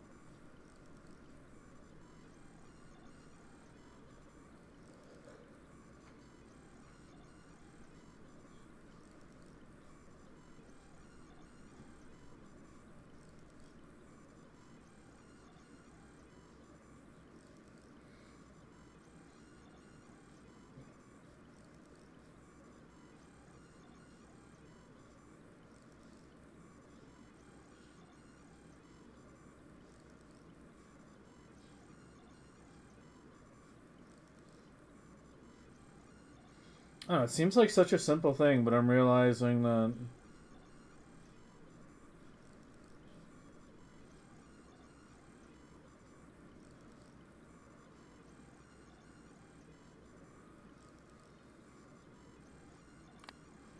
Like, essentially the behavior I want is that as this goes, if I toggle this on and off and on and off and on and off, I want this to increment by 1K every time, right? That's basically the behavior that we want.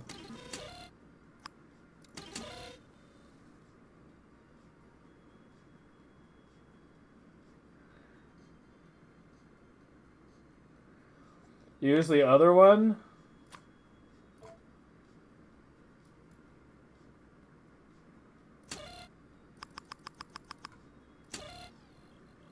No, it's still 1K.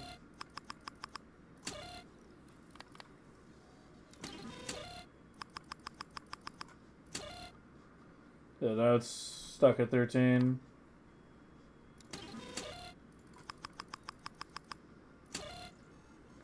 And now it's just spiraling out of control. Why is this so hard? I feel like I've designed much more complicated things than this. Why is this so hard?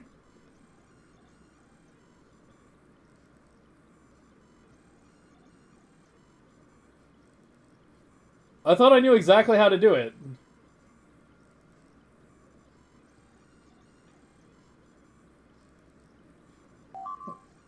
And apparently I don't know shit, and we just took 10 damage.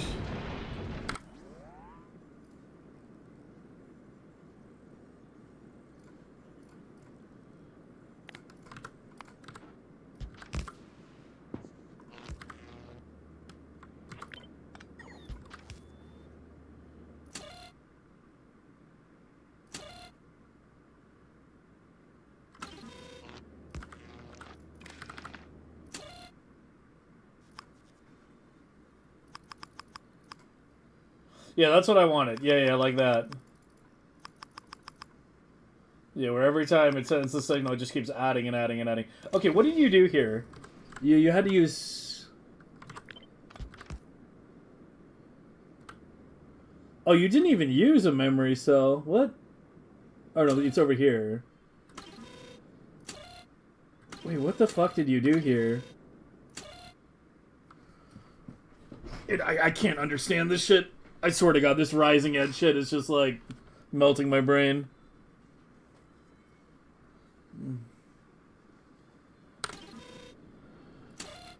So we have our inserter here on the combinator.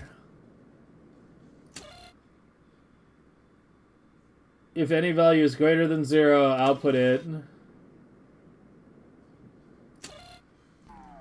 If both red and green.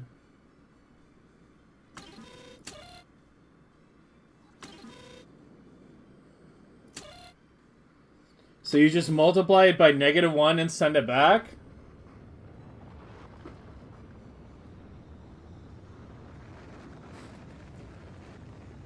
Oh, the rising edge is not needed? This?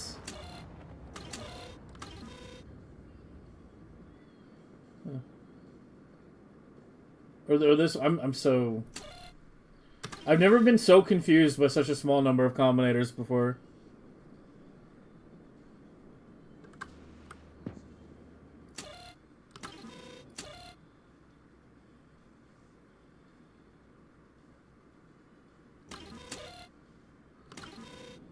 So you take that original signal, you multiply it by -1, and then you output it.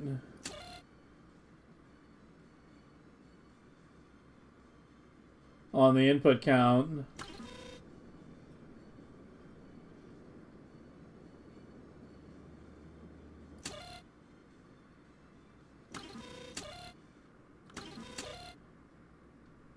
And this is just the same as what I have, well, with a different signal.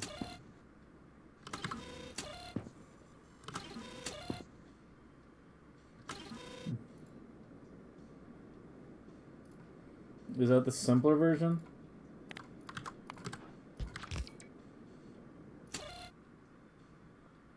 I mean, I tried this.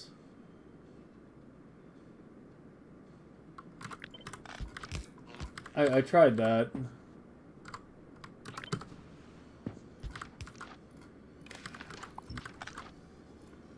Like that?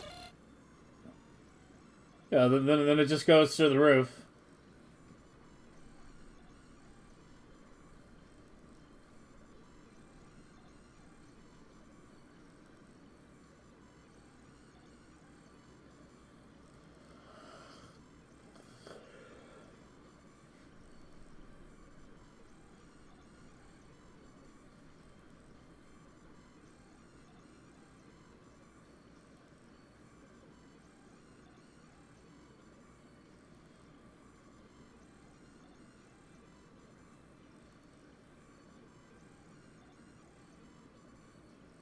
Oh, so yeah, okay. Oh, so I did have it right then. I did have it right. Yeah, I just wasn't thinking about it. Yeah, it's we read per pulse. So this was technically right then. The edge was just to make it a 1-tick pulse. Heard a penny drop? Dude, it's 2026. There's, like, no change anymore. What do you mean heard a penny drop? I don't even know where the nearest penny is.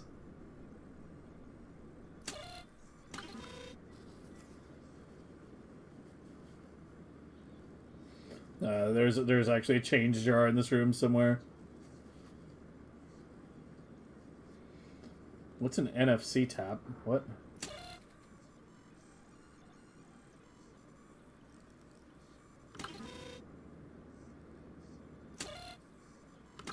Okay, so I should be good using this then.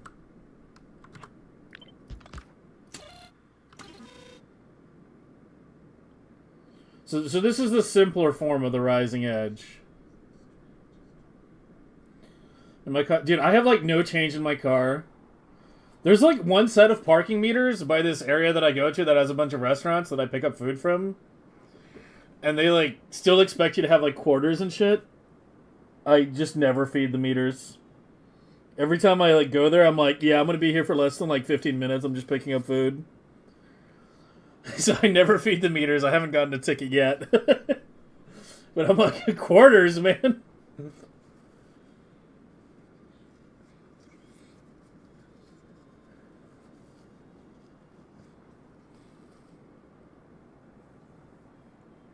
There's a bunch of coins behind me. Yeah, I mean, there's a change jar, like, somewhere here, but I gotta admit, I haven't looked at it in a while. If I ever pay with cash somewhere, like, I usually just give them... I just usually drop the change in the tip jar. I dropped the coins in the tip jar. And just round it up to the nearest dollar is the way I see it.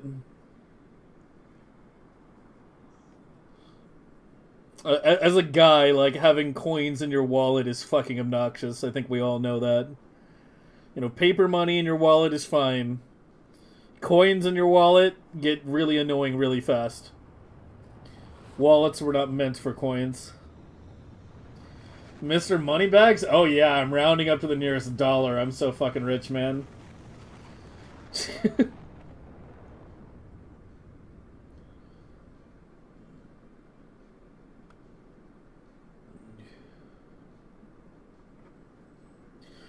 So yeah, like this feels like what I did with the Delta tracker, which is what I originally called it when I designed it back here. But yeah, this is obviously a better version of it.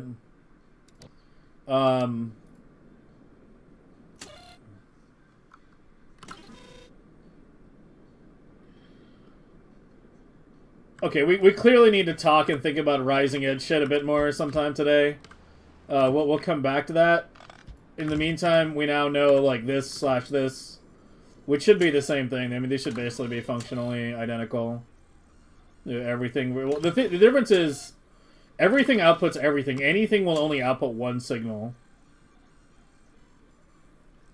That's the main difference between the two.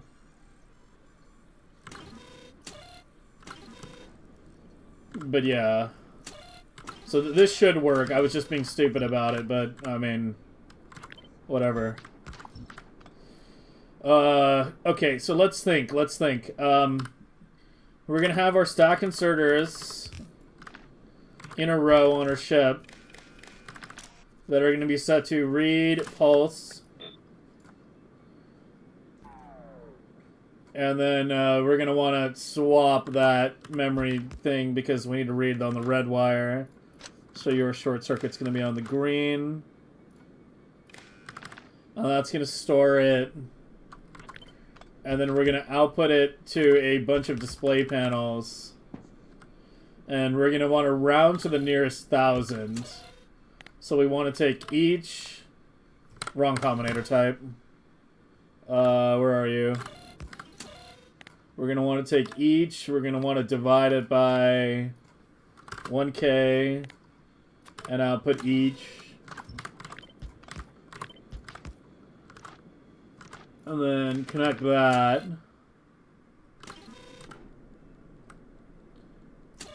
So this is going to give our egg count to the nearest 1,000.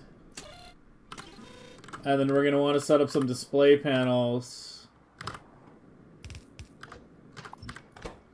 You should probably just display, like...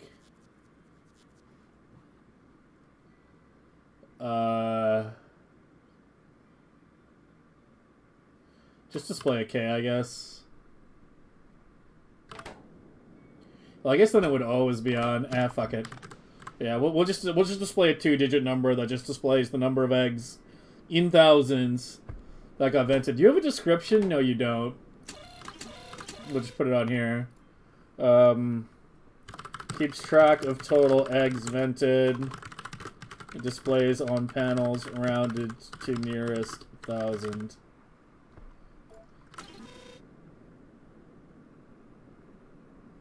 Yeah. If you do have a number display that already has it set up, please give it to me, because it's a fucking just... It's just tedious to set up, right? We'd have to set up the, you know, the 1, the 2, etc., etc., etc., etc. I might have one somewhere, too. I remember designing one last year. Wait, this might have it.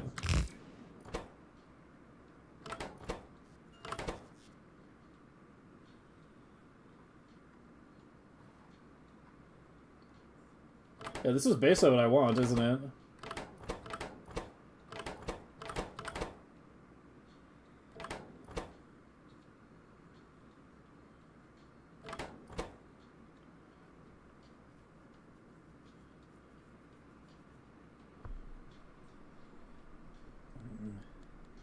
Let's see if this is closer to what I want.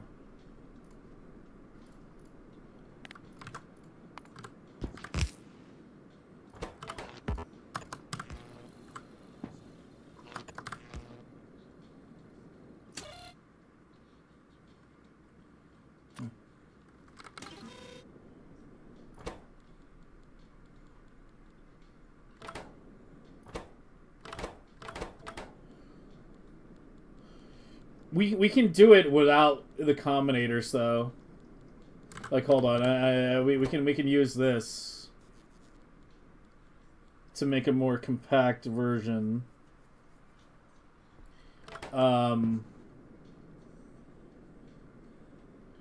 Yeah, this just displayed the icon. I was trying to remember what the first part did. That displayed the icon. This was a really nice little fancy circuit that I designed that I never used.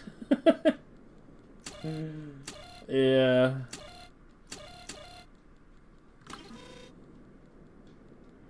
The whole point of this was to design a circuit that for handcrafting for the hamster stuff, but yeah. It just comes too late. Right, like unlocking combinators. I mean, you can unlock them pretty early, but you have to put everything down by fucking hand. And that part's obnoxious. Yeah, what I can do here is take you...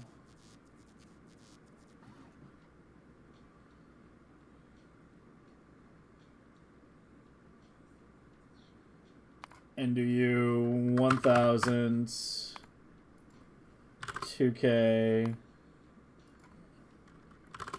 3K, greater than or equal to now.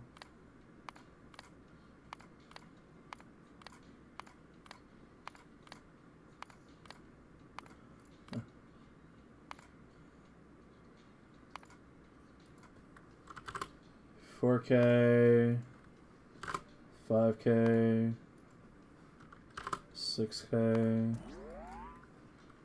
7K, 8K,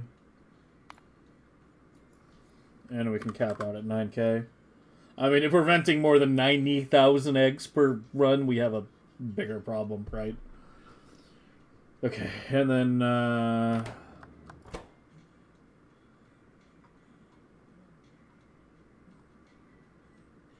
and you were reading the ones digit and outputting the right-hand column.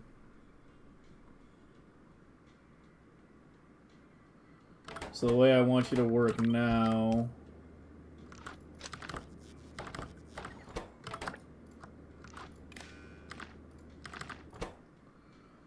is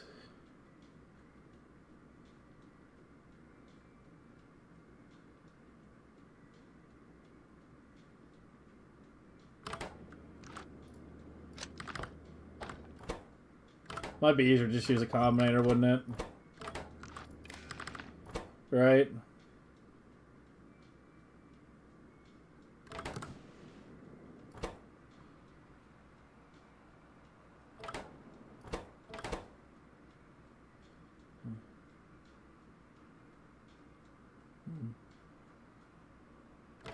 Or just use these.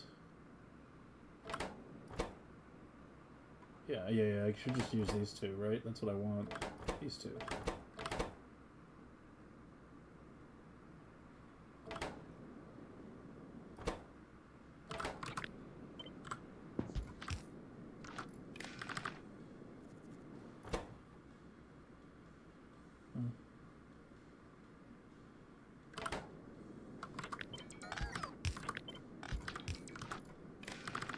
Like that, right? That should be it. Read pulse, store the value. I think I can remove this combinator now, right? Yeah.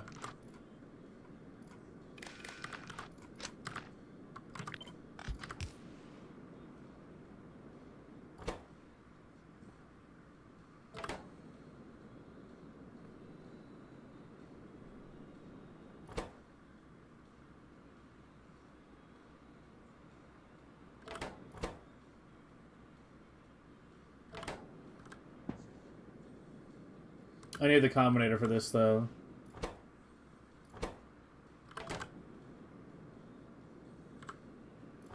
Like, that can be combinator-less. But this one...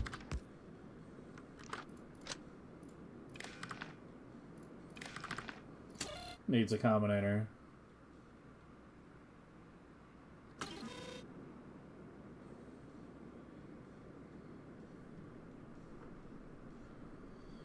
Is that correct? Did I do it right?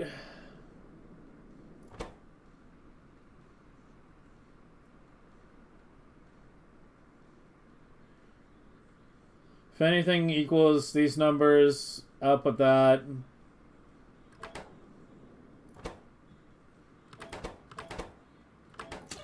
You need to divide by 10.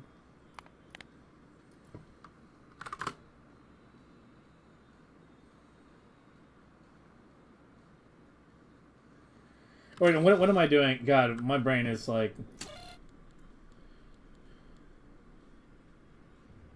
No, I do want modulo.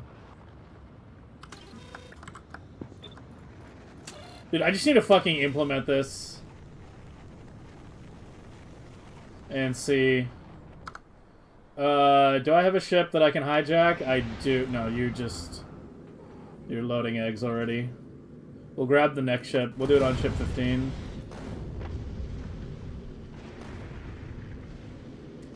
Yeah, let's hijack ship 15 and we'll test it there.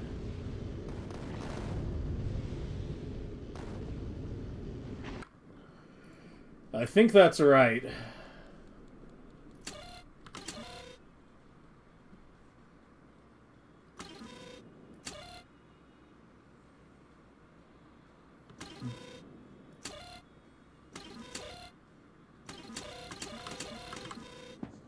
I mean, I can test it real quick.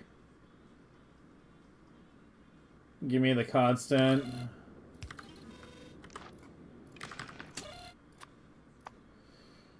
One eggs.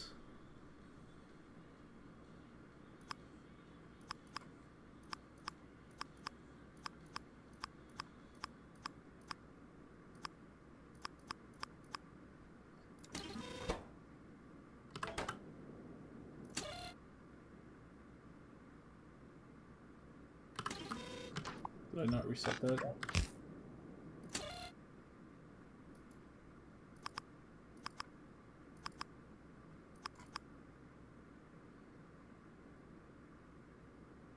Yeah, I think I got it. It looks about what we want, right?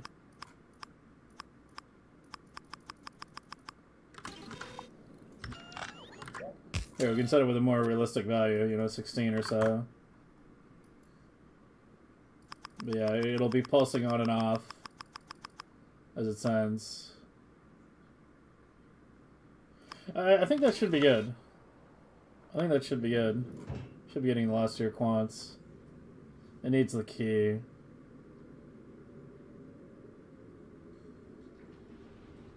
I think the key just got dropped.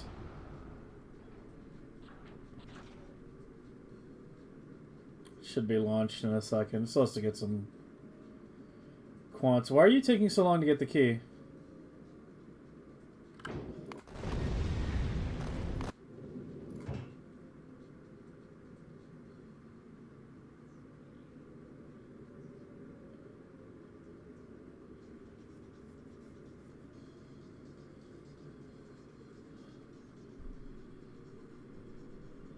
There it is.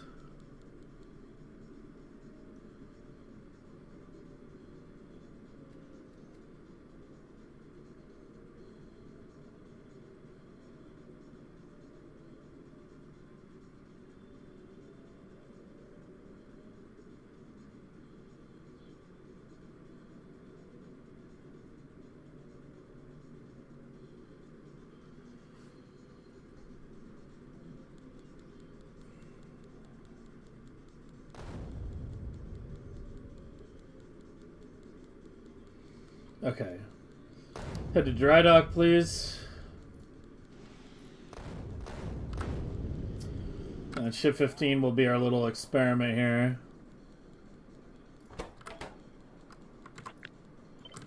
Let's put you down here.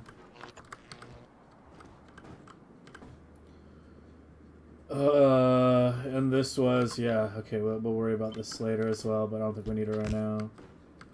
But yeah, that rising edge shit is something I definitely need to incorporate more into my stuff.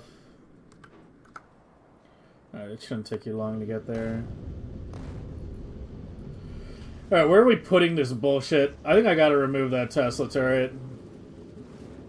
I already have 3 on the right, 1 on the left. I mean, it's just how things worked out.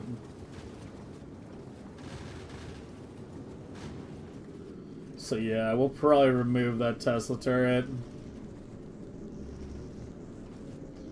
And put it right there. I could do it up top, actually. I could do it right above. That's not a bad spot either. It's not very many combinators. It's 2 combinators and 2 display panels. That's it. Okay, so let's see. We're gonna hook you up on a red pulse read. And then you're gonna go...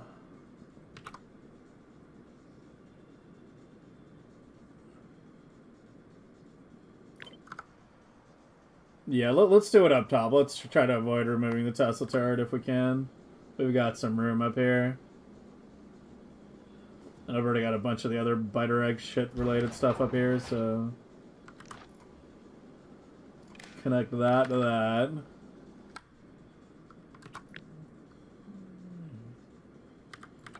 There, let me just do this so it all gets launched. Where'd you go? Yeah, go pick that shit up now. Accept, move you.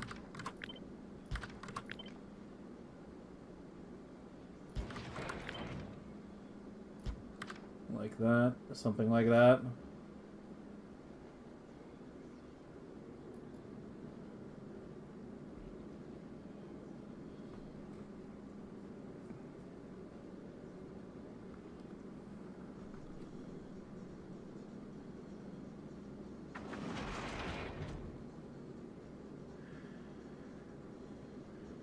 Hard-coded the higher digits? And all the heat links? No, he has a combinator for each one.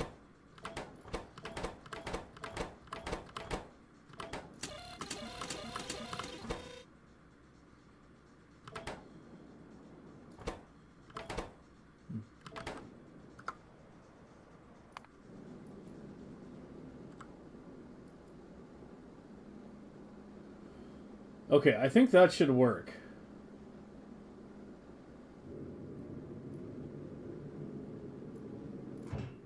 So let's get you off maintenance. And yeah, resume to novice. And we'll do a little minor manual venting to see if I did it correctly.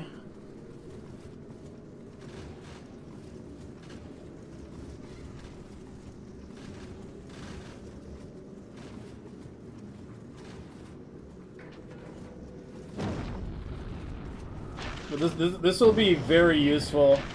This is something I'm going to backport to the earlier design too. Having your ships being able to manually report, you know, how many eggs it vented is very useful for figuring out exactly, you know, how many eggs the ship can handle. It's a good little system. It'll be useful when designing other Prometheium ships too. Yeah, the limit of 100 gets really obnoxious. The small one is peak hard coding? Okay, I'll take a look at it in a second. I just want to make sure this current thing is working okay.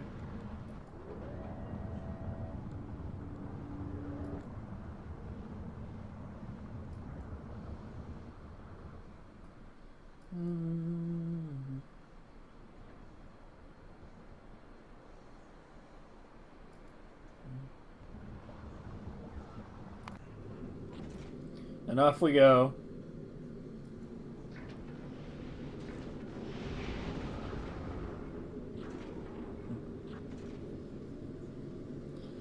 Does the combinator need to read the hub for the planet sign? Oh yeah, it does.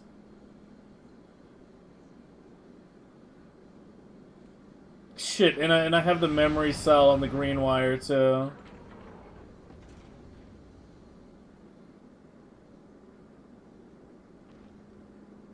It shouldn't be a problem, though.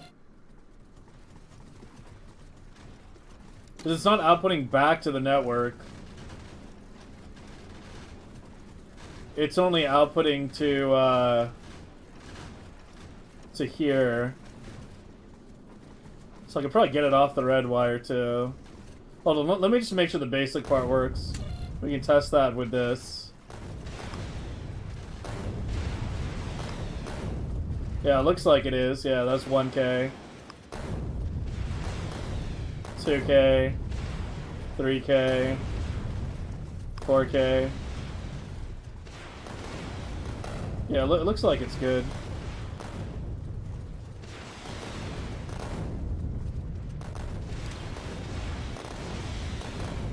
It would output back. Yeah, that's right, because it's on everything. I mean, I can change this to just eggs, though. But yeah, but then it would sticky the egg value. And that would screw up the other stuff. It would screw this up. This is the value we have to be very careful not to fuck with. Like, if the eggs are red for, like, a split second longer as they get vented, that's fine. That's not going to screw this up. But if we're sticking an egg value and then sending it back on the green wire, it's going to cause problems.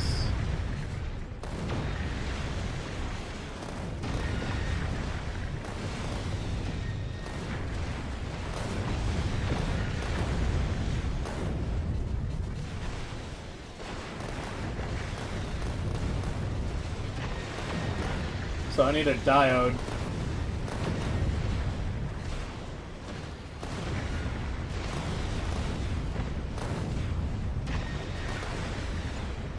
I need to separate it. I need to do here if just filter that one signal only.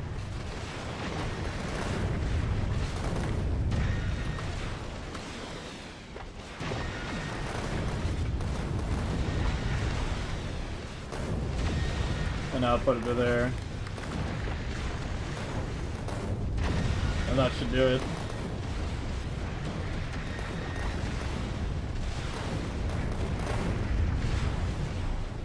Having it keep counting isn't useful. I want to know how many eggs get vented per trip. That's the important part. Because I want to know by how much we're over launching. Or under launching.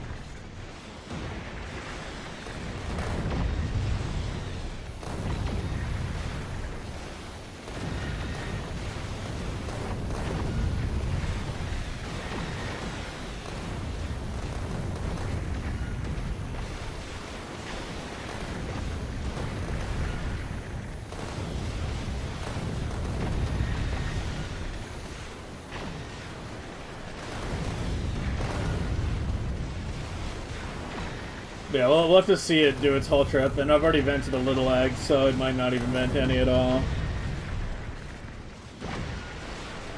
I need to, like, snag the ships before they start... Or do I? Do I really?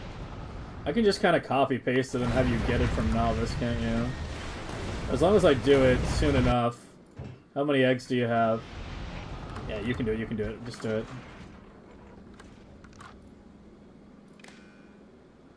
Oh, I can just hook it up to this, actually.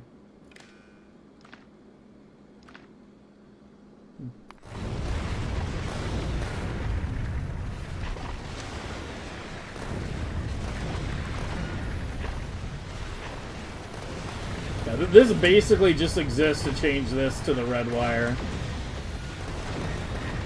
Because if it goes on the green wire, then yeah, with this being on the everything... And I can't change this to biters either, because of the problem, because of this.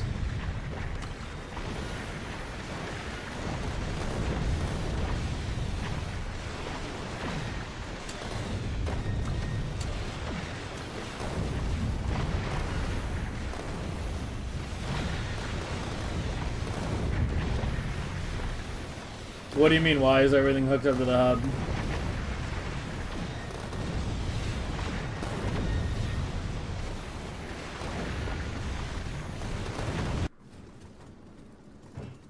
No way, it's getting the combinator from Gleba. Unreal. It's literally getting the combinator from Gleba. You're fucking kidding me, bro.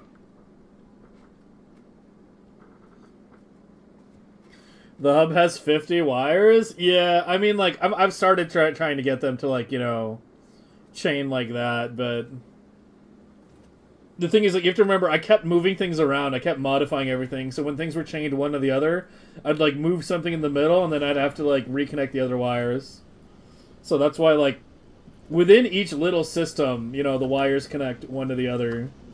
But every little system, yeah, has a direct connect to the hub. That's why that wound up like that.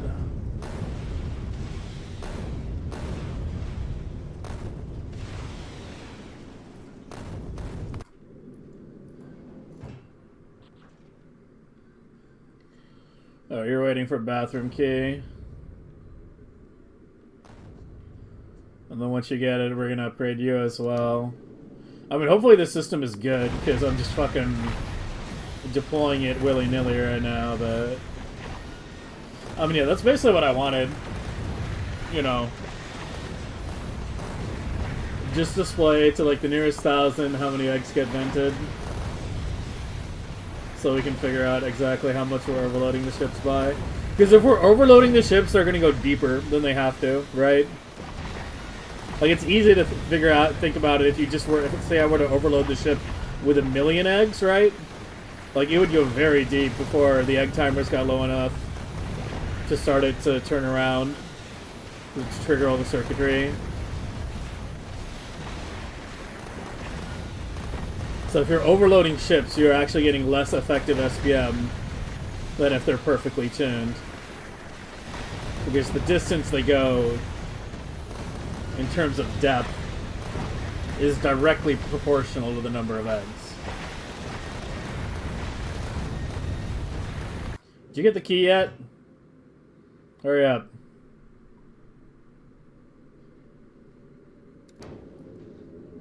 I'm not gonna send it to dry dock, I'm just gonna stamp it. And it can, like, pick up the shit from, like, novice. Yeah, let's just deploy it on each of them. Who doesn't have it? You can just pick it up from whatever fucking planet you can, actually. I'll get it from a kilo if you want, I don't give a shit. It's an easy addition, it's literally just... Oh, I'm forgetting the red wire. Yeah. I'm like, it's an easy addition. It's like, nope, we gotta do this too.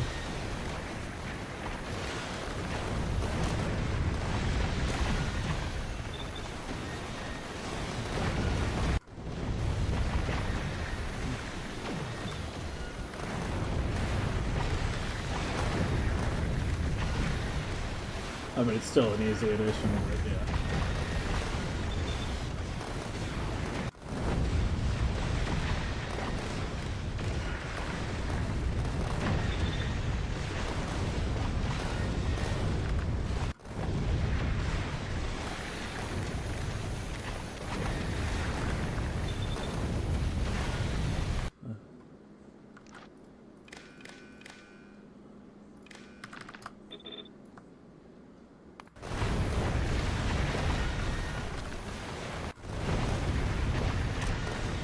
Oh, that should do it.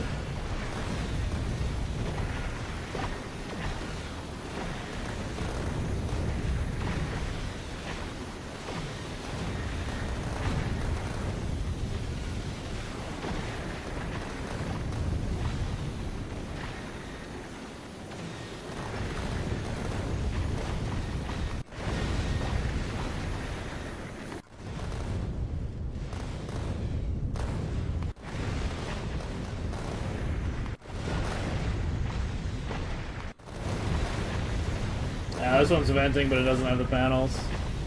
Unfortunate. But yeah, now that all the ships have them, we should be able to check pretty soon. You know, every trip for each ship is only half an hour, so we have time.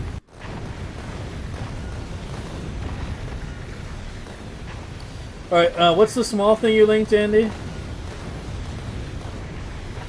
You said it was the same as what I had.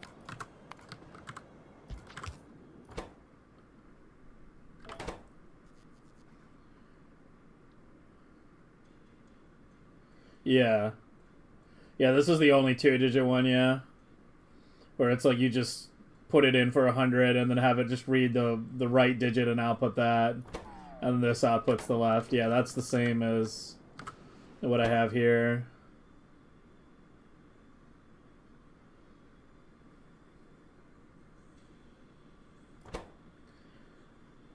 Yeah, that's the same as that.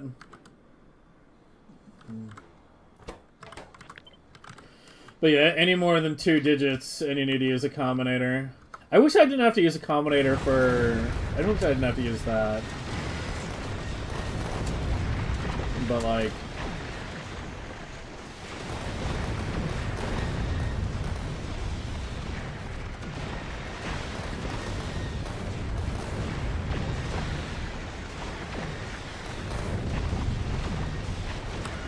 it's easier.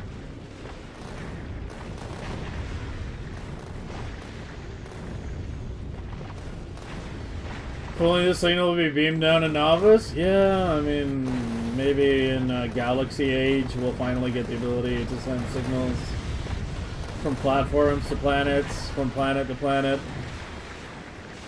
Like, you have an idea how much I would love to just have one big fucking dashboard on one planet that I could just read everything?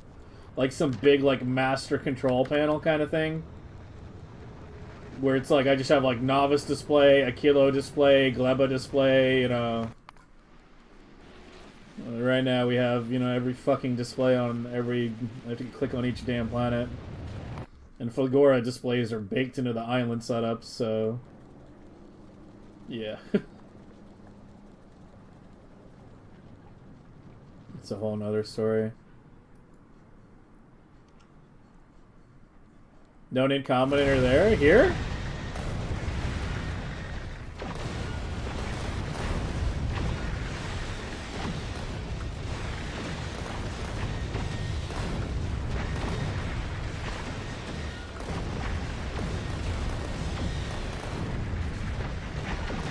I mean, I'd have to set it up so...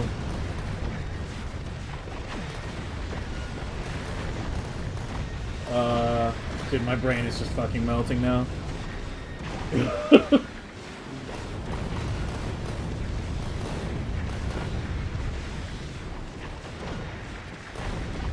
I'd have to set it up so,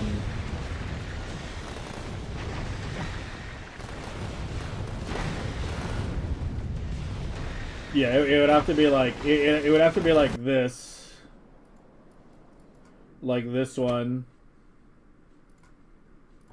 Except with the 1900, like so this, the way this is 89 and this is reading this, it would have to be for like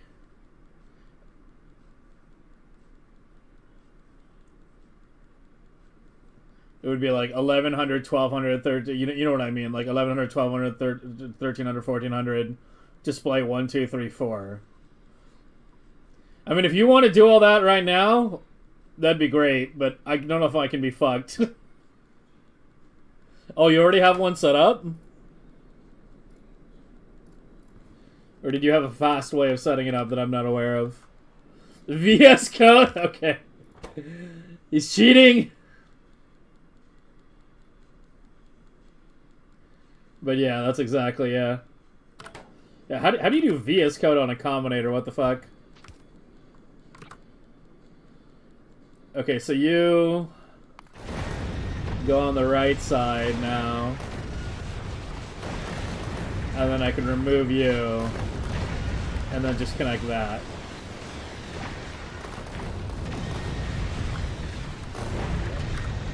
And then just put you right in the middle.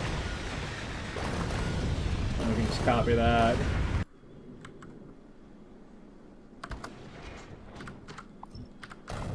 For fuck's sake. Yeah, like that.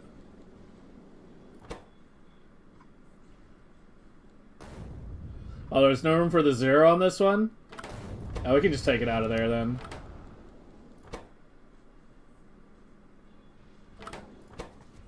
Yeah, we don't need a 0 on the first digit anyway. Yeah, let's do that. I was gonna say, like, what's the trick? Like, how do you set that up that fast? Because, you know, you can set it up manually, but it's gonna be like 10 fucking minutes of sitting there and changing it. Fucking VS Code. Actual cheating. He's cheating at Factorio.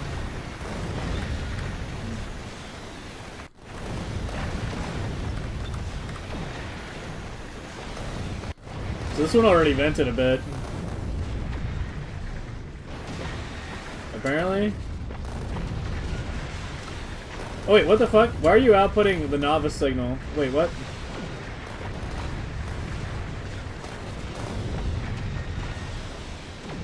No, I do need to change you to the biter signal only. Yeah, you need to read the biter, yeah, not the novice shit.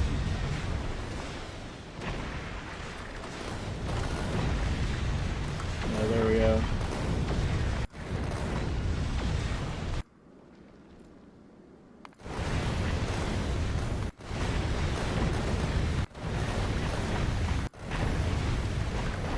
Okay.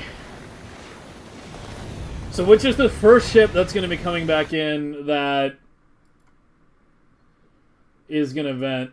14? I don't think that has... Yeah, that doesn't have the shit.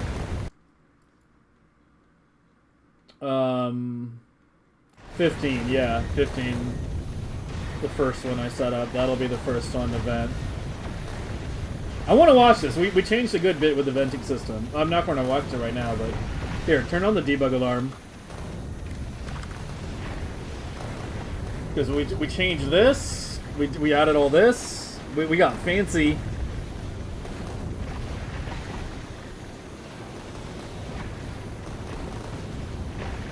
What is this? Holy shit, what is this? Lazy man's display? Let's put it there. Yeah, that's the simple version. Yeah, you just modulo everything.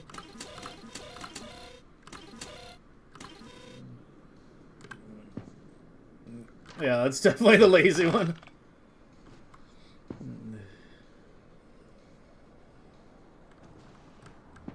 Even automated powers of 10? Yeah, you got really lazy with that. You just did fucking modulo 10 on everything. Instead of doing like 10, 100, 1000, etc.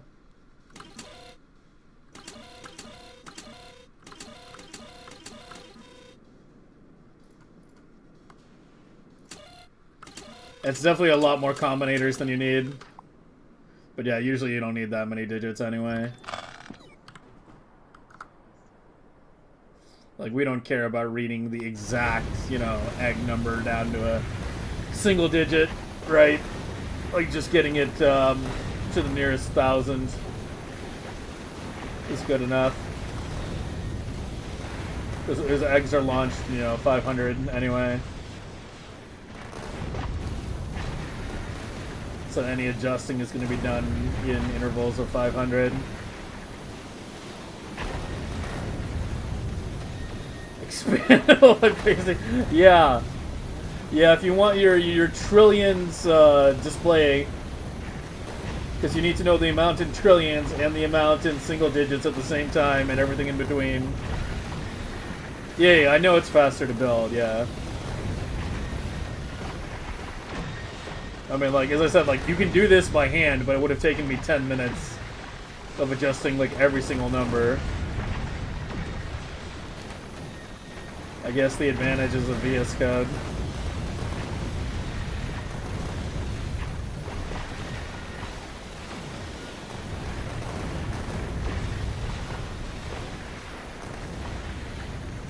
How close are you to venting? 112K? You're still a ways away.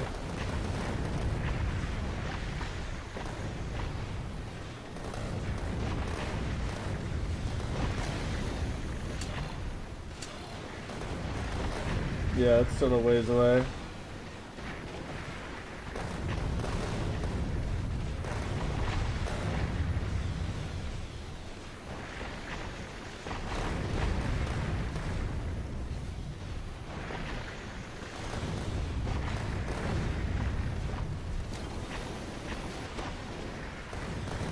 Yeah, that should be in time. 100K is usually good.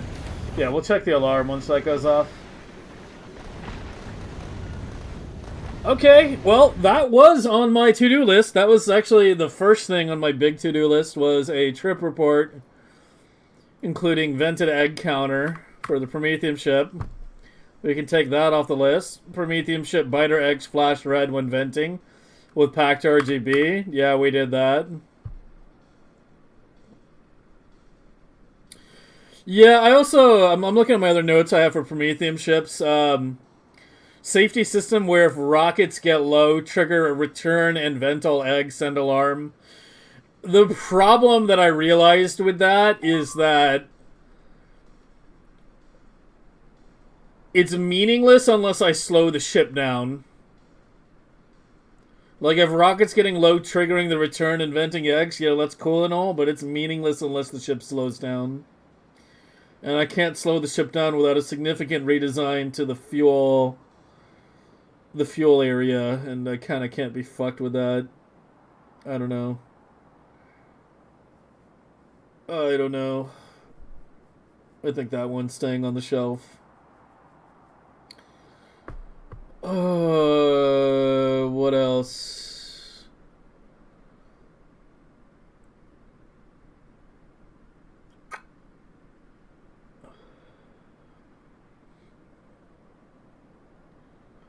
I wrote down Prometheium platform abort system should remove barrel from hub.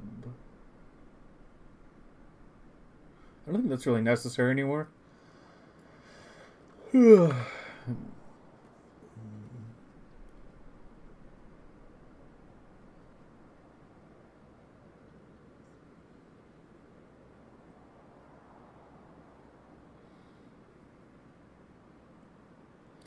Design ultra early Fulgora red belt fac, maybe separate from main. Yeah, fuck that.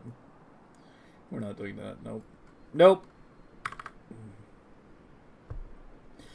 Finish switching to the new icons. I've already kind of done a lot of that.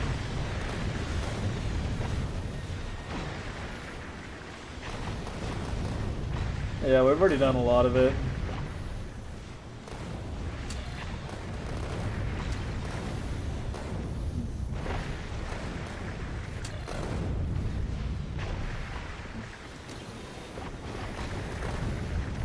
I think we're good there. For a score display, yeah.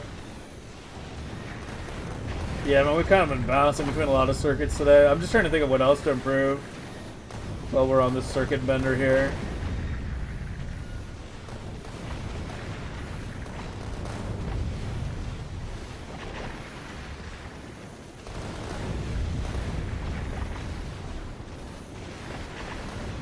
You should be hitting the threshold soon. A little longer.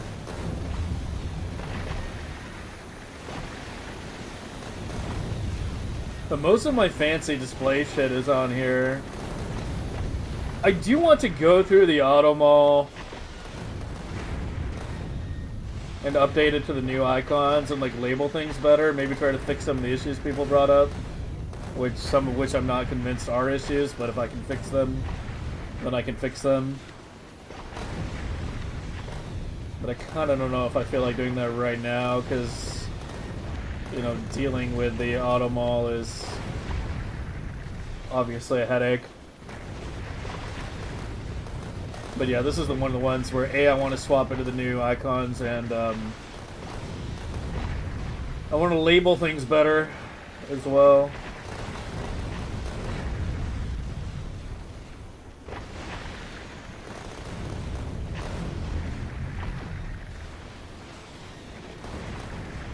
This is the hardest design I have for people who are following my blueprints to follow, by far.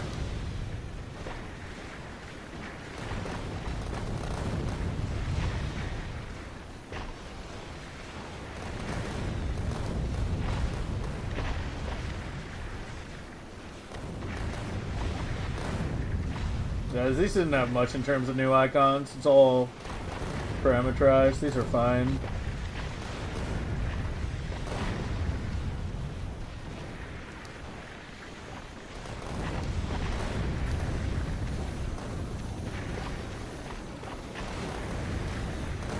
Better 2 digits shows 00 if above 99.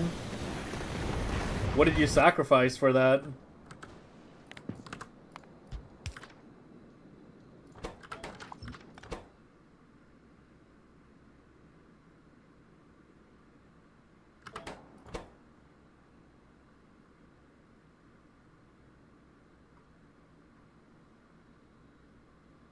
I thought there wasn't enough room to get it in.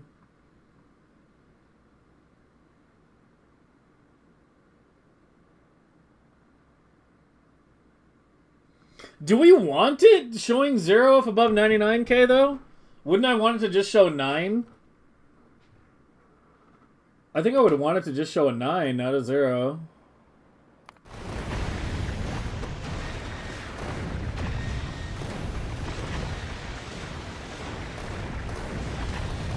Yeah, I think I would prefer it to show a 9 if it's over 99k than a 0.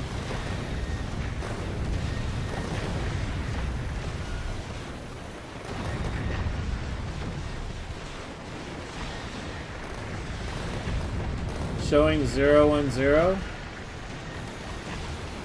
but it already shows blank with no input.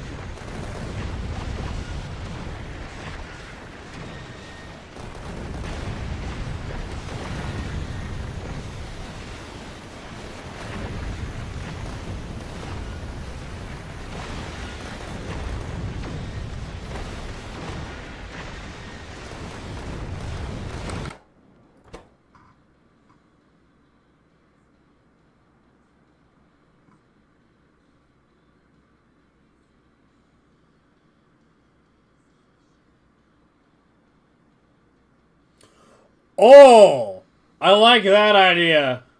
Yeah, Martin, I like that idea, yeah.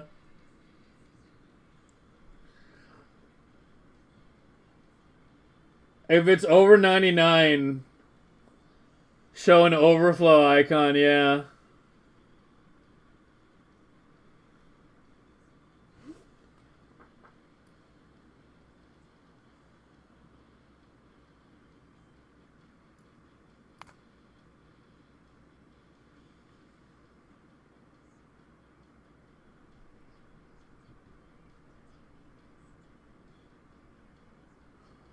Is that what we should use? Or maybe a different icon? Up arrow's a good one. Yeah, I kind of like that.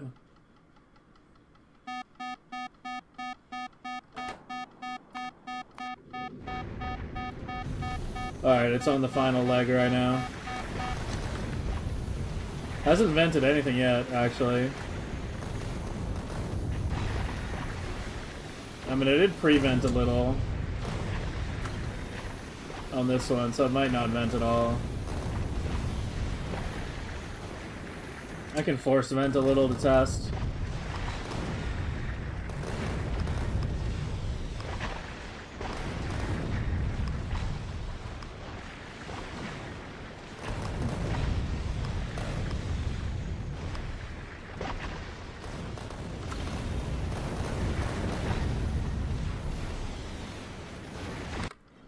Because it's using the green anything, not the red anything.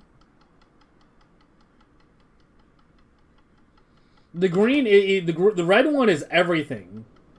The green is anything. The red is everything. The red will output every signal. The green one will only output the first signal. That's the difference between the two.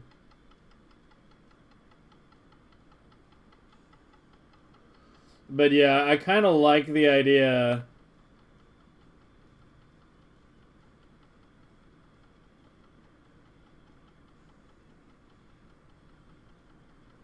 Or maybe an exclamation mark. If it's over 99, display an exclamation mark.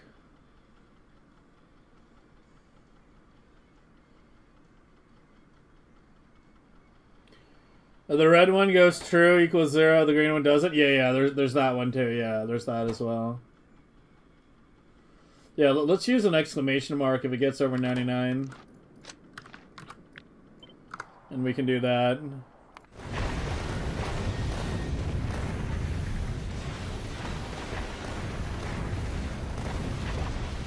So this is venting 6K. And now 7K. This apparently vented 11K.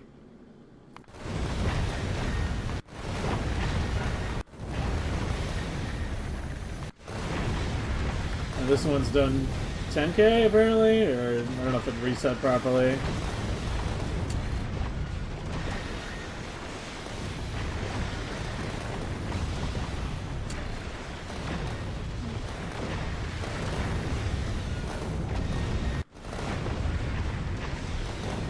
So it vented 8K.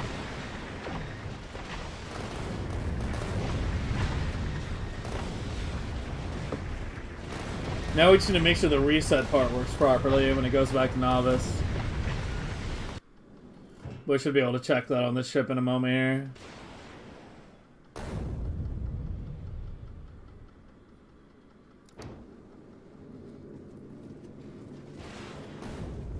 I mean, I think like 10K eggs, like, I don't know, it's the kind of thing where like I need to have many ships run and like check all of them. If they're venting like 10K or less, then I'm going to leave it at 250. If every ship is consistently venting over 10K eggs, you know, then we'll lower it a little bit, right? But it's fine if it vents a little, you know, we want to be loading them up as heavily as we can.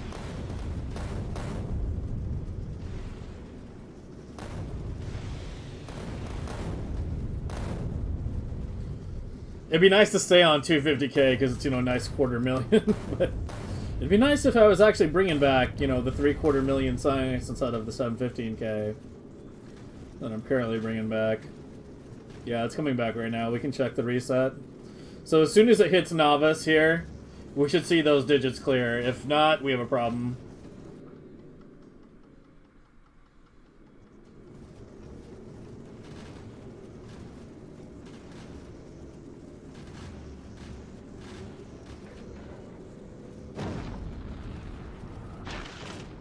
Uh-oh.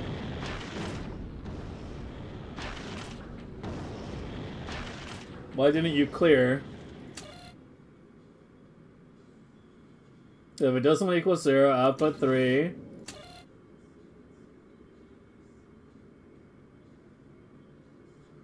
Wrong wire color. I just fucking read both. Yeah, I was reading the wrong wire color, that's it. Okay, just update that real quick.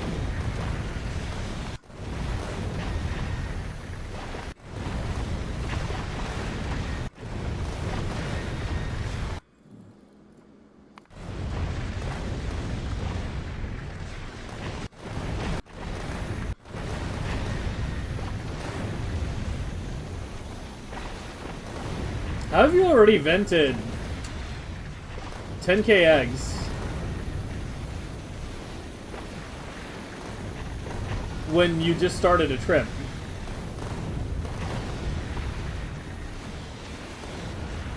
Something's weird here. I don't think it's actually vented anything.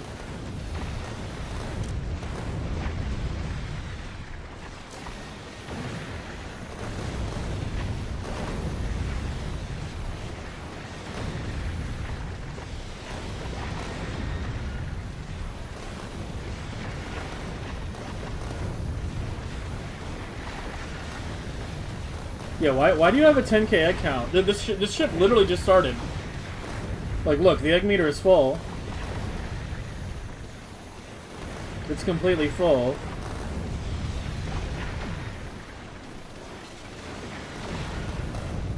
So why the fuck do you have a 10K vent count already?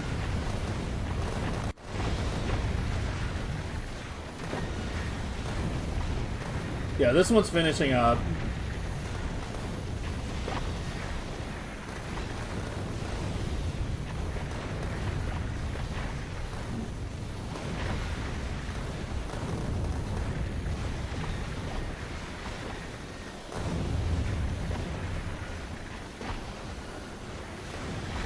Ugh.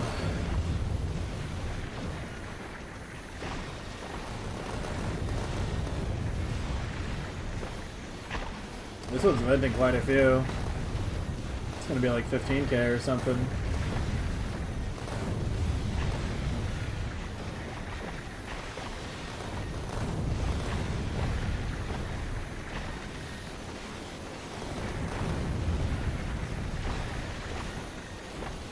We're also way up and down right now. We're low on cryo. It is actually cryo that's shorting out. Okay, I'm getting that last blade online again. I think we do need it. Just temporarily hook up the heat pipe. Use this way to thaw a blade.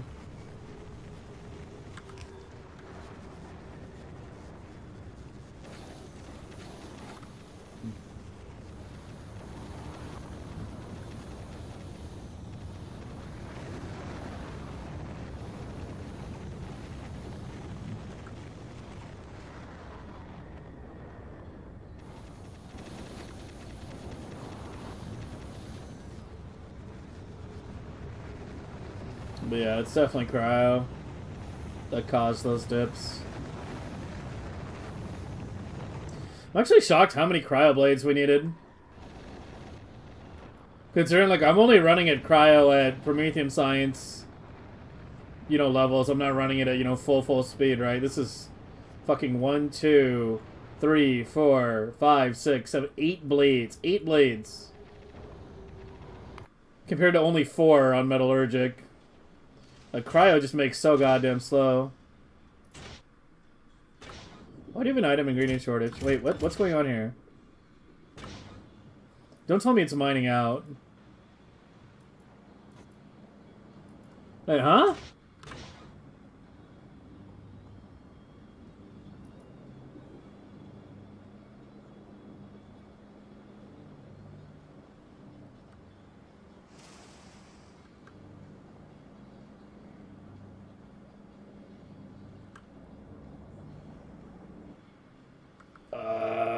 What?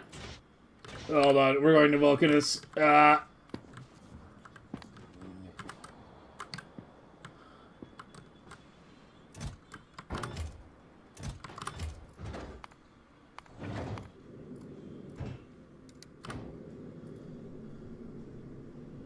Igrist. Lurking ready for hours anyway? Yeah. Don't worry, I'm used to it. Geometry strikes again, yeah. Hey man, I was actually good at my 8th grade geometry class, alright? That was before I burned out in high school.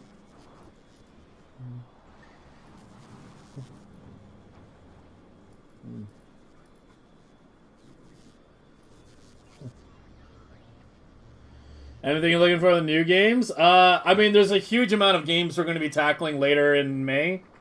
I'm going to be taking a little time off in early May for a few things. Number one, I need to get a tooth removed, so that's going to take me out of streaming commission for a little while that heals. Number two, we need to let this game run off stream, you know, offline for a while to get our research prod levels up. And number three, like, I just kind of, like, want to take, like, an actual, like, proper break. I know it sounds weird because I've taken, like, a good amount of days off the past couple weeks, but it was actually taking those days off that made me realize, like, I just need, like, a real break. It was, like, during those days where I was like, you know what, like, I just need to take, like, a week or so off. Or maybe a little more and just, like, hard chill. And just, like, give myself a full mental reset. But yeah, it's kind of conveniently all lining up with all three of these things, right? Me taking a break before we switch games. Needing to run Factorio, you know, off-stream for extended periods of time to get the research up. And this tooth thing. So yeah, I won't be streaming much the first week or two of May. But when I come back, we will wrap up the Factorio Megabase. As well as start playing other games as well. When I say wrap up, I mean partially wrap it up, because, you know, there's still the whole Linux thing, but that's that's a whole other fucking conversation, man. I need to, like, clean up room on my drives or, like, go buy another SSD. I don't even want to buy another SSD. They're like $400 right now. I literally don't have the space to free up a drive. Is one thing I'm realizing. I have 3 SSDs on this computer. One is the Windows drive, which has all the games, and the other 2 are just filled with, like, with TV shows and, like, movies and shit, and that I don't want to delete. So it's like, I don't know. I need to buy like a slow ass external hard drive or something to store everything.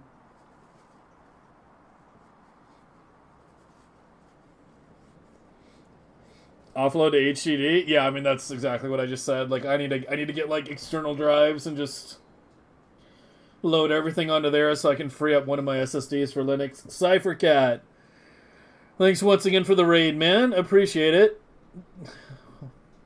Welcome back, Zoe. Going for the 8 million? We're shooting for 7.5 right now. The plan is to run the game offline until we're at least at Research Prod 90 or so.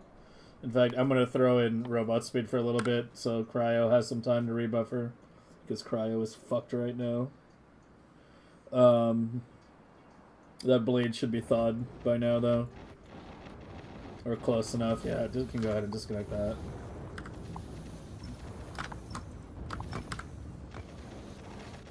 The top will thaw soon enough. These are going. But yeah, the plan is... Right now, we're at like 4.7 here. I can just let that ramp up and you can see. Right now, we're at like 4.7. And the reason I've kind of been holding at this point is because if I scale up my non-Prometheium SPM any higher, I can't run this many Prometheium chips. Like, I'm running 6 of my Prometheium chips right now. And obviously, if I scale up, you know, the other sciences to higher levels, then we're definitely going to drop below 60 UPS. We already, like, you know, take some occasional small dips. Not very often, but they do happen. When, you know, the stars align in a unfortunate manner. So, the idea is we get to, like, research level, like, 90 or so, and then we stop at 90 once level 90 is done or whatever. And that'll put us at, like, 5 million SPM in our current state for non-Prometheium. Then, when I finish connecting, you know, all this, when I add the other labs down here, and up here, to go to 6 million, or what would have been 6 million from 4 million is now going to turn from 5 to 7.5. And if we're like fully shutting down Prometheium, I think we can actually go higher than that potentially. Because like these 6 ships are using up literally half my UPS. So if I were to fully shut them all down and just focus on like non-Prometheium stuff, we might be able to get even higher than that while still being on Windows even. But yeah, 90 I think is going to be the stopping point for a research prod, which I think is a good number. But yeah, you can see we're at 4.733 right now on robo speed.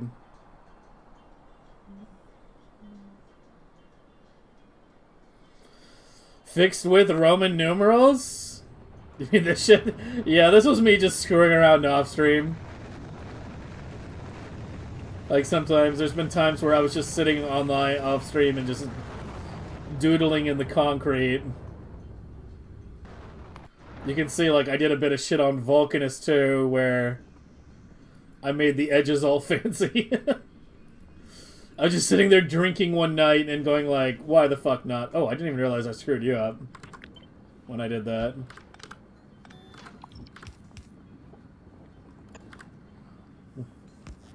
I wouldn't have jammed anything important, though.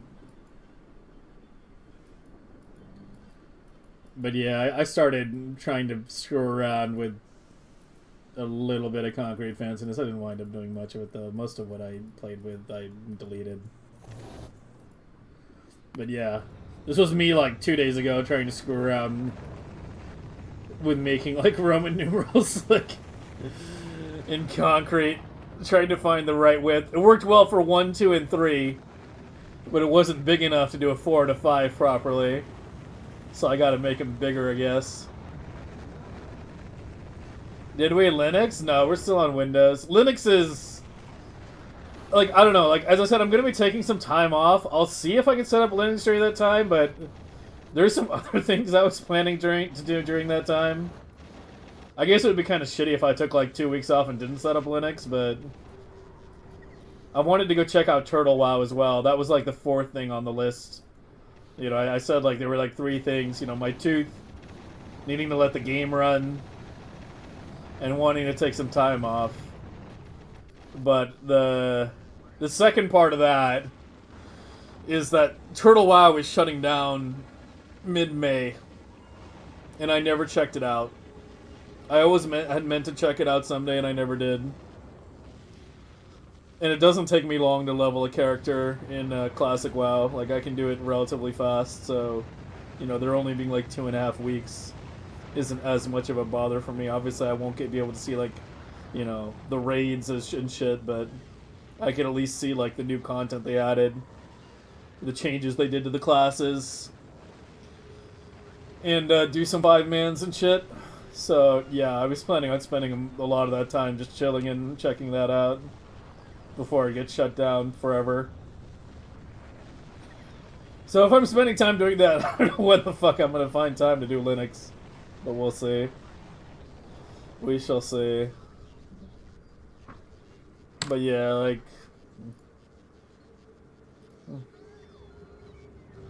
I have, like, no room, man.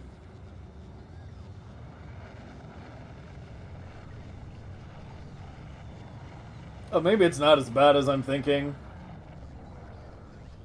But yeah, I have one drive that's, like, completely full. Another drive, which is starting to fill up, and that's the system drive. So I would need to clear out one of these to install Linux on it. And, like, I don't even fucking know, man. I don't even know.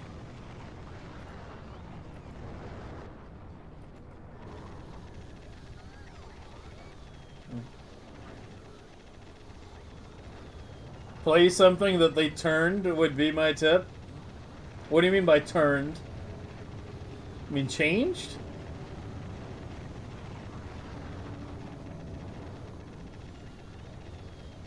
Can nuke Glebov only going for robo speed? Yeah, that too. We don't need to nuke it. I have manual hibernation switches on all my blades. Like, we can just flip this switch to off. And that will shut down all the blades.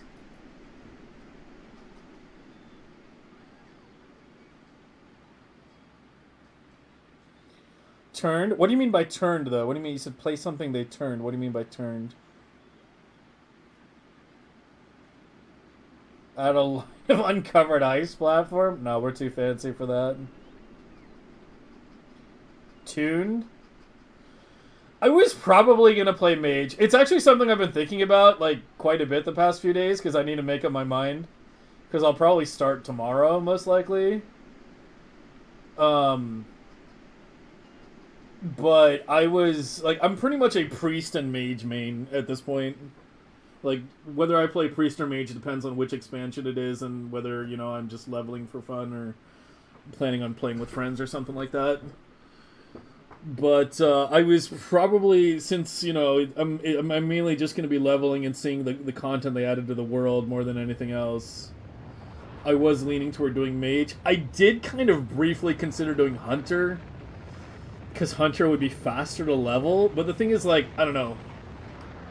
And Hunter's, like, really brain dead to level too, right? Like, it's very low AP actions, right? You just fucking, like, Hunter's Mark, Serpent Sting, and Pet Attack, and just auto-shoot a mob, and then repeat. But I don't know. I like leveling Mage. It's fun. I like to wind up the big fucking Pyroblast and watch something explode. And then switch to Ice. We switch to Ice at Searing Gorge. I have it very planned out. I used to play a lot of WoW. I've leveled a lot of characters, a lot of mages, so I have a pretty concrete leveling plan for exactly how I would level a mage. But yeah, I was leaning toward I was briefly thinking Hunter because I was like, it might be a bit faster to level, but mage is still pretty fast, and especially with being able to teleport across the world, saves you a lot of travel time. You know, you spend a lot less time on flight paths, which would be nice because, you know, they're adding a bunch of new zones and shit. So that would be useful for that. Oh, for those of you who played Turtle WoW, I actually do have a question for you. How is jewel crafting? Because that's the other thing I was trying to figure out is what profession should I do? And what I was kind of thinking of doing was starting with mining jewel crafting, maybe trying to get some early jewelry. And then, like, once I get, like, level 20s or so jewelry, or 30s maybe, like switch to tailoring so I can actually craft, like, the spell damage gear.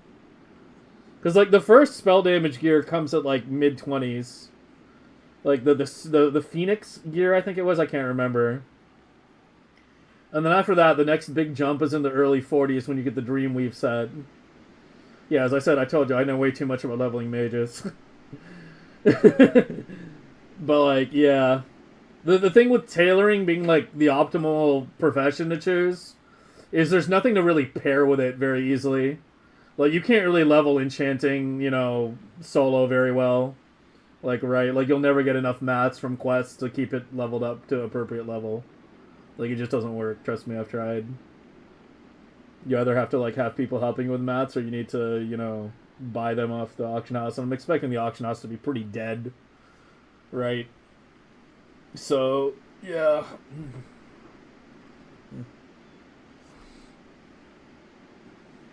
And aside from the numeral, it's a good small kill center. Oh, speaking of other shit, I need to fix the Vulcanus issues. A good small scale standard using 8x8. I think I was screwing around with, I think I was at 9. No, I was at 7, yeah. Yeah, maybe 8 is the magic number. So just slightly bigger than what I had. 3, 4, 5, 6, 7, 8. But then there's no middle. There's no perfect middle with 8. You'd have to make it double wide. I think you gotta go to 9.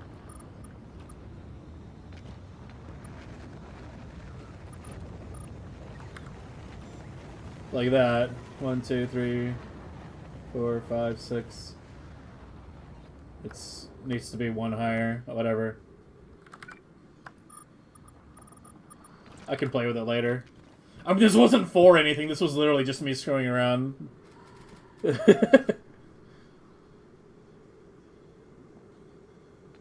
I did Ice to level and swap to Arcane.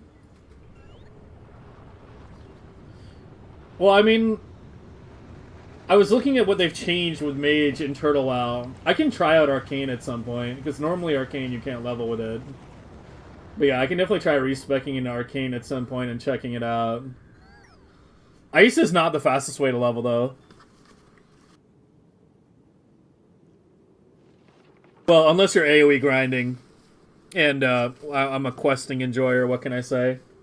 I like doing quests and going through zones and stuff like that. I don't want to just sit in one location AoE farming for like hours on end. But yeah, fire is by far the fastest way to level in the early game. Pyroblast is a huge leveling speed increase. Talking WoW retail? No, we're talking Turtle WoW. Mage tailoring is cool, but you spent so much money? Why were you spending so much money? You should be able to SSF everything for tailoring. Like, you really shouldn't be buying much at all. Leveling tanks is fastest? I gotta play a Clothcaster. I'm a full, like, priest mage main at this point in terms of WoW. Like, those are the two classes I play.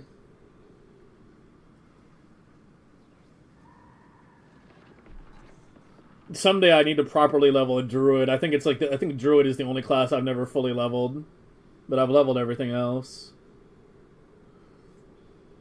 I like playing Clothcaster, so they're just annoying as fuck to gear.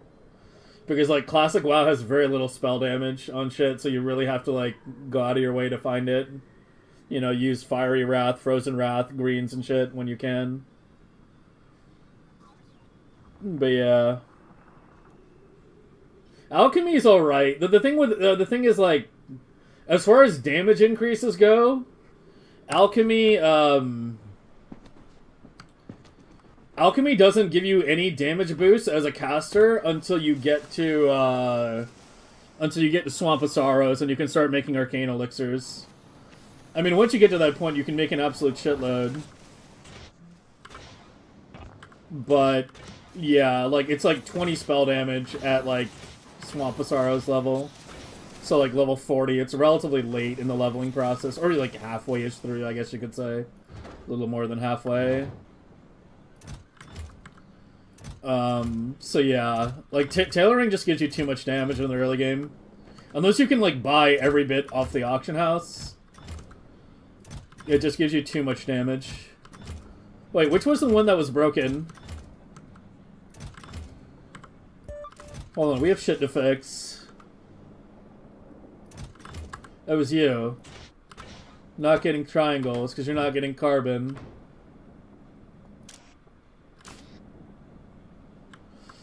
It's the clocking. It's the fucking clocking. Because it's not drawing from every silo equally. Sometimes it draws from some silos before others. It's literally the clocking.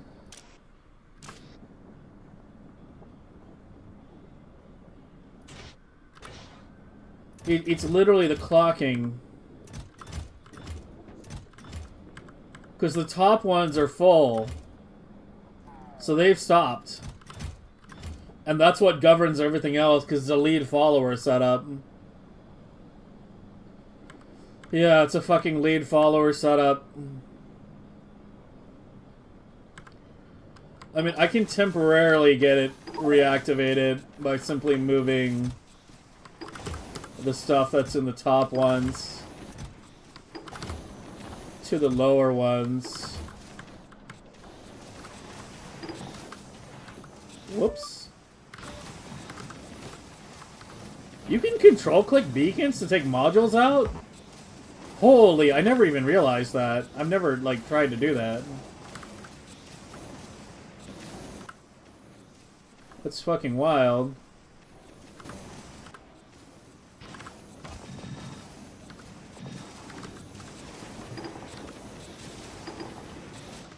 Yeah, I mean, that'll do it for now. I'll keep an eye on it.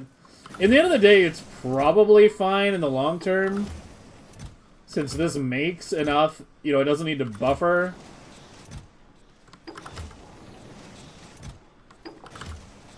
But yeah, the uneven draw from silos. That's what caused it. These are fine. It seems to be just the first one that was affected. Yeah, we'll keep an eye on that. Interesting. They have new items. Not sure if this link works. Yeah, I've looked at that database. Yeah, but I'm not looking at level 60 stuff. Especially stuff that takes raid stuff. Like, I'm literally just gonna level a character to 60.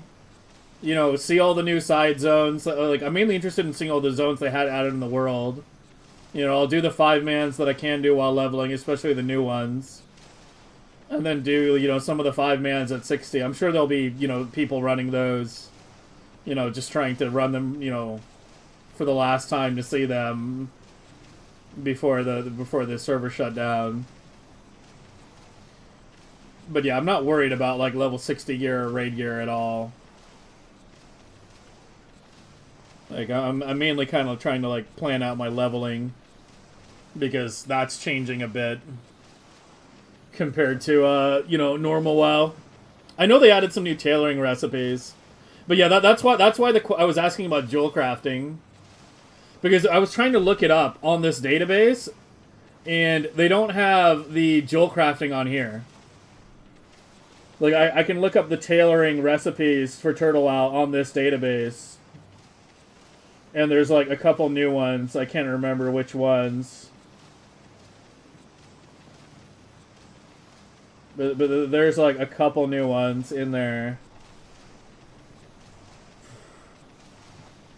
Whoops.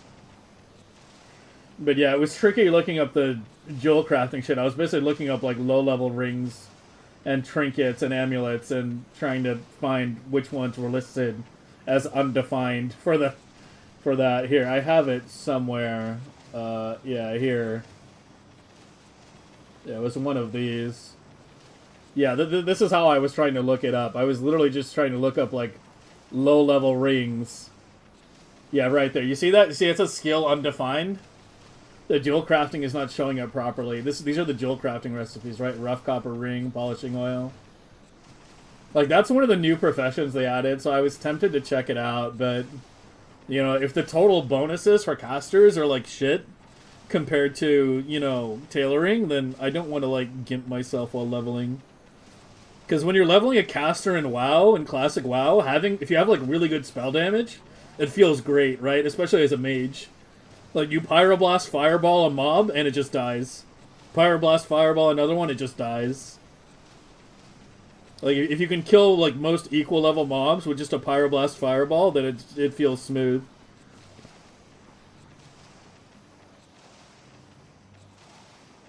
But you need a good bit of spell damage for that. If you have to, you know, cast a second Fireball, then it starts to feel like shit. So you really have to focus on that stuff. But yeah, there's all these items like this. That's what I was trying to look it up. So that's why I was curious, you know. Because I don't care about stats. Like, stats are nice. Yeah, here, there's this. But this, like, drops off a new boss or something. And it doesn't say which even the dungeon it's in. So I don't even know. And that's frost only as well. But yeah. That's basically how I was trying to look things up. To see if maybe I could, you know, level jewel crafting a little bit. And get, like, some, like, spell damage rings. Yeah, like right here, Lore Keeper's Ring. Oh, that's PvP. Yeah, I remember that one. Yeah, we won't be doing... There's no time for that. This is from a quest. They buffed a lot of quest rewards, too. Like, I remember looking up, this ring. This is like a shit green in normal Classic WoW. That basically has, like, garbage stats. And this quest is like a long quest chain that you're gonna do like every time. Yeah, I do play Alliance, so sorry, Horde players. I've played too much Alliance in the past. I know Alliance very well. I don't know Horde like at all. But yeah, I mean, there's stuff like this too. So there being good quest rewards that I can acquire while solo that, you know, give good spell damage. That also weakens jewel crafting, right? But there's also probably quest rewards that also give other armor. You know, that they've added in that adds spell damage, but it's hard to look up everything. But yeah, I was trying to, like, do my research, but, like, I can't do too much research, you know. I gotta start at some time. I gotta get it going at some point, man.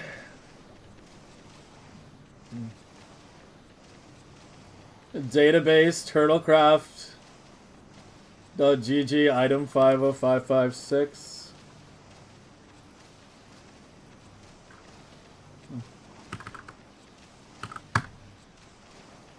Yeah, that's the one yeah. Yeah, I already saw that link, yeah.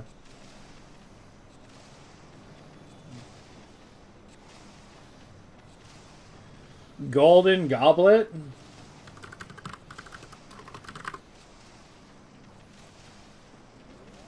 That's holy. Yeah, that's holy only. I'm playing a mage, man. That's jewel crafting, too. But yeah, like, that's what I was trying to do, is figure out, like, whether it was worth it to, like, check out jewel crafting, or if I was going to just gimp myself compared to just going tailoring from the get-go. But that's why I was kind of thinking of, like, maybe doing jewel crafting very early. Like, doing, like, mining jewel crafting, maybe crafting some of the super early game stuff. And then, because tailoring sucks until you're, like, level 20, basically. That's when you start getting, like, okay stuff. And then switch to tailoring at that point. Maybe just keep mining and sell whatever I can for currency. I don't know. That was probably the plan. It's just always the awkwardness of leveling a character with tailoring is you can't get an another good. There's no good other profession to tie with tailoring other than like enchanting, and I already talked about the problems with that. I really wish they would let you do 3 professions in Classic WoW. That's like one thing I've always like kind of wished. I mean, it's mainly a cloth caster complaint. I'm like, I want to do tailoring, herbalism, alchemy, right? Or like if it's Turtle Eye, I want to do like tailoring, mining, jewel crafting. Like if you're playing like a hunter or something, you know, you just go fucking skinning, leatherworking. But yeah. Cloth casters are awkward because tailoring doesn't have a gathering profession tied with it. So you get this like second profession slot that you're like, what do I even do with it? Because there's no other professions that are like tailoring in the sense that they're, you know, just made from drops in the world. Do they do increased experience gain? I think there were servers with increased experience gain. And some servers... There were some with...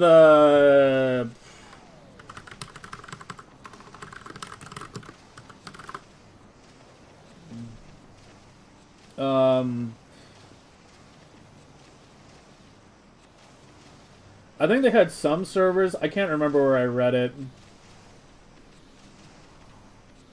God, I fucking hate fandom, man. All the pop-ups and asking you to log in every time. I think they had like one server on default, one server slower, one server faster. I'm probably going to play on the default server. I like the default pace in WoW. I enjoy the WoW leveling experience. Like, I'm not in a rush to, like, get it over with, right?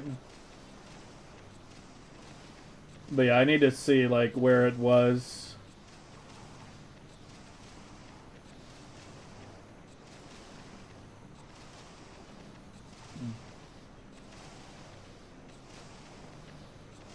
But yeah, I swear reading at some point that the servers have slightly different XP rates, and I need to figure out which is which.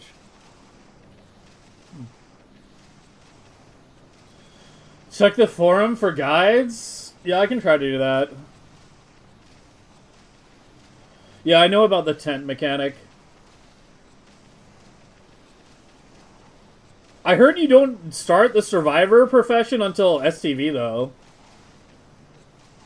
Or does it start sooner than that? I heard you have to get to, like, the Nessingwary camp in STV. Or some shit. Tents are shared, yeah. Yeah, I mean, I'll dabble with tents and shit, but as I said, I actually enjoy, like, the leveling pace in WoW. I don't think it's, like, slow. I really don't think it's that slow. You can get, I mean, I can get to level 30 consistently in, like, under 24 hours played. So, like, it doesn't really take me that long to level a character. I've just done it too many times. And when WoW Classic came out, I spent like a lot of time doing quest routing. Like back when, you know, there were no good like quest routing guides or anything, I actually spent a lot of time. Because I wound up leveling on so many different servers, that's what happened. Like I was playing with like multiple friend groups and like raiding on like multiple servers. I had like 3 different fucking servers I was playing on at one point. So I leveled like 3 times and, you know, I enjoyed, like, routing quests, too. Like, it's a fun puzzle. Like, I get it why most people don't enjoy it, but... Like, figuring out, like, where quests go, and then routing them so that, you know, you pick them up and turn them in an efficient manner. It's actually really satisfying. It's a satisfying little puzzle.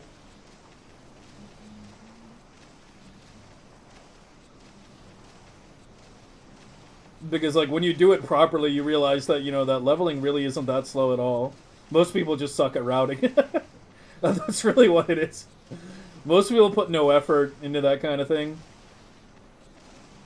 But I have, like, massive files on, like, how to route quests in WoW properly. But yeah, obviously that'll be changing a bit because Turtle WoW added a bunch of shit. But the core is still there. The core is still there.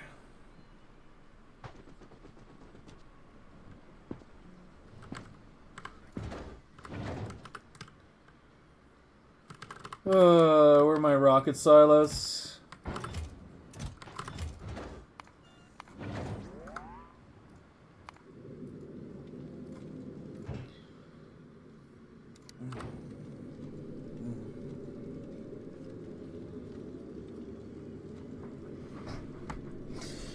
But yeah, those are my little plans for Turtle WoW.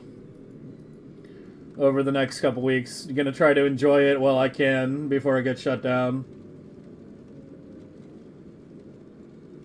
I need to figure out at what level you can actually craft like spell damage rings and necks. That's like the one big thing I need to do.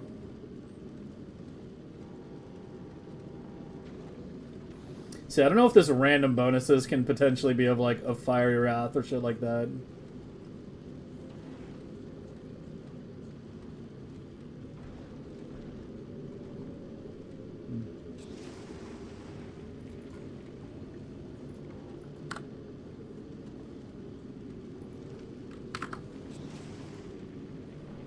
But yeah, I mean, that's what happens when you sort. These are necks, yeah.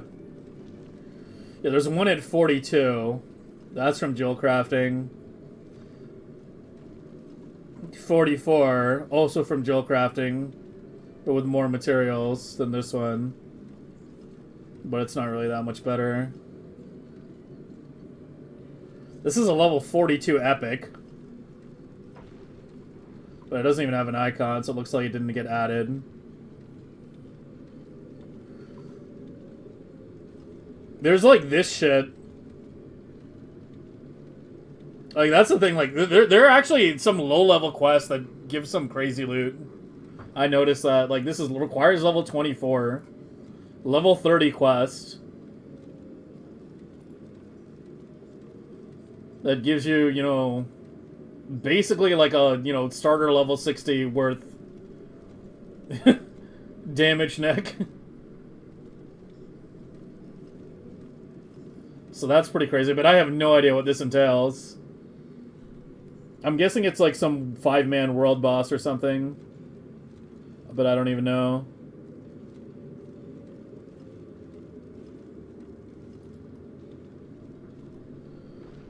So yeah. Enough about that, I guess. I've spoken enough. I have spoken enough about non-Factorio things.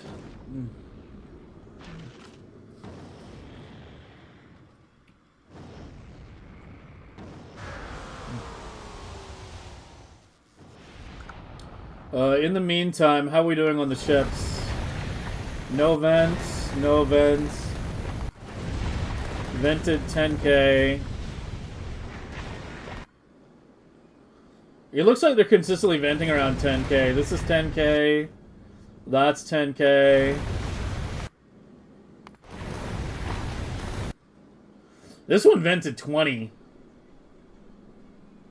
Apparently, although this is the one that I'm not sure if it got fucked up and had like a high count early. We'll see. I'll try to keep an eye on it, you know, as I run it offline.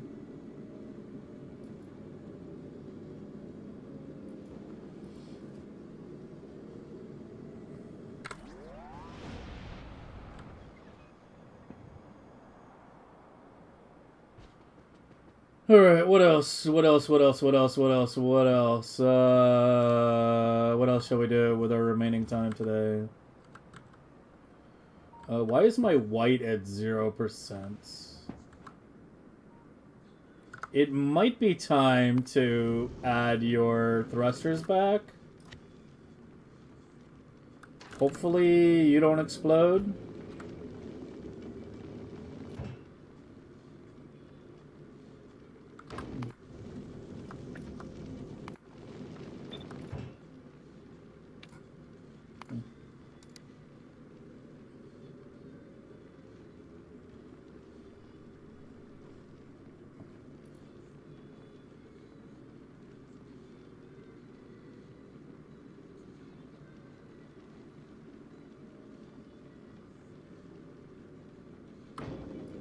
Yeah, let's just get them both fully set up. Because that meter should never be empty.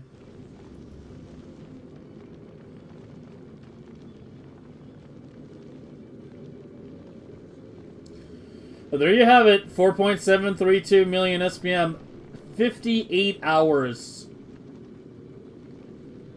58 hours for Worker Robo Speed 30.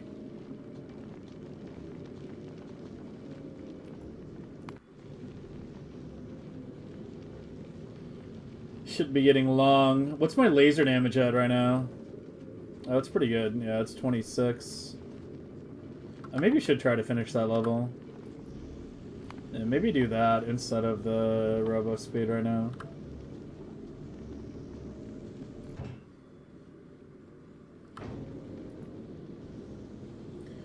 Well, it's about to be faster. Hopefully it doesn't go too fast and blow itself up. I do need to redesign this ship for a larger fusion reactor. But I don't know. It's going to be like a... It's not a trivial redesign. I'll have to extend it. I really don't want to extend it vertically just for the reactor, but I don't see any other way. I need to like move the cargo bays down to the bottom like they are on the Prometheium ship.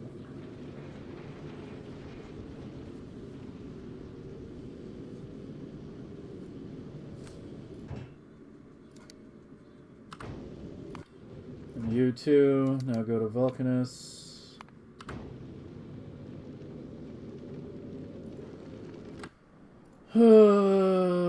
What else shall we go work on? What else is on my little list here? That's something we can tackle. Obviously, there's no time to do a new Prometheium ship today. We can do that at a future time.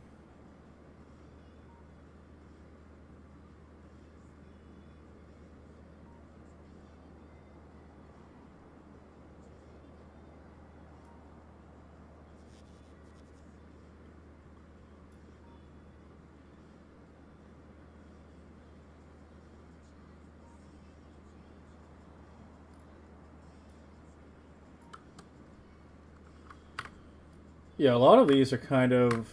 They don't matter.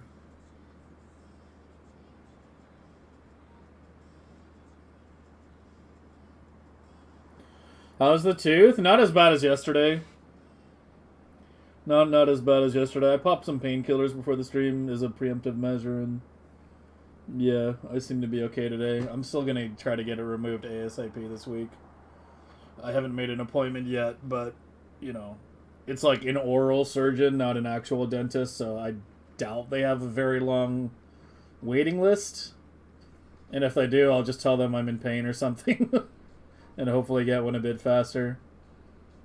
But yeah, I should be able to get an appointment, like, within a week, I say. I hope.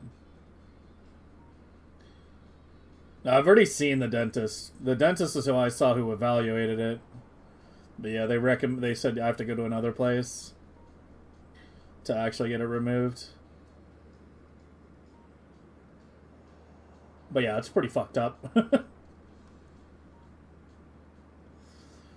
It's pretty fucked up. Mm-hmm.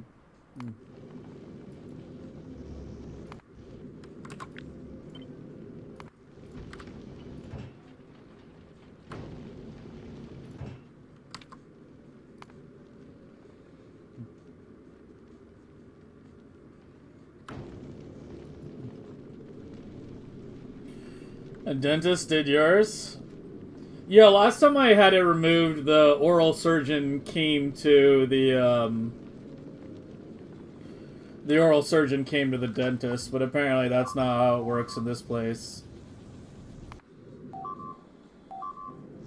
Oh, you gotta be kidding me right now.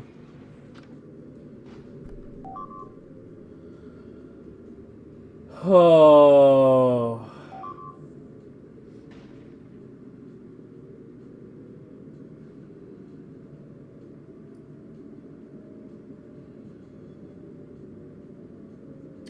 Okay, let's do it right now. Fuck it. Let's do it right now. Let's redesign the white science for the bigger fusion reactor. This will be our last project of the night. Let's just fucking do it.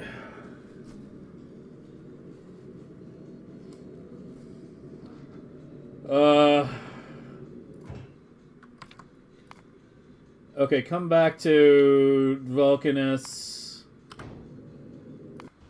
And you also... go to Vulcanus.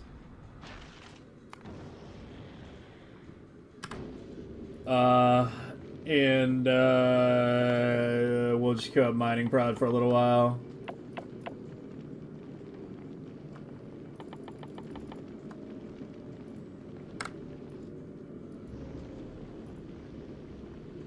Are you going to be able to make it back?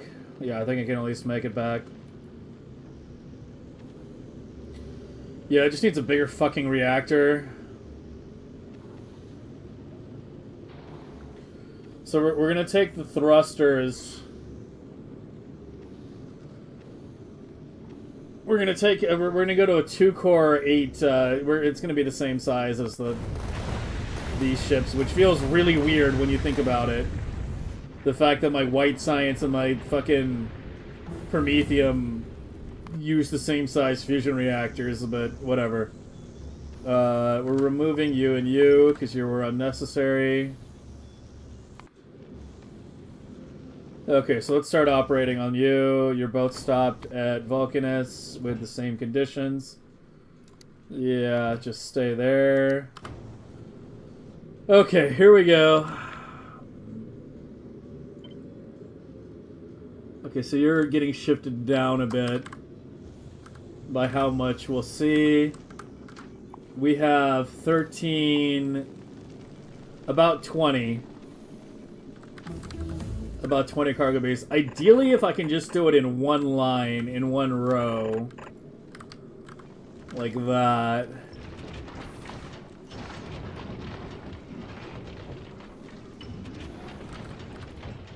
It's gonna fill up if I'm not careful. It's being stupid with where it's placing them. There we go.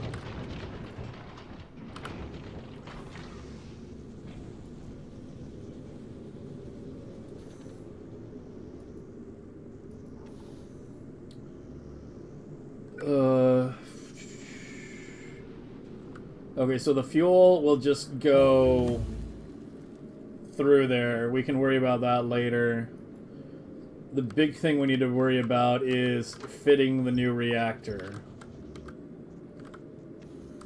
The hub, I really don't want to like shift other things around if I can help it. But if we have to, we have to. We might need to move these cargo bays to this side and then shift the fuel down. But if we're fitting a 2-core, then it's gonna get pretty fucking tight. I could try to spaghetti it a little bit.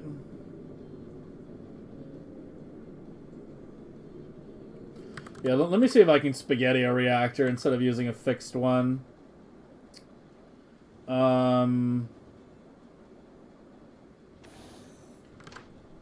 So go ahead and remove these for now. Yeah, you're gonna drop on power, I don't care, it doesn't matter. Just keep queuing up the mining prod. You to here. Why do you have 2 inputs? Huh? Why do you have 2 fucking inputs?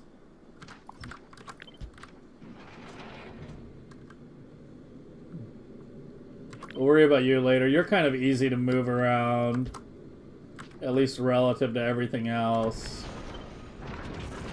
It's the turbines that are obnoxious, and we need 8 turbines.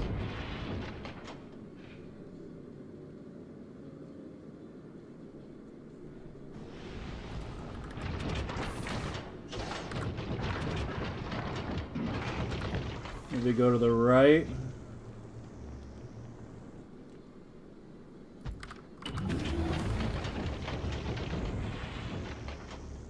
Something like that. And maybe do you over here.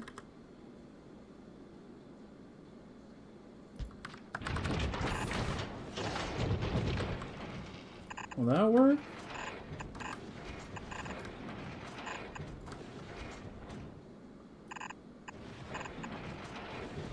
That should work, right? Oh, shit.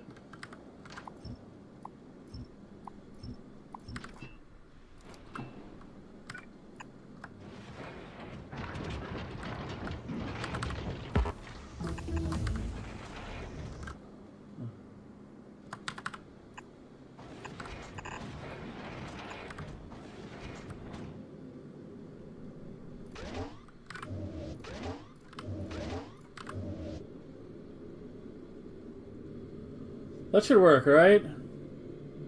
It's a little messy, but it'll work.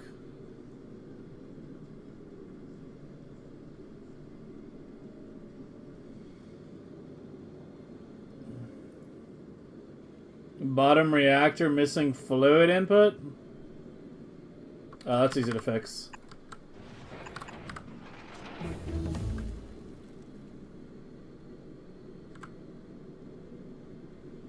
Yeah, I mean, it's a bit spaghetti, but I kind of don't give a fuck right now.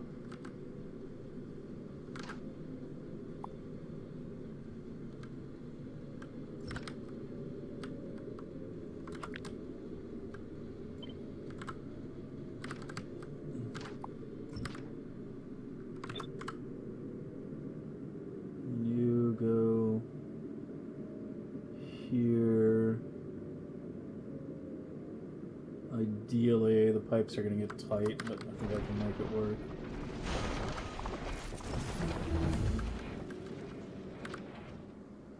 You're easy. Oh, I love this song.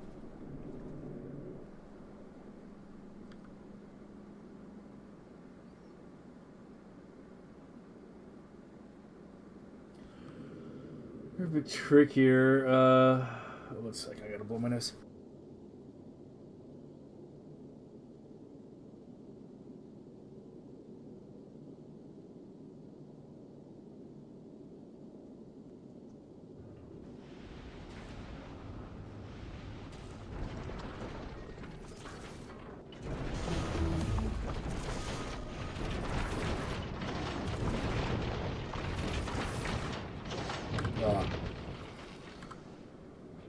Remove one cargo bay to the nut, right? Oh, no. I had a different idea. I was going to offset it higher.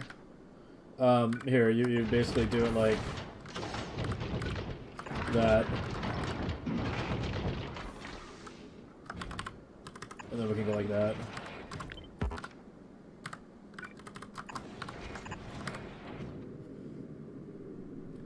Trigger everybody's OCD. It's okay though, we're gonna fill it all with solar panels.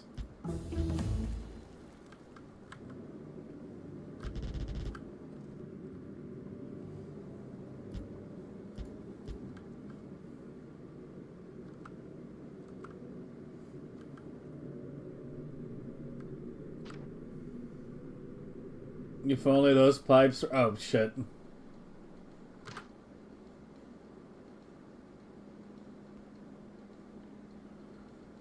Yeah, do it like... Oh, shit, that's awkward right there. 1 second. Is there another spot I could run it down? No, this is... We only have 2 chem plants of each.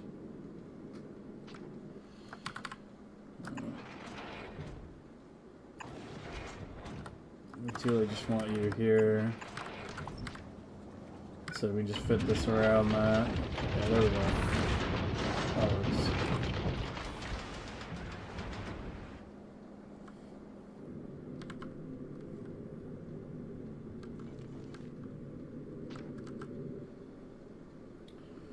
And you obviously don't have enough flora right now, so give me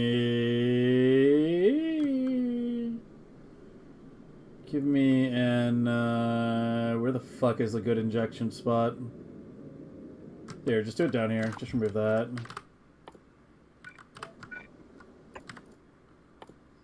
Use it to unload. Load it up. Go.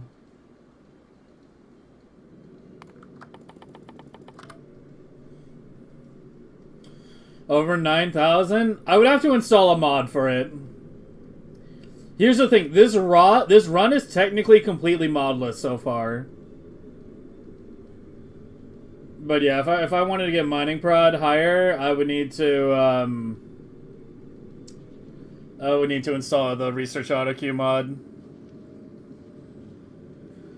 I've already clicked 3,300 times to get it this high.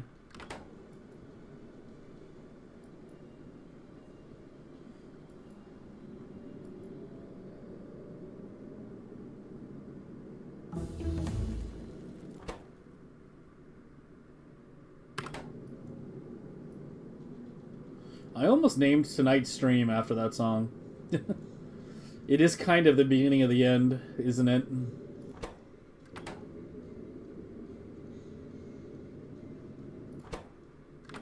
Where's my Flora? Hurry the fuck up. What's taking so long? There it is.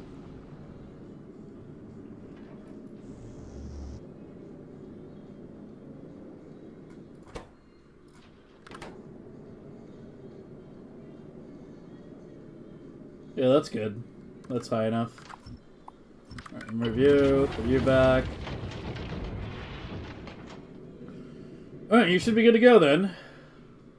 Get rid of your remaining fluoro, that, fusion reactors, you don't need any of this crap. Yeah, you can keep some pipe and inserters, we don't give a shit about that.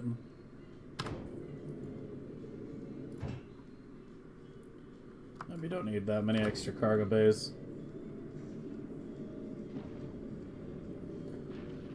If I do a big V shape, it increases the mass of the platform for no reason. Like, this platform naturally kind of wound up being a box shape. But I'm not sure what you mean by saving space on piping. We don't optimize around how much the space the piping takes. You optimize around things like mass, non-engined width, you know, overall size. That's what you optimize around.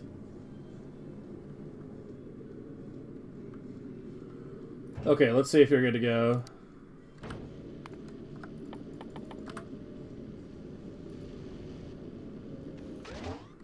You should have good power now. You should have plenty of power. Rampant fixed? What's rampant?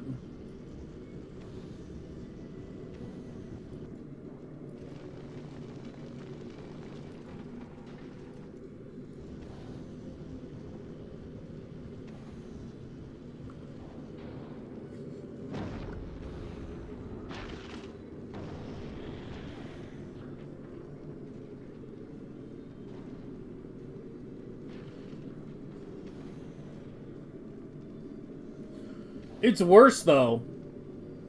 I used V-shapes in a lot of my early designs last year. We moved on for them for a good reason. They're worse in terms of how much space they take up, and they're worse in terms of, you know, non-engine width as well. The most optimal engine layouts are like this. You know, a diagonal of some kind where you only have one tile of non-engine width. Or like here, where it's a clean diagonal. These are basically equivalent in terms of thrust power. These ships will go at 500.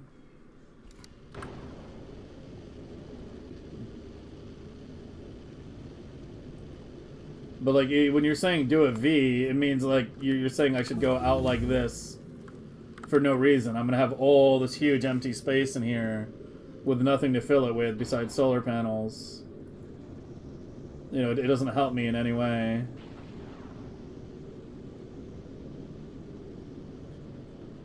So yeah, like, I do these like little diagonals when I want the ships to be really fast. And if I just need a ship to be good, but it doesn't need to be absolute max speed, then yeah, I usually just do the straight line like this with that pattern. The Prometheium ships use this pattern because of just the shape that the ships naturally wound up taking, right? Like, you could argue doing a diagonal would be slightly better here in terms of engine efficiency, but, like, good luck designing the rest of the ship around it, right? Because this kind of, like, middle beacon layout is a very battle-tested design at this point. You know, pretty much everyone else's egg haulers are copying this basic design. So yeah. Yeah, that only has one tile. These have two. These have one on the left and then one on the right that stick out a little further. So it's still pretty good. I mean, you can see this by the speed. That, yeah. It's not 500, but it's close. But this just needs to produce enough, you know, white science, so... It's not like the Prometheium ships with thruster stacking where they have to get out of the fields ASAP. These just cruise around the inner planets. I mean, it literally just goes between Novus and Fulgora. Like, back and forth. Yeah, we gotta do this one too now. Yeah, that reactor stayed, so I can leave you. You're changing, you're changing. You're changing.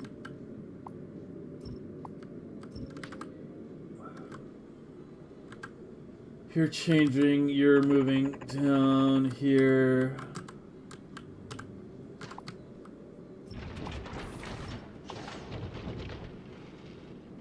Yeah, see, this is the fucking problem. It's really stupid about how it removes things.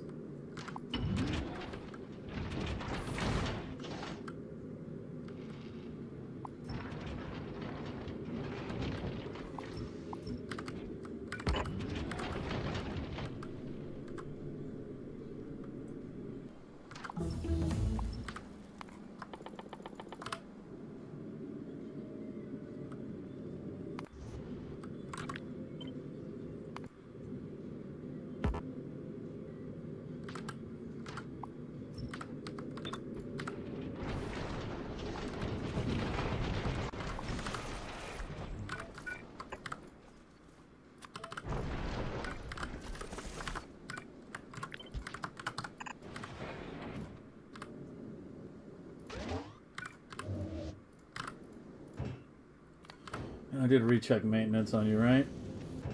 Yeah.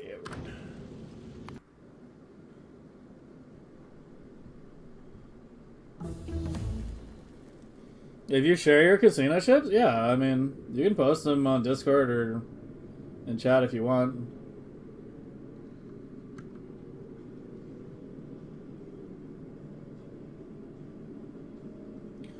Sushi pipes aren't good for UPS, unfortunately. So you kind of want to avoid them. How are you? What is going on?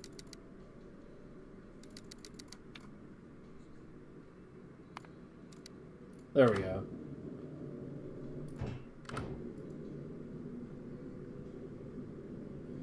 Yeah, I mean, you can post them if you want. You can post them on Discord if you want as well. You know, anyone can post their stuff. That's the point of the channel.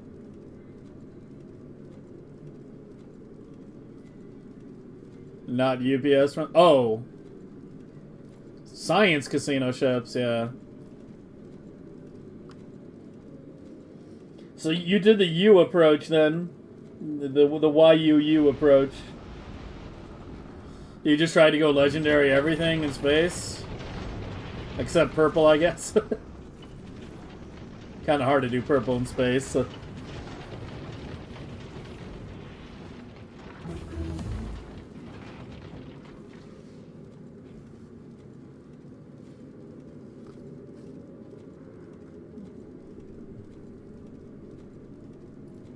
See the yellow one.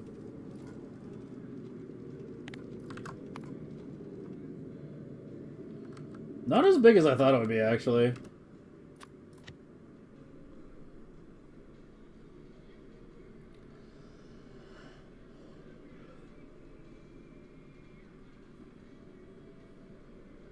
That is not the most efficient fusion layout. You do realize that, right?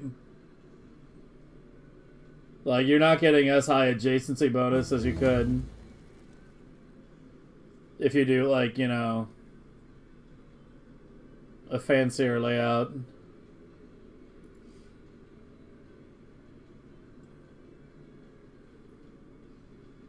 But yeah, looks like a beast of a ship.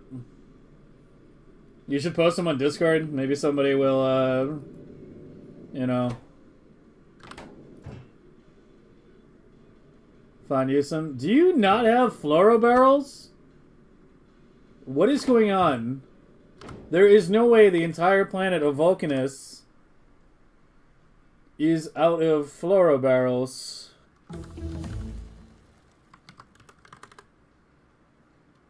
Oh, it's like filled barrel. What is it? What is the entry in? What is the damn item actually called?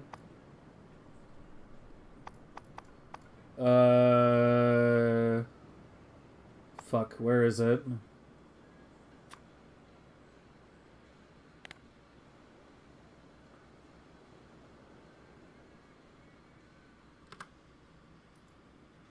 What?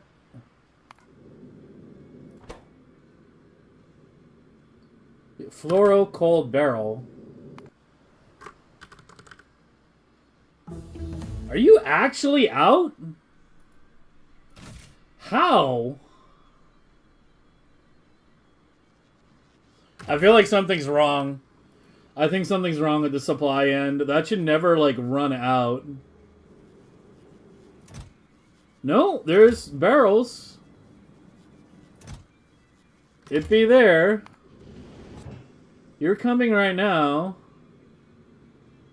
You have 1,000 barrels. Well, it just dropped 500 of them.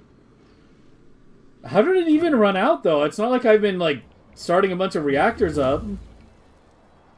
Oh, you know what it was? Remember yesterday? Remember yesterday I built the new Fulgora Island? So when I built the new Fulgora Island, it depleted all the foundation. Yeah. It depleted all the foundation that was on Vulcanus when I built that island, and it's rebuilding it all. And it takes fluoro. That's where it's all going. Yeah, that makes sense. Should have it now, though. These Pearl Jam? Yeah. Yeah, Alive by Pearl Jam. I don't understand how, like, I play these songs that I play all the time and people are like, I haven't heard this song in, like, 3 decades. I'm like, what do you guys listen to these days? It's good music.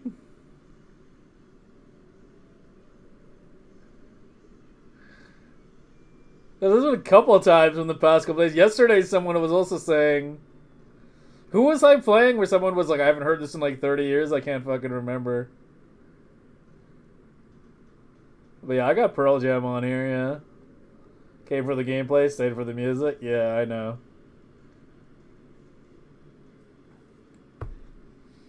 Admit it, you're only here for the music. I need to pull these out. Yeah, that's good enough. Okay.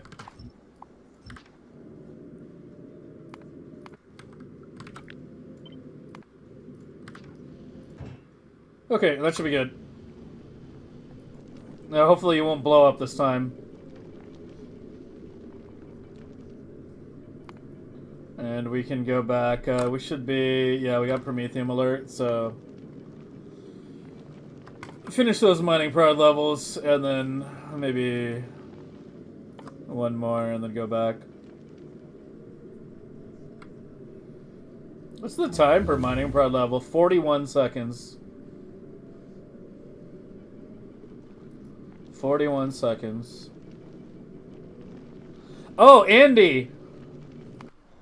Your, the mining thing. Did you ever link it? I don't think you linked it. Did you ever find it? Oh, you gotta be kidding me. Dude, some of my iron patches are starting to run out. Fuck default settings, man.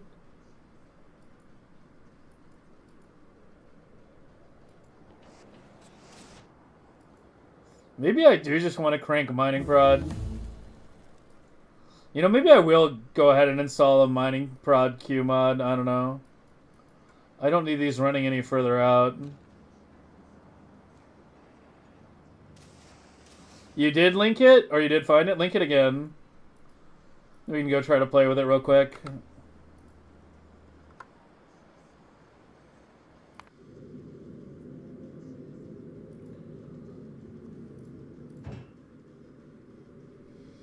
Yeah, they just hover in novice orbit until the science gets too low. And then they just go to Fulgora and back.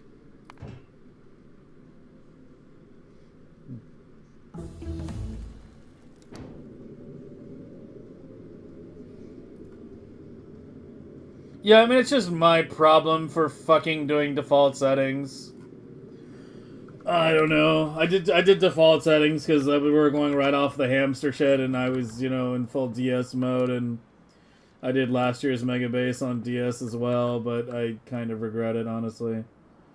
Okay, hold on. Let me... What are we dealing with here? So you have a circuit on one little bit of the belt, and other than that, it's mining straight into splitter, and that circuit is supposed to prevent the miners from jamming up.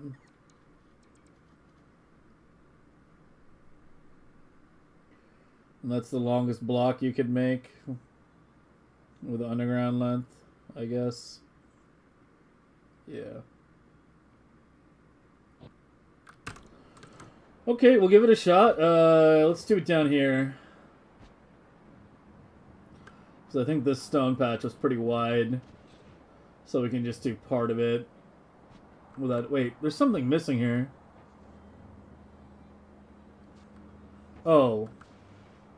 There's infinity pipes that didn't get removed from the blueprints properly.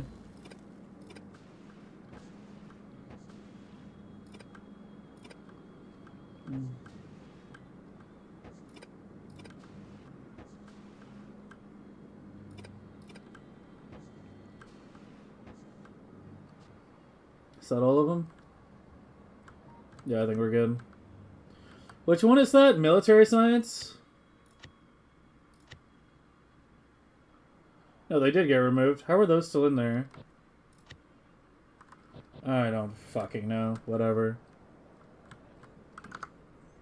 Yeah, this one was kind of wider. Fuck. There's a bit of stone down here. I could maybe go tap that. There's this here, too. Yeah, just run that up and see.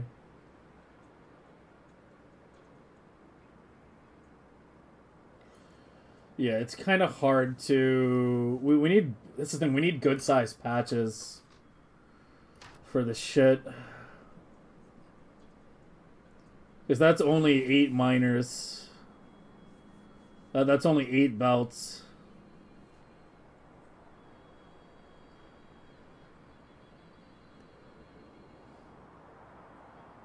So I could get like 60... Yeah, fuck. I could get like 16 belts out of here total. Maybe a little more if we put it to the side here. This side here. Maybe 20 belts. Yeah, you know how many belts I need? 32.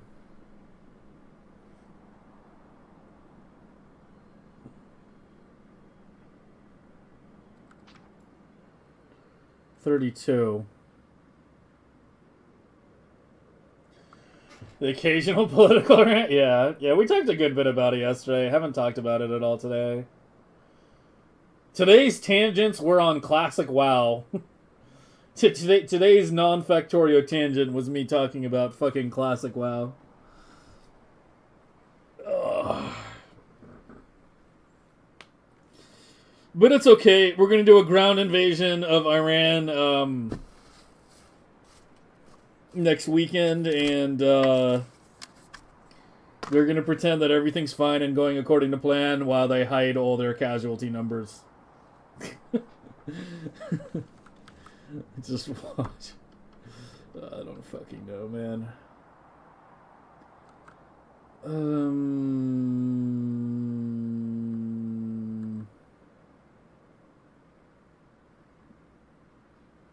Well, I kind of want to see if it just works first. Like, if it doesn't jam or anything. So let's do this. Let's do a test. Let's take this little stone patch here. Oh, god damn it.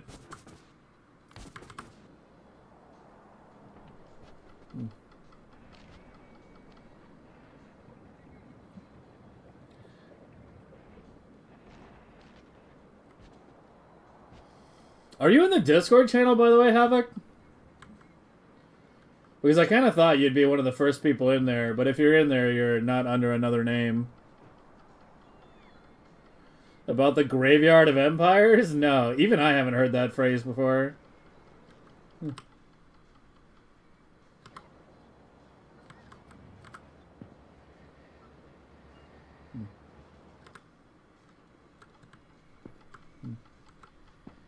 Apparently I've got no more offshore pumps.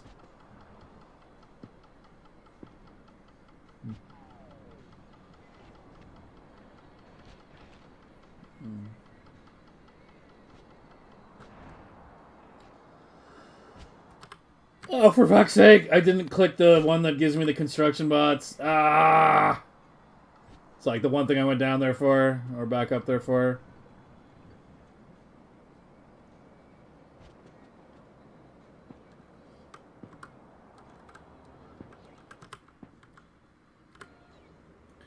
Oh, there, Afghanistan. Yeah.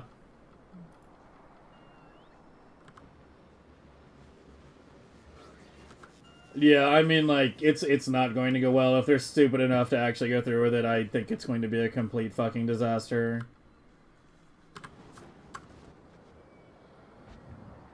But, I mean, there's no off-ramp, it seems, so we'll see. If it does go down, I'll be discussing it a lot next week. In the channel and whatnot. Okay, let's do you. Can I even get that many on there? I think I can, just barely. Yeah, okay, we're good. Where's my power?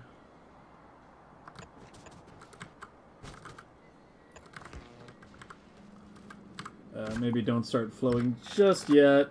Okay, let's take you. Take you up.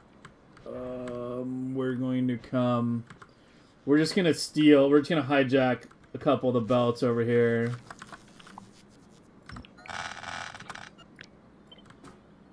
Just gonna run right down the middle.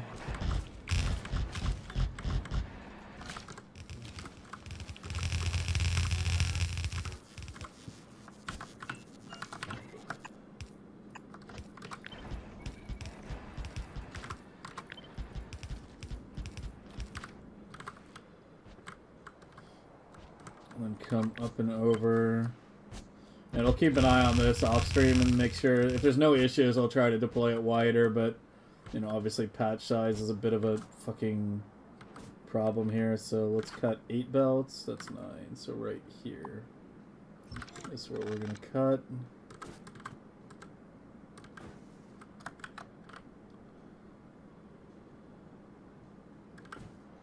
Let it drain out a little.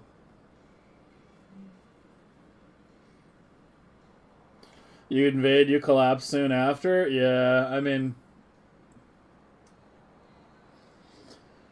The terrain of that area is very, very difficult to invade.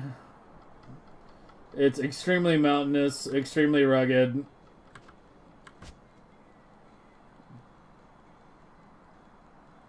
Like, Iran as a country is basically a fortress in terms of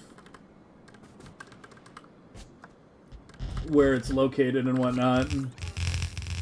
You know, mountains on like 3 sides.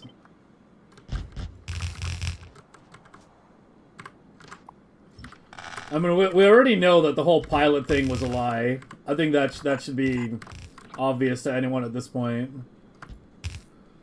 The whole downed pilot was complete bullshit. There was never a downed pilot. But yeah, I posted a good bit about that in the channel.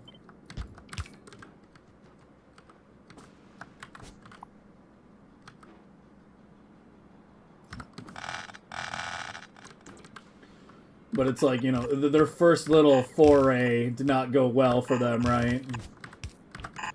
And now it's like they just want to double down.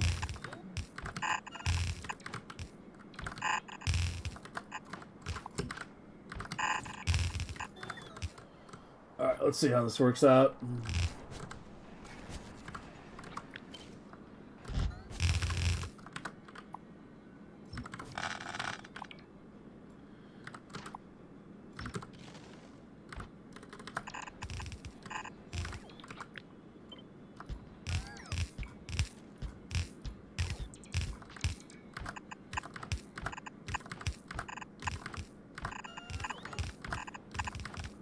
Whoops.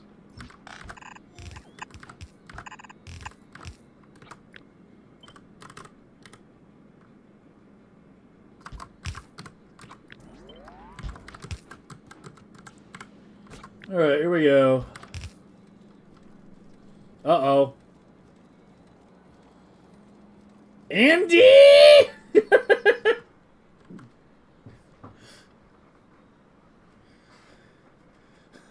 We have a problem.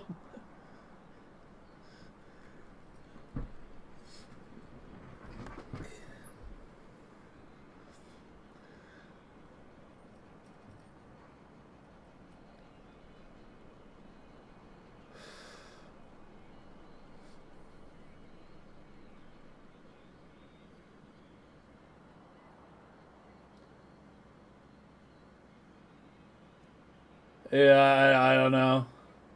What were you doing here anyway? So you're enabling, disabling. Enable if it does not equal 8 on there.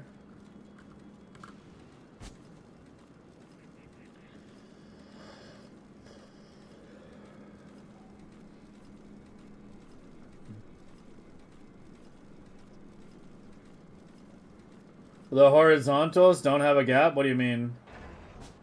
I mean, we have a bigger problem. The belts aren't saturated. Back it up again.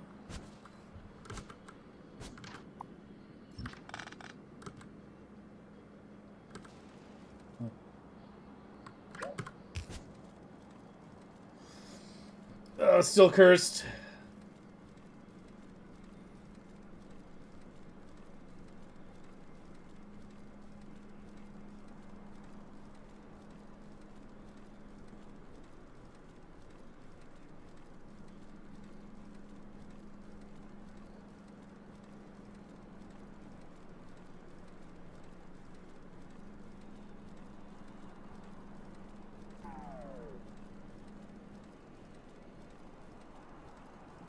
The staff? What, did your crew go on strike? Were you not paying them well enough? How? I don't know. It's your design. It was your idea. You tell me how.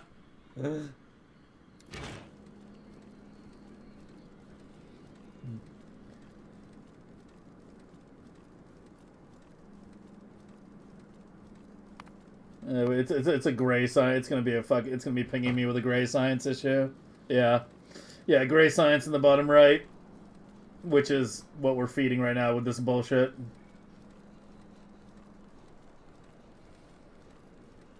I mean, I am way past that. I have an idea. I think I might know what the issue is. Hold on.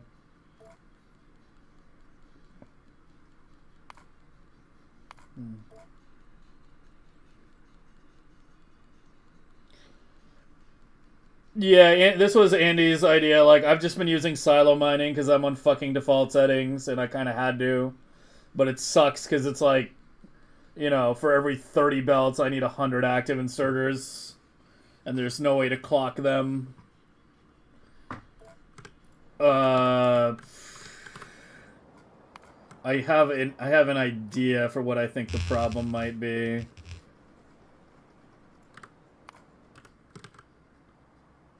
Where are you?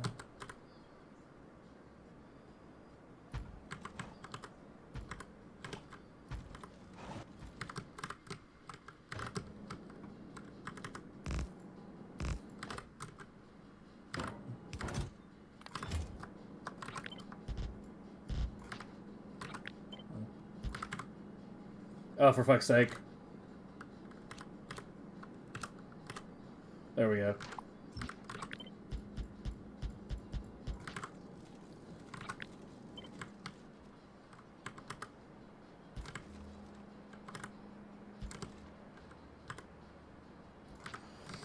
No, I thought there might be some weirdness with orientation dependency. I've seen a bit like of stuff recently about certain things being orientation dependent, where that really shouldn't be.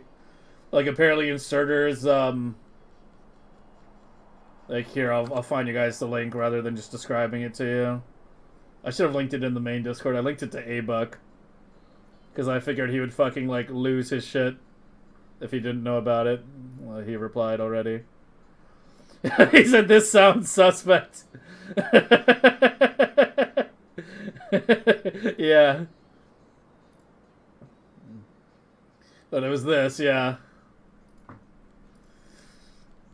Inserters are apparently faster when picking up from left turns. Whoops.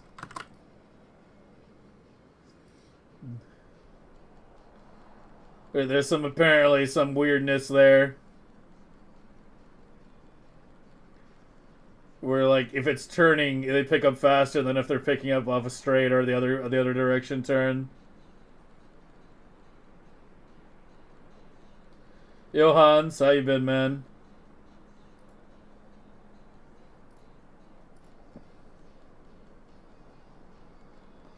You gonna start your stream soon, Hans? I'll raid you. Or you will, either of you. Dying to allergies. Rip.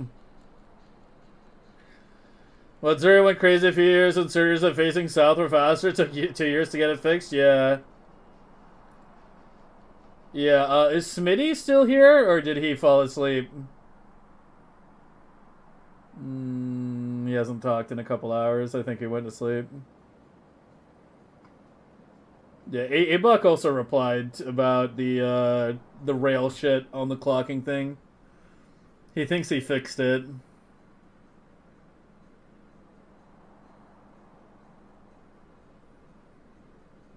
Yeah, he thinks he fixed it. So hopefully that should be fixed now. Forced rails to be an item or something.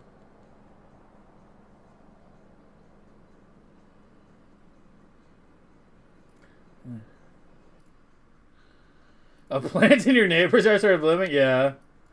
Yeah, I have some allergy issues. It's not as bad as when I was a kid. I still take an occasional Claritin, you know, not Claritin, Zyrtec. But it's like, it's pretty rare these days. Like, it's maybe like once or twice a month kind of thing. Usually, like, sometimes when the winds are blowing. We have these infamous winds in Los Angeles called the Santa Ana winds when it blows down from the mountains, and this really, really dry air that always just, like, fucks up everyone's allergies. You'll hear people in LA complain about the Santa Anas. Nobody likes them. They don't play all their normal mats? Oh, rip. Oh, that sucks.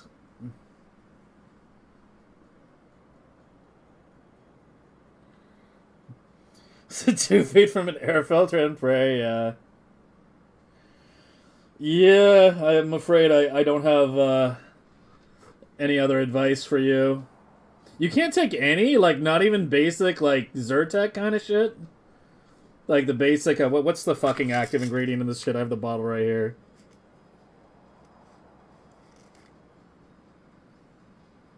Cetirizine. Yeah. Cetirizine. HCl. Cetirizine hydrochloride. It's like the most basic shit. On a Mexican? They don't blow from Mexico, Will.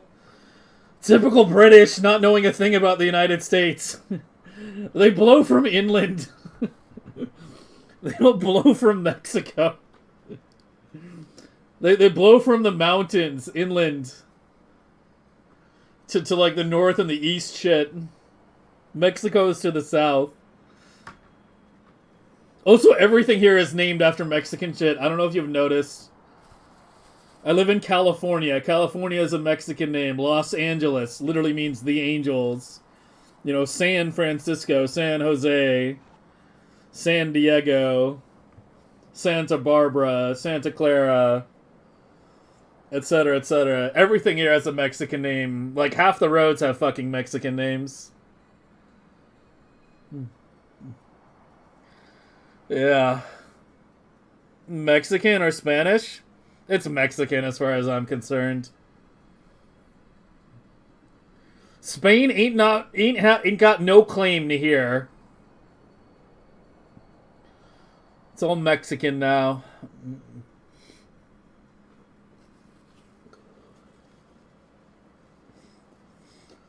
Trying to get off about taking it out of the system? 6 months? What is that, if you don't mind me asking? Like, what med are you taking that it's like 6 months? If you don't want to answer, that's fine. I understand and respect that. It's an anti... Oh. Oh, so it's some, like, real strong shit then, yeah.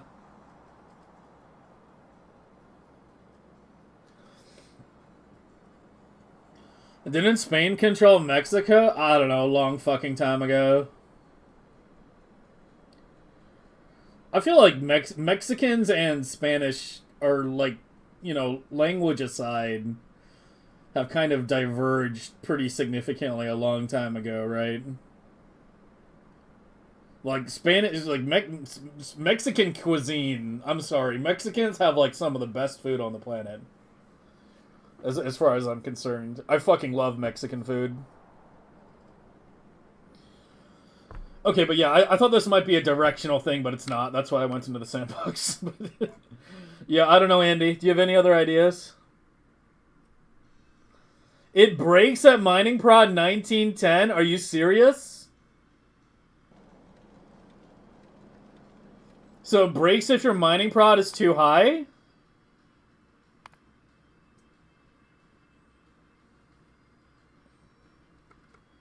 That's what's going on?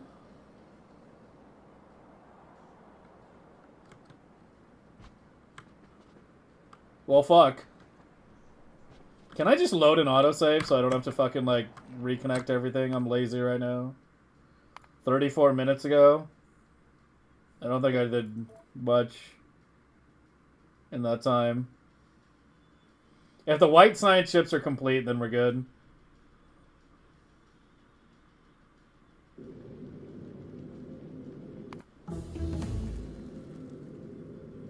Oh, it was right before I did the second one.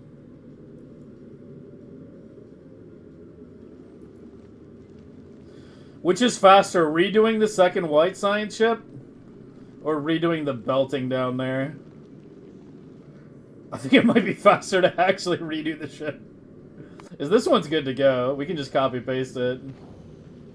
Yeah, fuck it.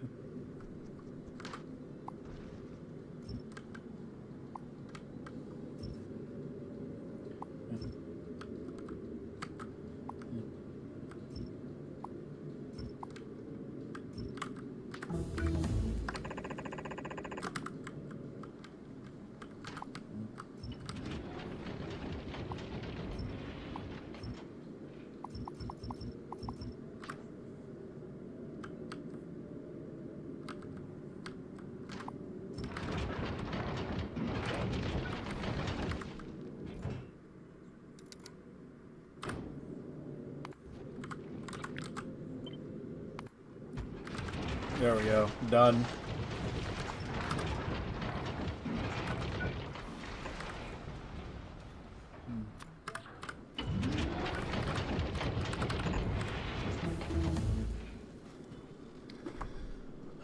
When mining more than 2KR.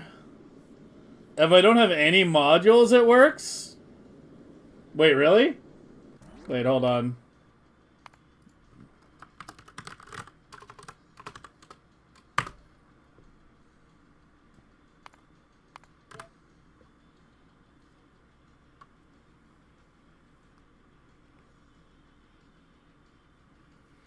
Technically on a watch list because of it? Bro. Holy shit.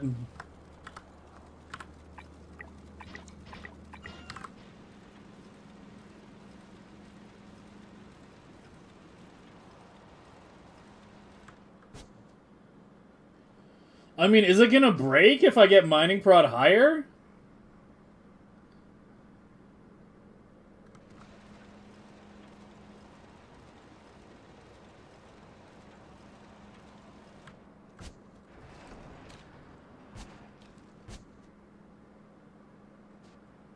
Like, if I keep leveling mining prod, is it gonna suddenly randomly fucking break?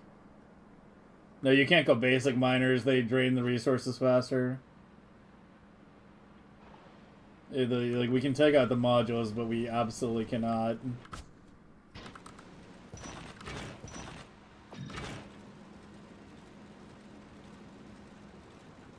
One module doesn't break it. 2 modules breaks it.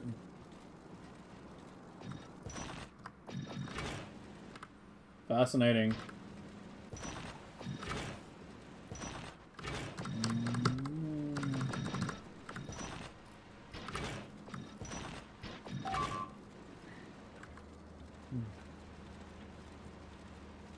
Wait, did the efficiencies break it? What is going on?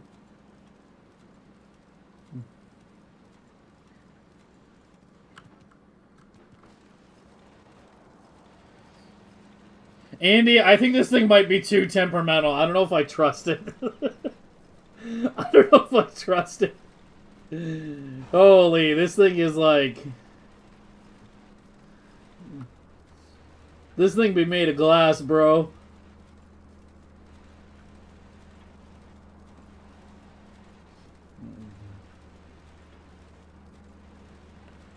It can't fly anyway. Damn, man, I didn't know you were dealing with all that shit. I'm sorry to hear that.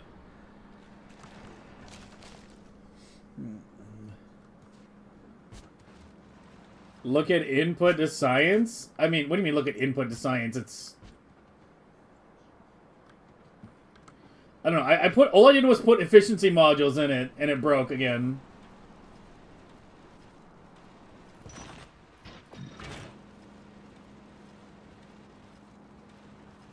Okay, now that one's broken regardless.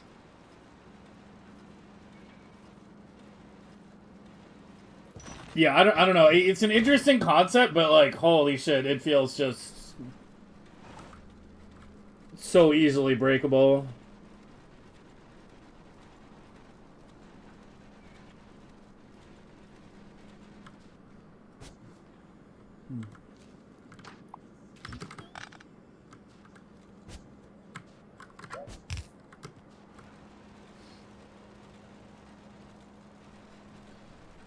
Well, even forcing a backup is not helping.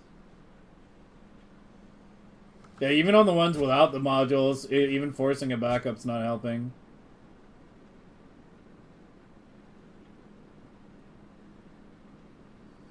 It's close to one... Oh, so it needs to not back up? Is that the thing? Yeah, I mean, I don't know. It's like we're not about to redesign the gray science. That's a pretty finished build as far as I'm concerned.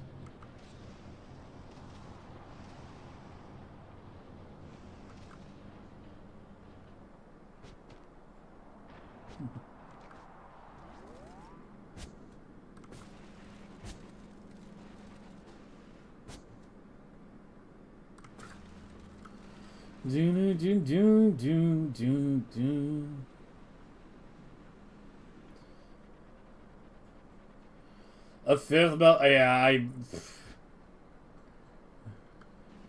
I think it's just too finicky. The whole mining into splitters thing has always been really temperamental.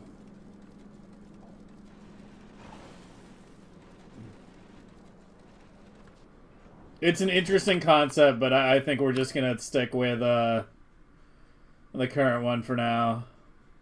I think it's just way too temperamental.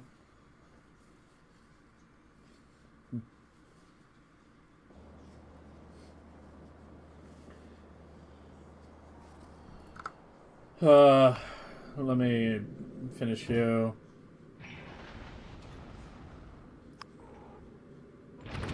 It should only take a minute.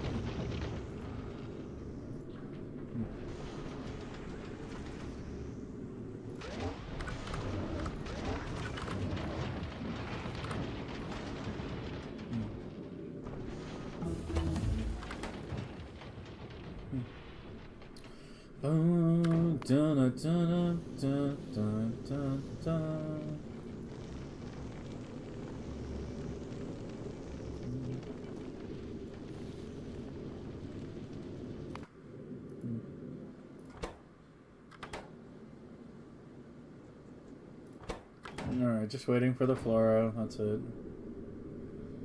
I'm pretty sure that's the only thing I did, right? Was just the space science? Yeah. And then that.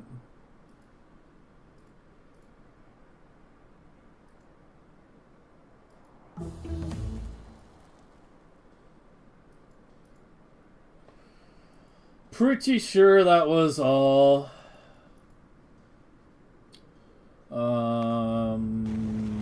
Where'd you go?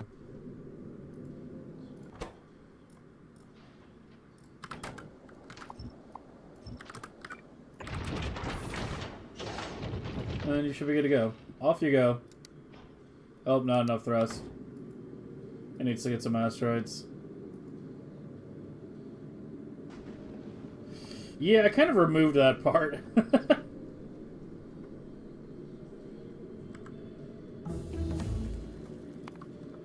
I mean, I did have some circuitry in here to... Yeah, I had some pretty comprehensive circuitry here.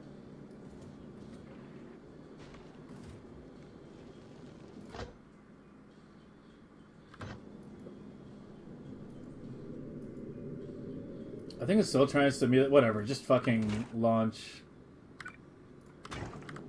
a little shit and get it started.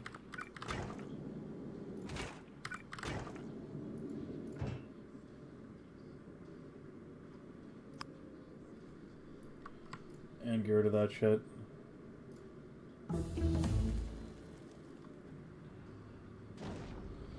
I'm starting to feel I should have just rehooked up the belts on the gray science. This is taking longer than I thought. It's because I removed this. I got lazy. If I hadn't removed this when I was pasting the ship, we would still have fuel.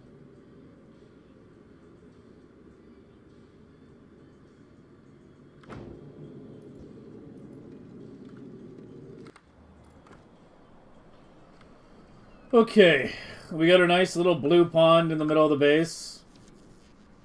I think it's really funny that I actually have blue water in the center of my base.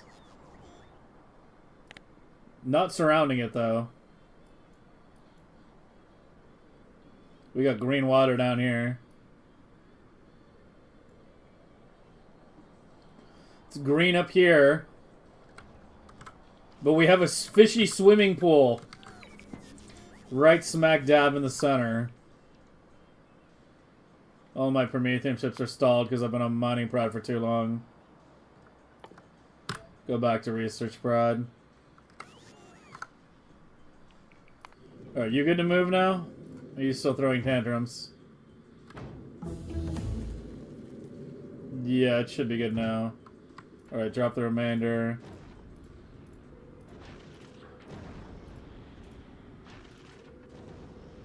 And the solar panels and the assemblers. And the rest is whatever. Right, go. Off you go.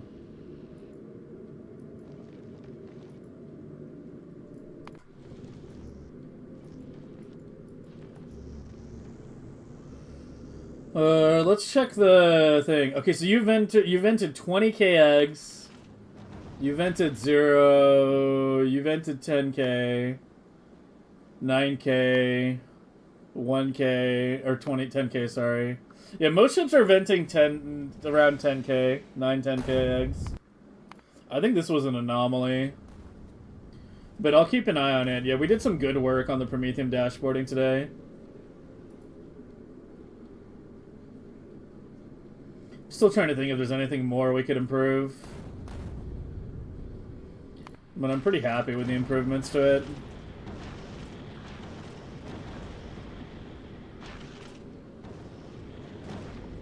But yeah, this is actually really useful.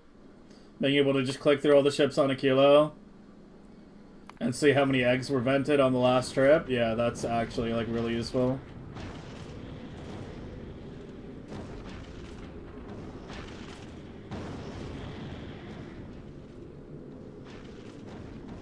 How'd I get the hull? A landmine and an egg. You can use either a biter egg or a pentapod egg. I usually use pentapod because it hatches faster. So yeah, you place an egg here with an inserter and then a landmine near it. Don't place it too close, otherwise the egg will hatch in weird places.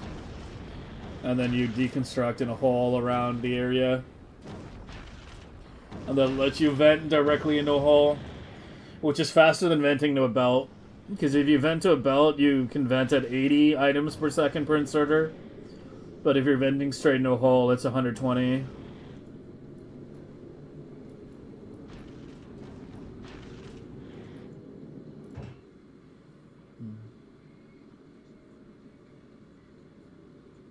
Here, let me just drop that last tiny bit so it hurries up and loads the eggs. Get you going.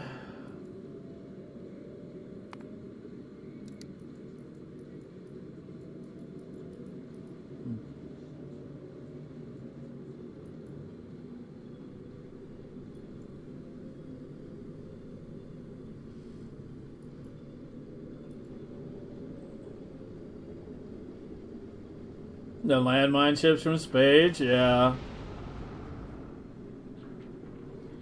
Well, I mean, it's how we got this. Because landmines didn't used to destroy a platform. That's why the landmine ships worked. But then they fixed that by making landmines destroy a platform. But that let us punch holes. I think the easier solution would have just made it so you can't place landmines on platforms. I don't know why they didn't do that. I mean, like, you can't place, like, boxes on platforms, right? So why not just do the same thing for landmines? But I don't know. I'm not complaining. I don't have as much a problem with that. It's kind of a cute little solution. I do wish they'd remove thruster stacking. But then, like, probably give some other way to make ships get faster. I don't know. I just think ships like this with the triple stack look like way less elegant than, you know, the nice solid brick. I like that much more.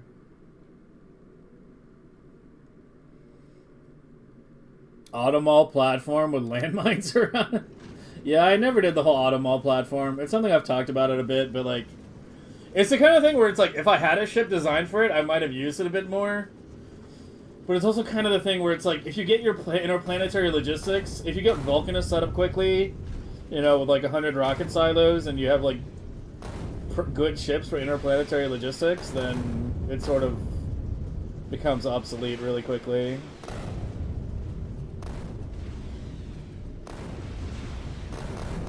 But I do think it's like an interesting design project. Might be fun to do at some point.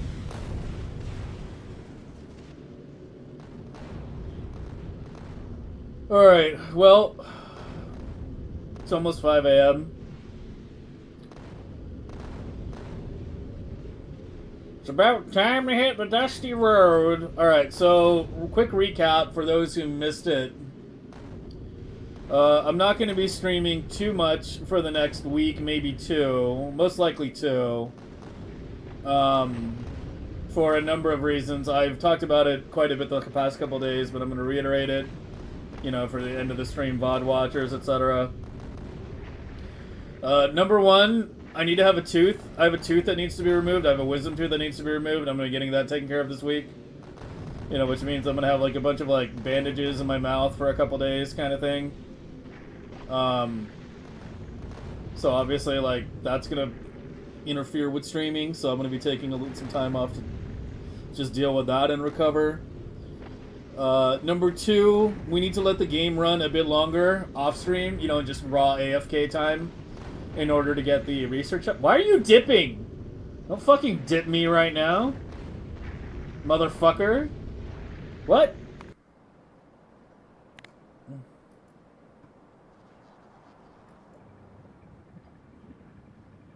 I have no science.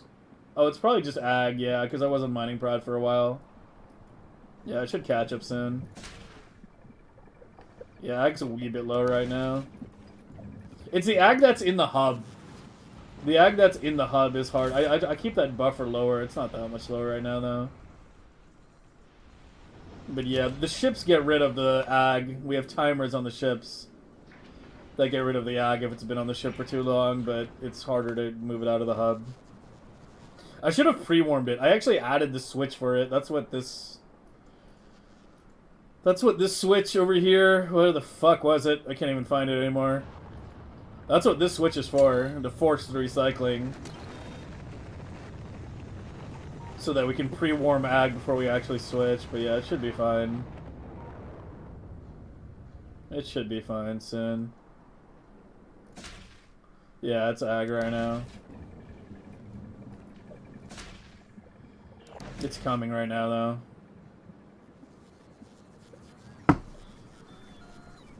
Whoa, oh, oh. So yeah, number one thing, the two thing I just talked about. Number two, we need a good amount more AFK time on the save. I kind of underestimated how much AFK time we were gonna want to get our research prod up. You know, I thought like, you know, we would be running it high enough that we would get it up high enough quickly, but I mean, it's the thing with infinite research is, you know, you always want more. And we've kind of decided that 90 is a good point to get it.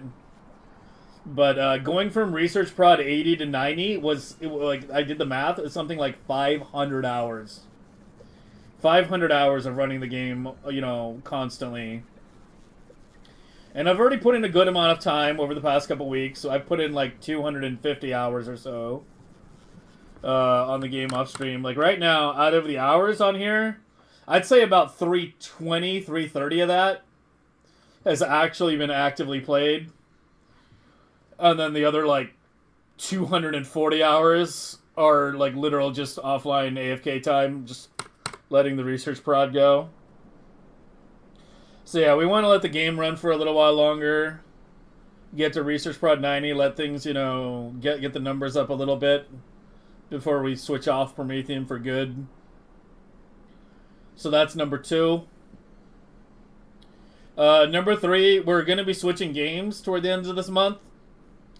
You know, I mean, we're not done with this Megabase. We're mostly done. But it's not completely finalized yet. But I've decided to, like, you know, we're going to take some breaks and play some other games before we, you know, do the final Linux stuff and whatnot.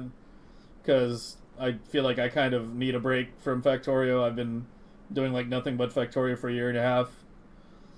So, yeah, I want to, I want to just take some time off IRL and just, like, completely, like, you know, disconnect and chill out and not worry about, you know, the Megabase or streaming for a little while. You know, I need an occasional vacation, right? Everyone gets vacations from their jobs occasionally. I think I deserve one here and there. So yeah, number three, I do want to take a little time off and just relax. And I know some of you are probably thinking, like, you haven't streamed that much these past 2 weeks, you know, compared to before. Haven't you taken enough time off? It was taking those days off that actually made me realize, like, I needed to take more time off. It was taking those days off and, like, just being, like, you know, on those days, just being like, God, I wish I could just, like, have, like, a week off. And just, or more, and just, like, just relax and not have to worry about, you know, the stream at the end of the week or whatnot. And then I was kind of like, well, why don't you just take a week off, right? You know, I make my own fucking schedule. So yeah, I've kind of decided I already decided I was going to take like a week or so off between Factorio and other games. But number 4 of the 4 things that are all happening all at once is, I talked about this a bit yesterday and today, but Turtle WoW is also shutting down. I am a classic WoW enjoyer. I haven't played it in a couple years now, but I do still enjoy it. I had always been meant to check out Turtle WoW at some point, but I just never got around to it. It's kind of a difficult thing to play classic WoW while streaming full-time, right? Because, you know, it requires a pretty solid time investment. And, you know, streaming MMOs generally isn't good for streaming unless it's, you know, your main thing.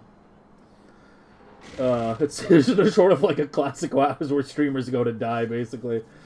So, yeah, I was planning on, like, checking it out at some point in the future. I hadn't decided when, but I was like, you know, some year I'll check it out.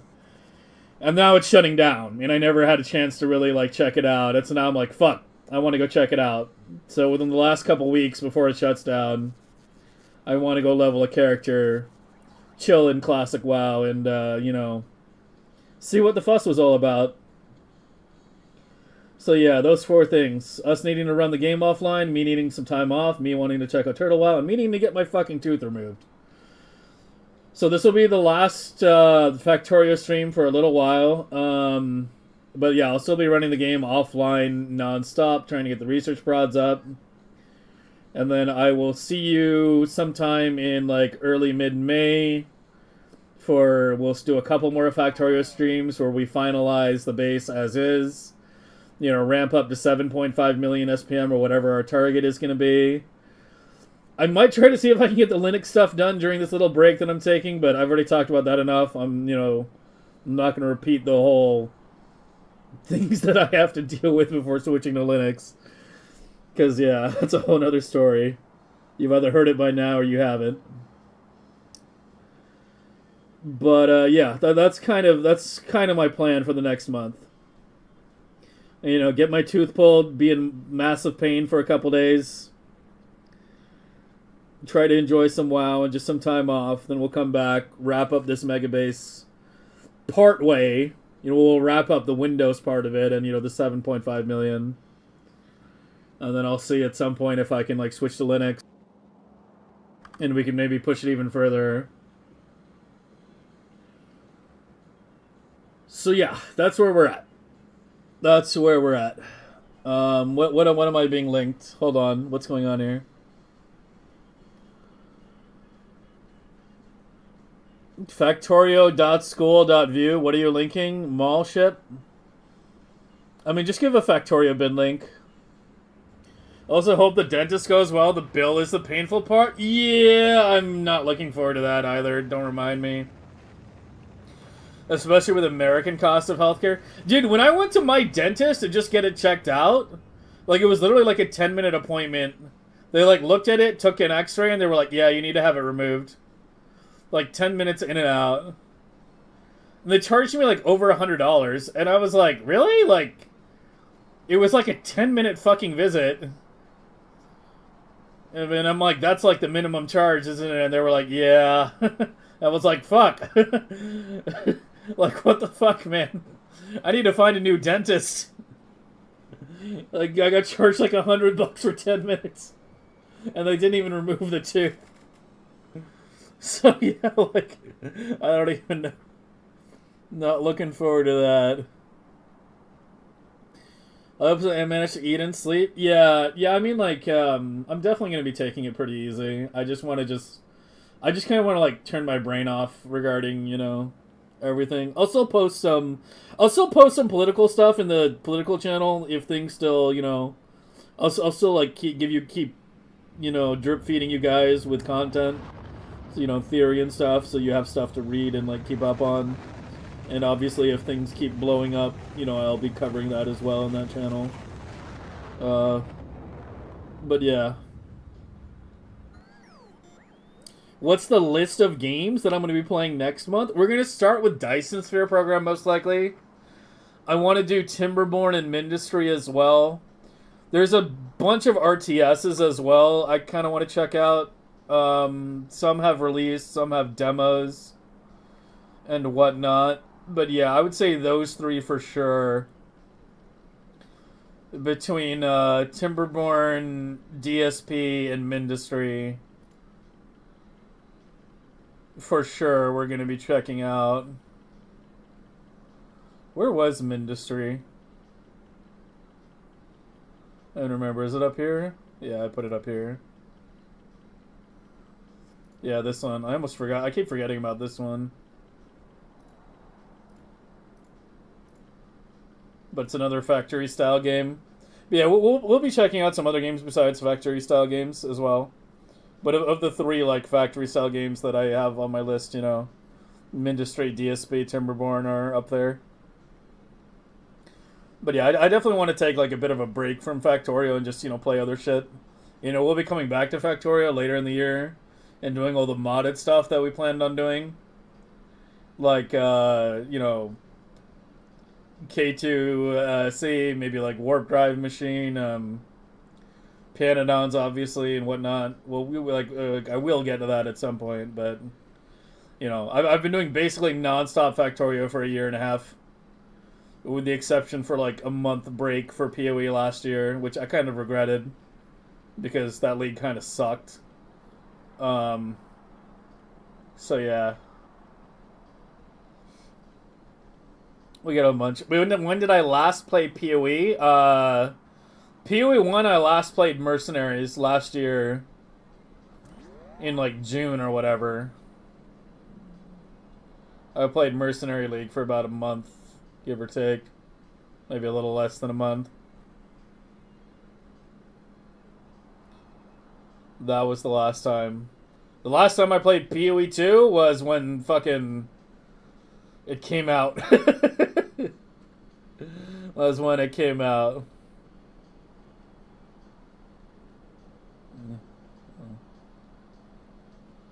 Stream WoW on a separate channel. I've streamed Classic WoW before. It's the thing with Classic WoW is it's like inherently a very slow game. And it's not like, Factorio where like someone just randomly tunes in, they see like, oh, like big impressive factory and they're like, hooked to watch. Like when you're like just streaming WoW, especially leveling, it all kind of looks the same, right? Regardless of playing, even if you're watching someone who like has really optimized their character and has really well routed their quests and shit, that stuff isn't apparent when you just are flipping through channels. So yeah, I've streamed Classic WoW a bit before. It's when I said like it's where streams go to die, like I didn't mean that. My experience with streaming Classic WoW is that the numbers are very low in general, and generally when I've seen other people play Classic WoW, the numbers are also generally like very low compared to what they normally get. Like I don't know, like Derek has been streaming it recently. I don't want to like call anyone out, but I guess there's no harm in it because it happens to everybody. But like Derek and Amanda have been streaming Classic WoW for a bit now, and they're like 30, 40 viewers, and he has a much bigger viewer base than I do, right? Like he was pulling more people than I did in Factorio. So yeah, I mean, it's like when the numbers are gonna be that low. Like I understand a lot of you would tune in, just to support me, and I get that. But when the numbers are that low, and it's also like a very slow game, there's not a lot to talk about in the game itself, right? Like I know obviously, I'm good at filling the void. I can talk about whatever for God knows how long. But also when the game is like that, so like I just kind of want to relax.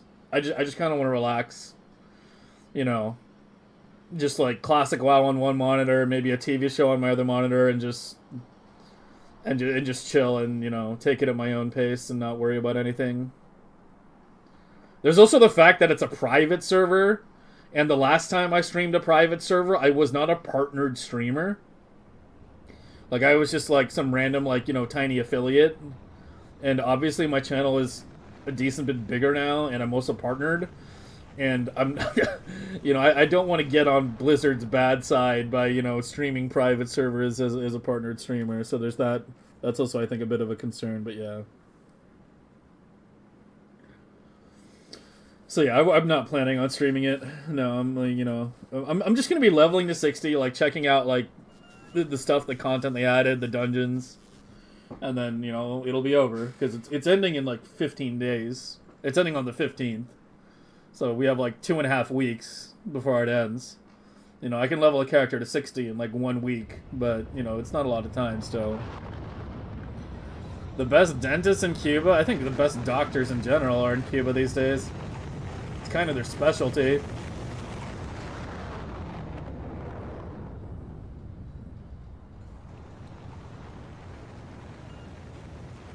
Classic WoW is brutal if you go the efficient route. Go to tickets to do funny shit. Go to Mount Hyjal. There is no Mount Hyjal in Classic WoW. What are you talking about? What do you mean Mount Hyjal? There is no Mount Hyjal in Classic WoW. Hello?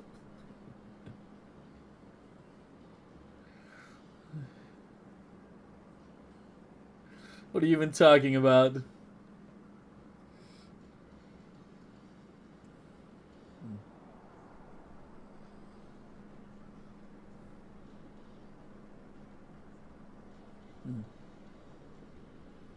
You've been there? Yeah, I mean, the zone exists, but why are you going to Mount Hyjal as a level 40 shaman? It's in fucking Winter Spring. Or past Winter Spring.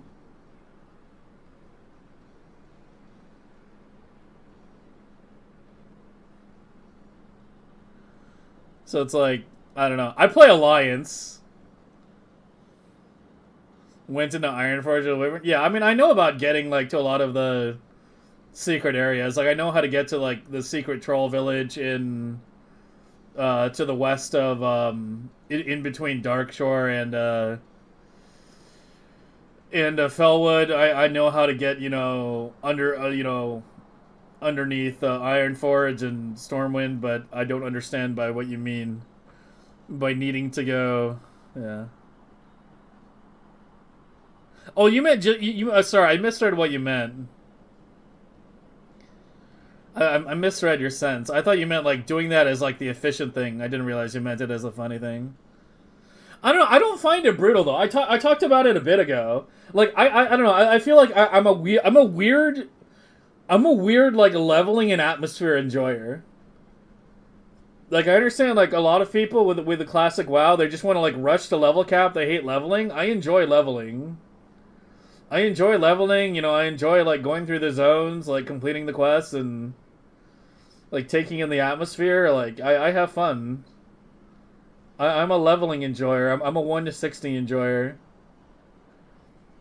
And I do enjoy doing it efficiently as well, but like to me that's the fun of it. Like I can kind of like enjoy the atmosphere and while still having an efficient leveling route and optimizing my character well. It's just fun. It's just fun. Like I enjoy it. I don't know how else to describe it. I don't know how else to describe it. I feel like people who hate classic WoW leveling either can't be fucked to route quests or can't be fucked just, following a guide.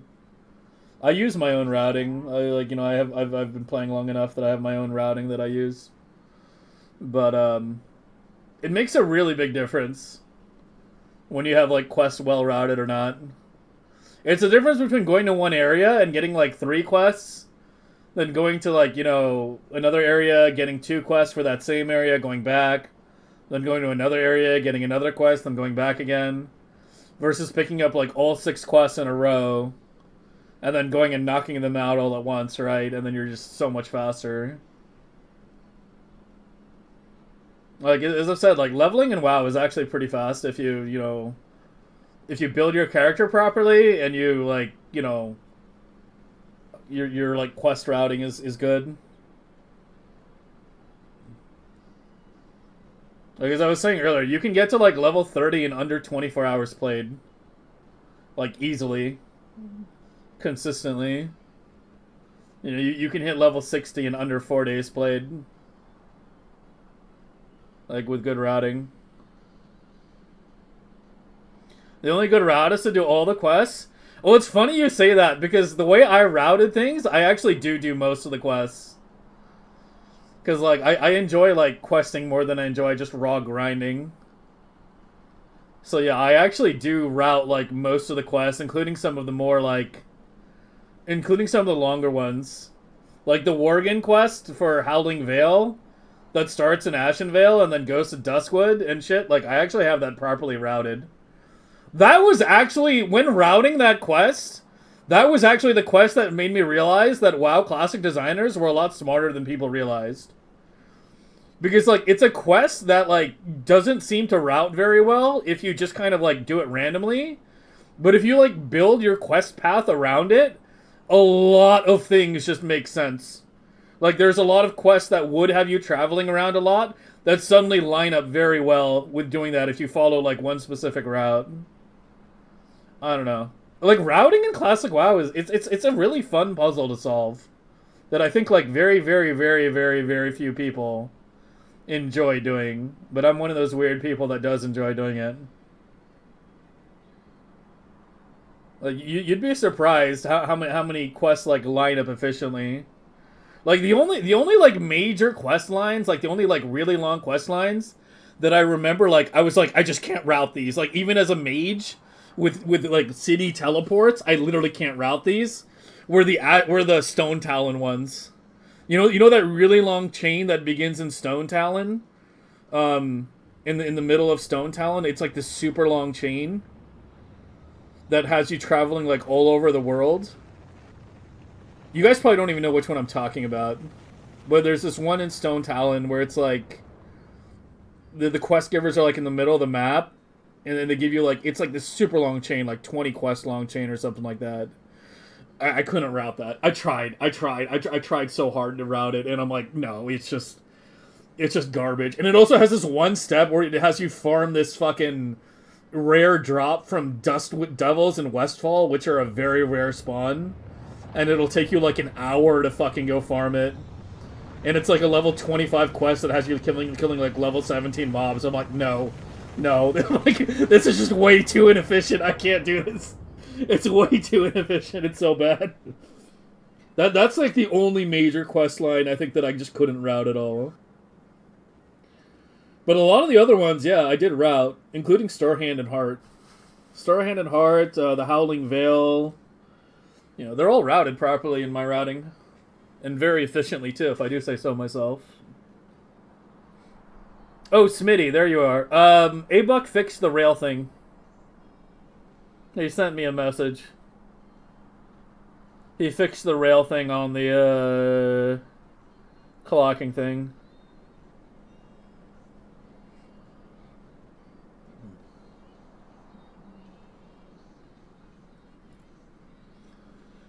In the first year of it, there was a section around level 30 where the area you came from was too easy, and the section that came from was too hard. You bounced rough pretty hard then. As Alliance, the only rough part is, like late 40s-ish. It has like a section where there's just like a lot of flight time that you can't avoid. Like there's a part where you basically sort of need to like fly to Darnassus and back to turn in like 4 quests from like South Kalimdor. And that's like 30 minutes of flight time that like you can't avoid. But yeah, like late Alliance, like 40s is like the one part. But the rest of it, no, the rest of it you can route very well. If you're in early 30s Alliance, when you hit like 30 exactly, you should basically be going to Shimmering Flats. Like 30, 31, something like that, Shimmering Flats.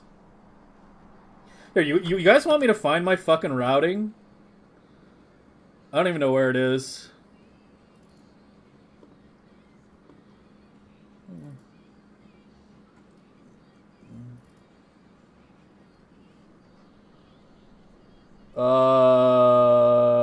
It's somewhere.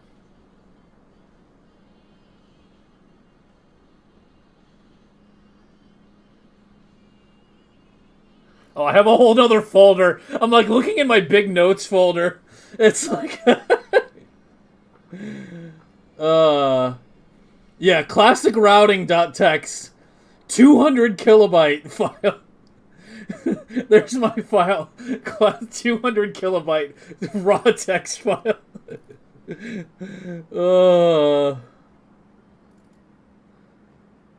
But yeah, this was it. This is literally my WoW Classic routing. Like, it's fucking long. But yeah, I have like exactly what level you should be going to each zone. It was what, like, here, I'll tell you. It's all Alliance. All my shit's Alliance. Sorry, Horde players. But yeah, like, okay, so after Duskwood, 23, 24, you finish the Lochmadan Elite stuff. Wetlands at around 25. Then you jump over to Kalimdor, Stone Talon, Ashenvale. And that's where I think you route up the Worgen quest. Up through STV. And that takes you to Red Ridge. You finish off the rest of Duskwood around 28, 29. And then you head to South Shore, yeah, at 30. Alterac, and then to Dustwallow, which then leads you to Shimmering Flats. Like, this part is all smooth. This part is all smooth. Up through STV. You do STV at, like, 35. Because that reduces your travel time by a huge amount. But yeah, that's the shit that I did. I put so much effort into this. But yeah, it's right here. Where is it? No, somewhere around here, I remember. There's like a bunch of travel time you have to do. I can't remember where I labeled it. Whoops.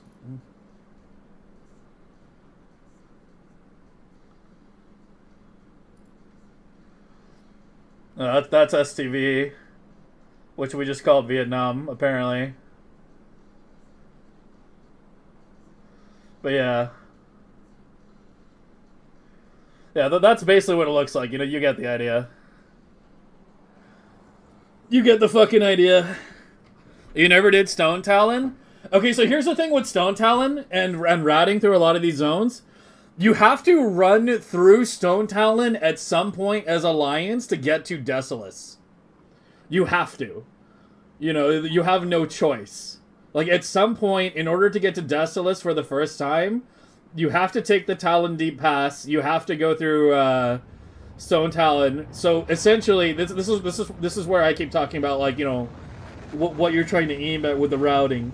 So what you try to do is you try to line things up so that when you do that trip, you are doing it at a time where you can also do the quest at the same time. But yeah. I do Stone Talon at like 26 a bit when I do the rest of Ashenvale, yeah. Yeah, the late 20s, I remember. The late 20s kind of suck. The late 20s do suck a little, I remember that. We'll see how Turtle WoW changes it, because they're, you know, adding a bunch of shit. But the late 20s, yeah. Yeah, here, you can even see, like, my notes. Analysis. This whole zone sucks balls in terms of XP efficiency. Way too much running. Pretty much mainly here for Light of a Loon. Oh, yeah, I remembered. Like, my routing was also done with playing hardcore in mind. Yeah, my routing was also with hardcore in mind, so it's like getting, like, Light of a Loon was a pretty big thing. Although I think a Light of a Loon kind of sucks, to be honest. Because it shares cooldown with a potion, and you're usually going to pop a potion before you pop Light of a Loon. Like, the one time when I was playing in my hardcore run where I was like, I might want to use it here, I'd already used a potion. Fortunately, I didn't die, but yeah. But yeah, a big part of it is the Howling Willow questline, but yeah, there's just not, like, late 20s sucks. Late 20s sucks, for sure. Which is also why we head to South Shore, like, ASAP at 30, like, as soon as we can. Yeah, the late 20s does suck a bit. But you can still get to level 30 in like 20 hours played. 24 hours played, sorry. But yeah. This part sucks, and if Turtle WoW has an alternate zone to do instead of that, I would definitely pick that over that. Stone Talon is a fucking killing field on a PvP server? I kind of, sort of pieced out of PvP servers a while ago. They're just gank fests, basically. You know, I ain't got time for, like, you know, some fucking 13-year-olds to just fucking ooze a couple levels higher to fucking just spawn camp me, you know? Like, I've had some pretty bad experiences on PvP servers with people, like, way higher level, just griefing like crazy. But yeah. I usually aim for PvE servers, but that's another story. But yeah, it does make it easier to run around through these zones.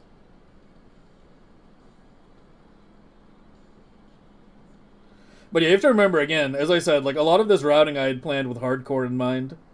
So obviously you're not playing on a PvP server if you're playing hardcore.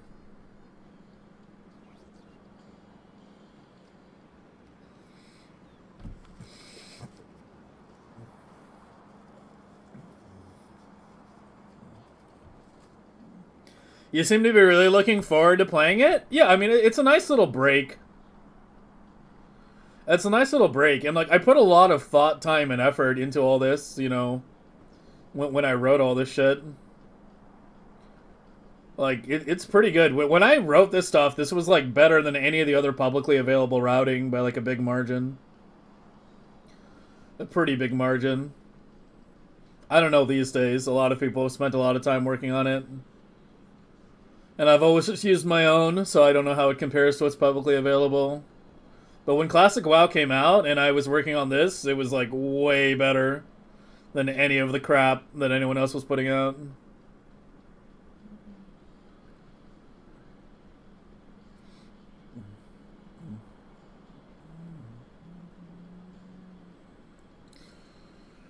But yeah, I mean, WoW is one of those games where it's like, I feel like you get more enjoyment out of it the more effort you put into it. Right? Like, if you're actually like crafting gear and making sure your character is well geared, you know, you can like solo group quests more easily. If you actually spend time routing things and have like a good routing like this, you always have like tons of quests available. You go to an area and you have like literally like 15 quests for that one area, and you stack so much. It's really a reward. I think that's why I've always enjoyed like the leveling process and whatnot. Like, it really rewards the effort you put in. Like, if you put in little effort, then yeah, you're gonna be slow and sluggish. If you put in, a good amount of effort, things are gonna be fast and smooth. And I mean, you know me, whatever I play, I tend to put a fucking shitload of effort into. You guys remember my Oni shit, right? Like the Oni base that I designed? You remember how much time I spent designing that? We spent like 1,000 hours designing that. It's just kind of what I do in every game. Like, I just get into something and then I just put like a huge amount of effort, like optimizing things to like a ridiculous degree. Like, I enjoy it. It's fun. To me, fun is doing things well. Right? Like, I enjoy doing things well. I have the most fun when every cylinder is firing.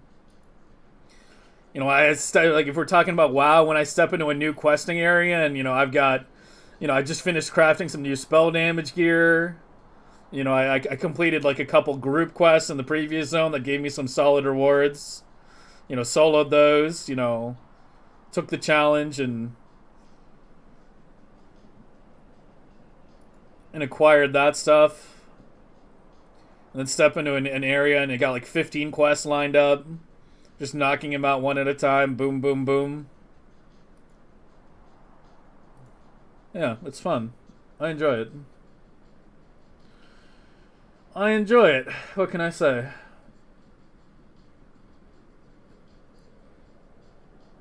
Burst Shaman, Flying Shaman. I mean, well, I didn't play... I never played retail. TBC to me is peak. TBC is my favorite expansion. And it's actually one of the reasons why I held off on playing Turtle WoW as long as I did. Because, the way I see it, in terms of the first 3 phases of Classic WoW, original WoW had, like, the best atmosphere overall.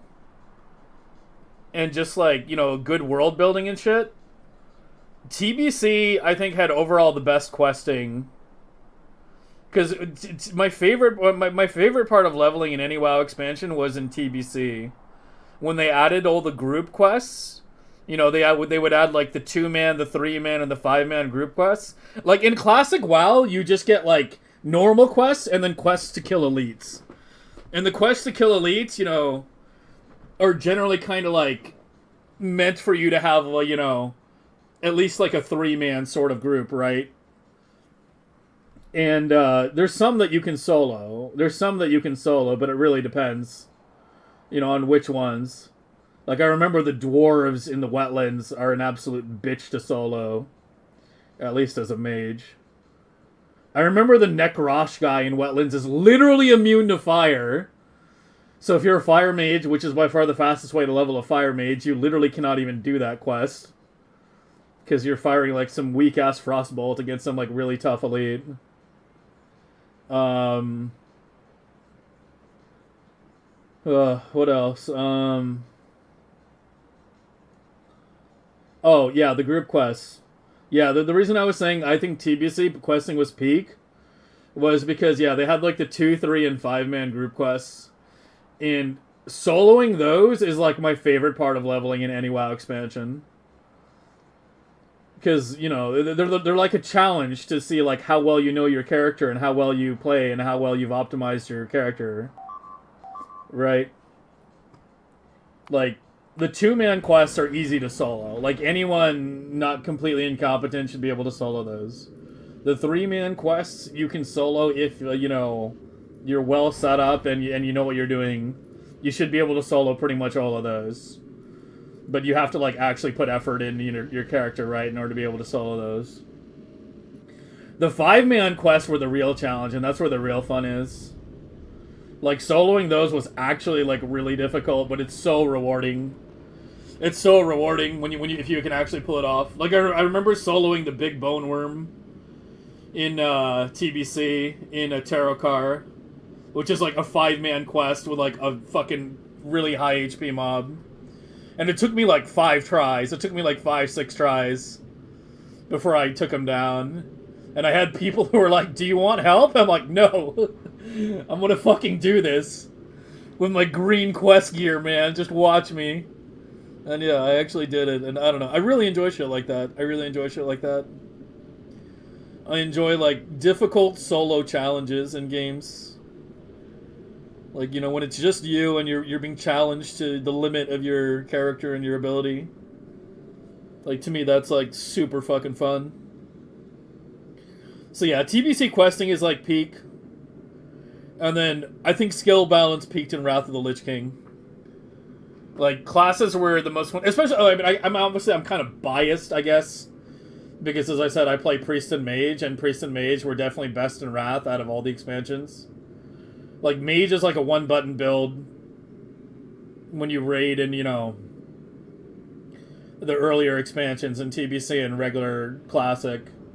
But you get to Wrath and you actually have, like, proper rotations and shit, and, like, Frostfire Bolt and Ice Lance and stuff like that, and it's a lot more fun. Well, Ice Lance was TBC, but you know, you get my idea. Like, the specs get a lot more well-rounded. Discipline as Priest finally became a proper spec in Wrath, where it was just a support spec before.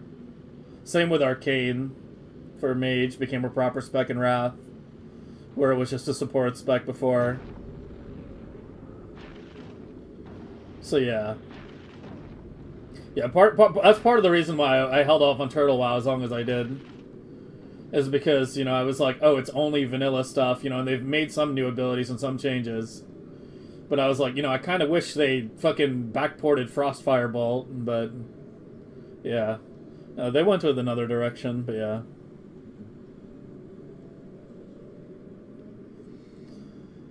Oh, there you go. And now you've been given my little opinion on Classic WoW. A glimpse of my little world. Soloing 5-mans? Yeah. Yeah, I remember in TBC, I was like soloing Black Fathom Deeps. Like 5 levels when I was like 5 levels above the dungeon. To try to get the belt off Gamu Ra. Because it had spell damage on it. And I'm like, I need every source I can get.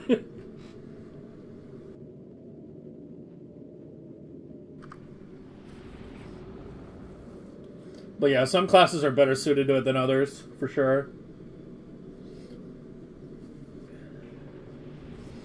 But yeah, I didn't play WoW long enough to see all the big nerfs they did to all the specs. I didn't play it that long. Originally, you know, I played a lot of TBC, Wrath, and Original Classic.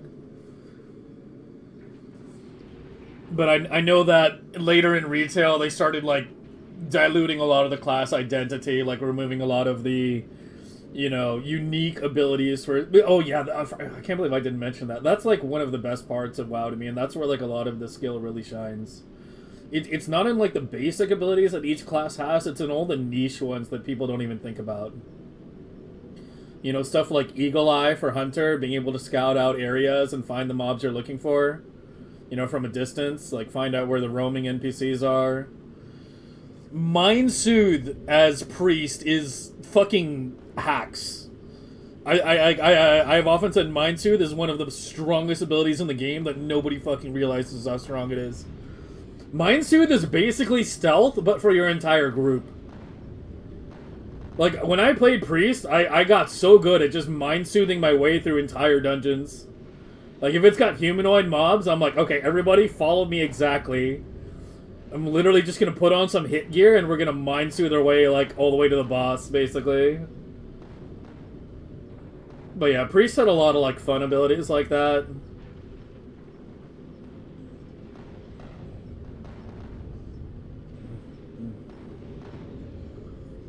They just had a hot potato event where a bunch of streamers passed along the save file. Oh god.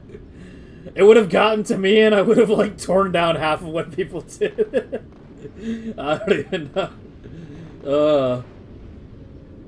Like, I'm redoing the shaft.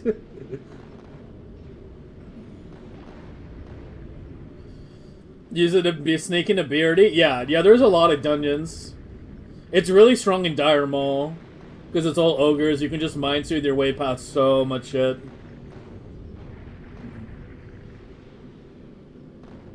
But yeah. Oh, also the other reason why I like TBC so much, I think the 5-mans are best in TBC. I don't really care that much for Wrath, but I think, like, Original Classic has kind of the worst 5-mans. Aside from Dire Maul. Dire Maul's fun. But Stratholme and Skolo, like, get kind of really boring after a while. I had to run... I remember last time I played Classic, I had to run Stratholme, like, 65 times to get my healing chest as a priest. It's a fucking blue drop off the final boss. And, you know, as a healer, you're, like, basically guaranteed the drop, if it drops, right? Because it's a healing chest. And I had to run 65 times before it even dropped once. Is this Lights? No, right now, this is the Birthday Massacre. Another one of, I mean, kind of like, they're kind of like my favorite band. Or one of my favorites. They're definitely the top 3. Hated tanking undead? Yeah. Oh, I was so good at pulling Strath on my priest, it wasn't even funny. Like, I ran that play so many fucking times that I would be doing, like, all these crazy-ass precise pulls on the bats, you know, those roaming bats. And everyone would be, like, thinking, like, oh, you're gonna pull, like, 5 other packs, and they're like, nope, I know exactly where to pull them. I know exactly. Yeah. Yeah, I was the priest that pulled everything. I'd be like, yeah, I will just chain pull. I will chain pull with my wand. You guys just pick up the mobs as they come in.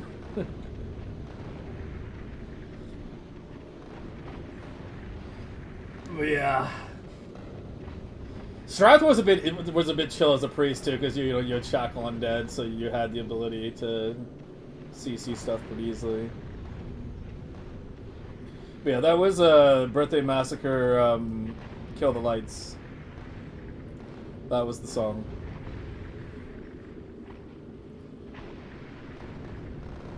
I haven't heard of Stabbing Westward. I might have to look that up. I'll add it to my list.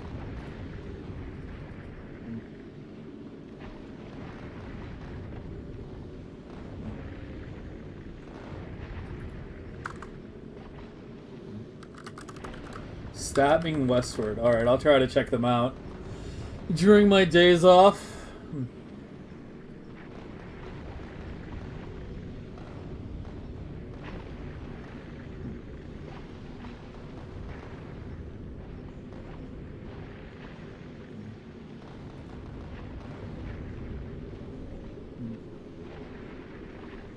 Gravity Kills. I can check that out too.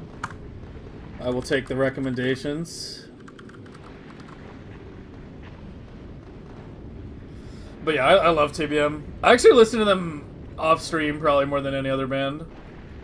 I have an entire playlist with like nothing but their songs. I meant to cut it down to only their best songs, and there's still 86 on here. So it says sort. It's not very well sorted, man. It's just kind of got everything still.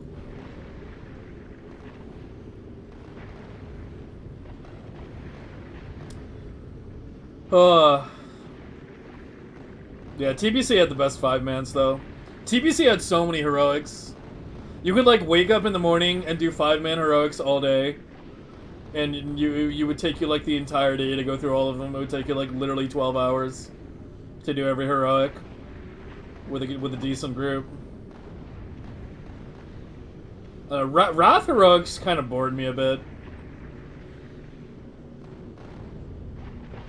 Like, TBC heroics were, like, fun and brutal. Like, 5-man's really peaked in TBC in my eyes.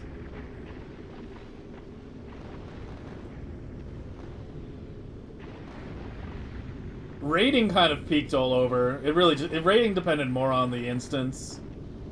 Like, I liked AQ a lot in Original Classic. That's probably my favorite raid overall, even though it's like an enormous zone with lots of running. But it's got the atmosphere, man. It's got so much fucking atmosphere.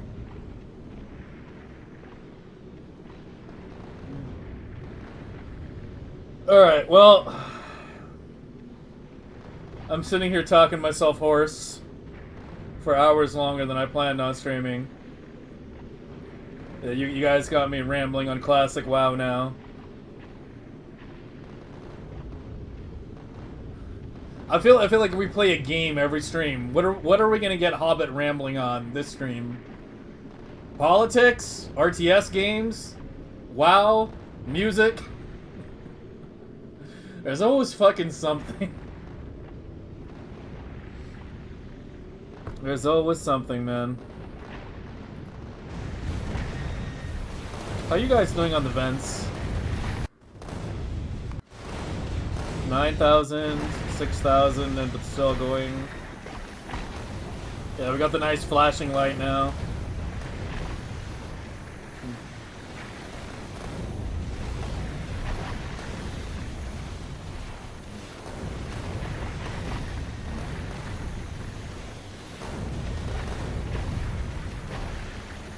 It was 3 days. The guy organized can post about it.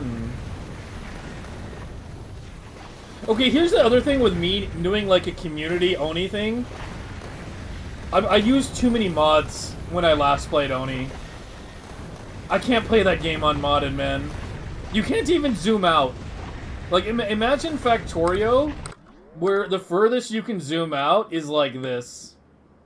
Imagine this was the max level of zoom in Factorio, and that's basically default Oni. Like, you can't even properly zoom out in fucking default Oni. Like, you need so many fucking mods before Oni. Like, I actually tried to reinstall it. Well, I still have it installed, but I tried to play it a bit, a couple weeks ago when Son of Hanu was playing it briefly. Because I was watching him play it, like, off stream, and I kind of got the idea, like, hey, maybe I should boot up Oni and maybe do, like, a little quick run off stream for fun. And I booted it up, and as soon as I booted it up, it was like all my mods were out of date, and I remembered like exactly how many mods I had and all the configuration I had to do for all of it, and I was like, yeah, no. And I just closed the game. I'm like, I can't be bothering re-updating all of it, man.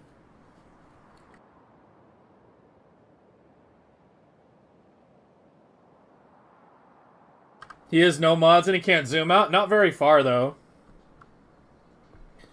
Not very far.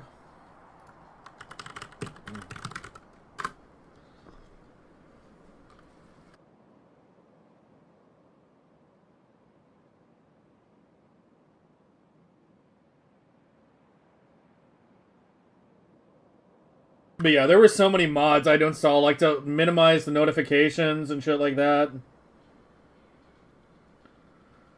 Yeah, I mean, this is like nothing.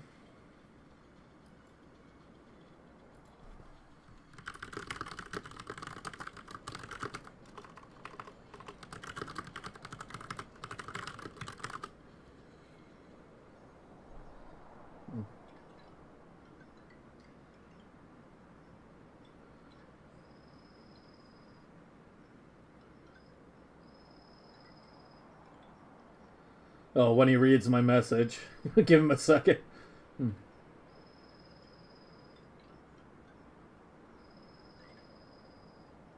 It's an algo playlist based on Under Your Spell?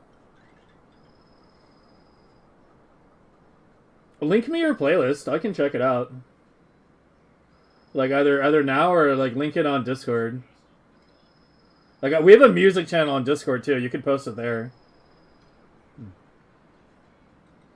Hold on, he's fucking locked in.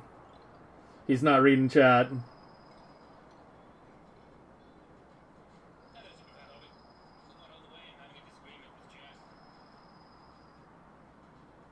He has a mod. He has a mod, or they changed it.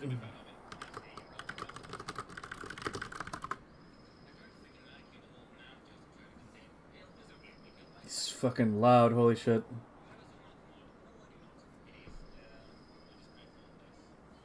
Okay, so they changed it then.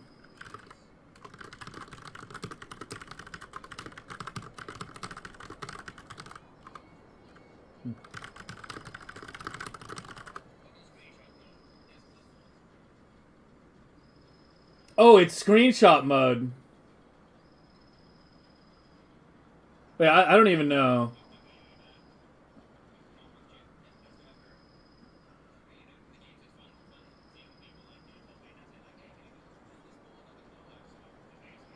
Yeah, you definitely could not zoom out that far in the base game when I last played.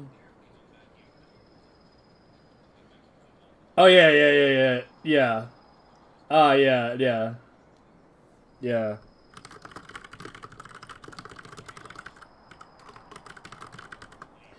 Yeah, it's like the whole weird Alt-S thing, and then you go screenshot mode and you can zoom in, and I think you can't, like...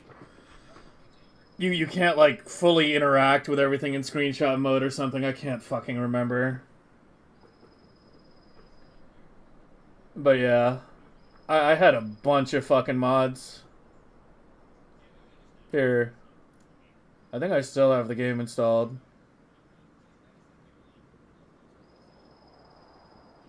Or do I?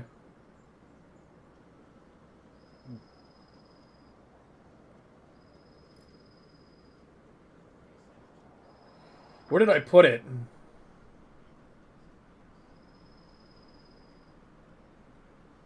Oh, it's got an update, kid.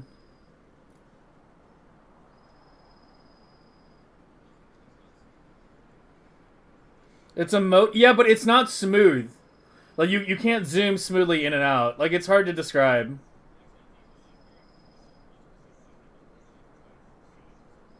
But yeah, I have like 900 hours in this shit.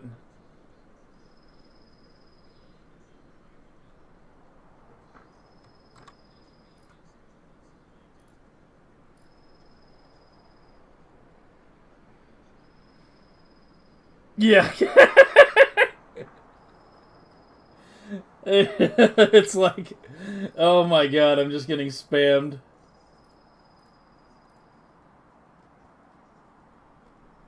Yeah, so many fucking mods, man,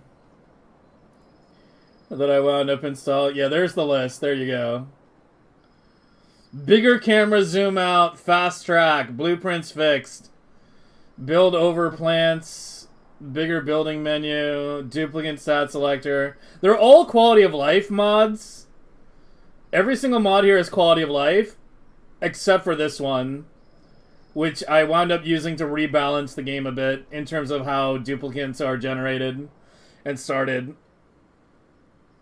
I sort of like created an alternate game mode with it, where you start with a lot more duplicates with good stats, but you don't get any more. Like, you basically start with like 15 dupes, but if they die, they're gone forever. So it's basically like hardcore Oni, with a much more difficult start, because, you know, you have to feed everybody and right off the bat. So, like, kind of, like, supercharged the beginning of the game. But, yeah, a lot of the other ones, yeah. There is a mod updater mod that I did have. No manual delivery. No long commutes. True Tiles, that's the one mod you should get. Oh, I need to tell Hanu to get this one. If there's one mod you should get, no matter what, it's True Tiles. This adds, like, much higher resolution tiles for the game. And it also adds different tiles depending on what material they're made of. Like, normally if you make, say, insulated tile, it'll appear the same no matter what material it's made out of. This will give it a different appearance depending on what it's made out of. It's a really good mod. It has higher quality textures than the base game does. It's actually really funny. But yeah, 2 different mods to suppress notifications. Another one that, again, this is to suppress another notification. That's a really good mod. It basically adds like a proper gas overlay, you know, in the overlay mods. Yeah, no pointless scroll bars. Resize the dupe UI. Better, yeah. It's what? 1, 2, 3, 4, 5, 6, 7, 8, 9, 10, 11, 12, 13, 14, 15, 16. So yeah, basically like nearly 20 mods. So yeah, there's a list of everything that I had when I played Oni. The first mod I installed was this one. Bigger camera zoom out. That was the first one. That was the one that first pushed me over the edge. It was like, I need to fucking, yeah. A research queue? Yeah, I think I had that too.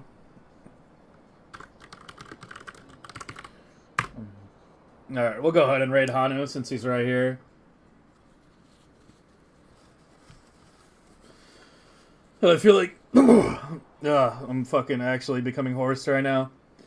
So yeah, I've given the recap of, you know, why I'm not going to be around the next couple weeks enough times. I hope everyone's heard it. If not, rewind the VOD a little bit. But yeah, I will. I'm taking a little bit of a break, getting tooth pulled. Going to be playing some Turtle WoW, and just overall relaxing before we pivot to some other games. And I will see you guys in a week or two, more likely. I mean, Turtle WoW ends on the 15th.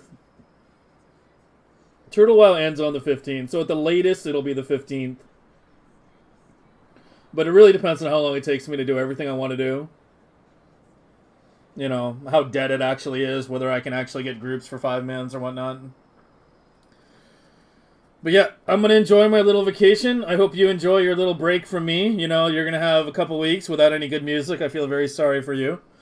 But, you know, I'm sure you'll survive. And I will see you guys, you know, when next time I see you, we should be at Research Prod 90. So have a good night, everyone. I hope you have a good day or a good night.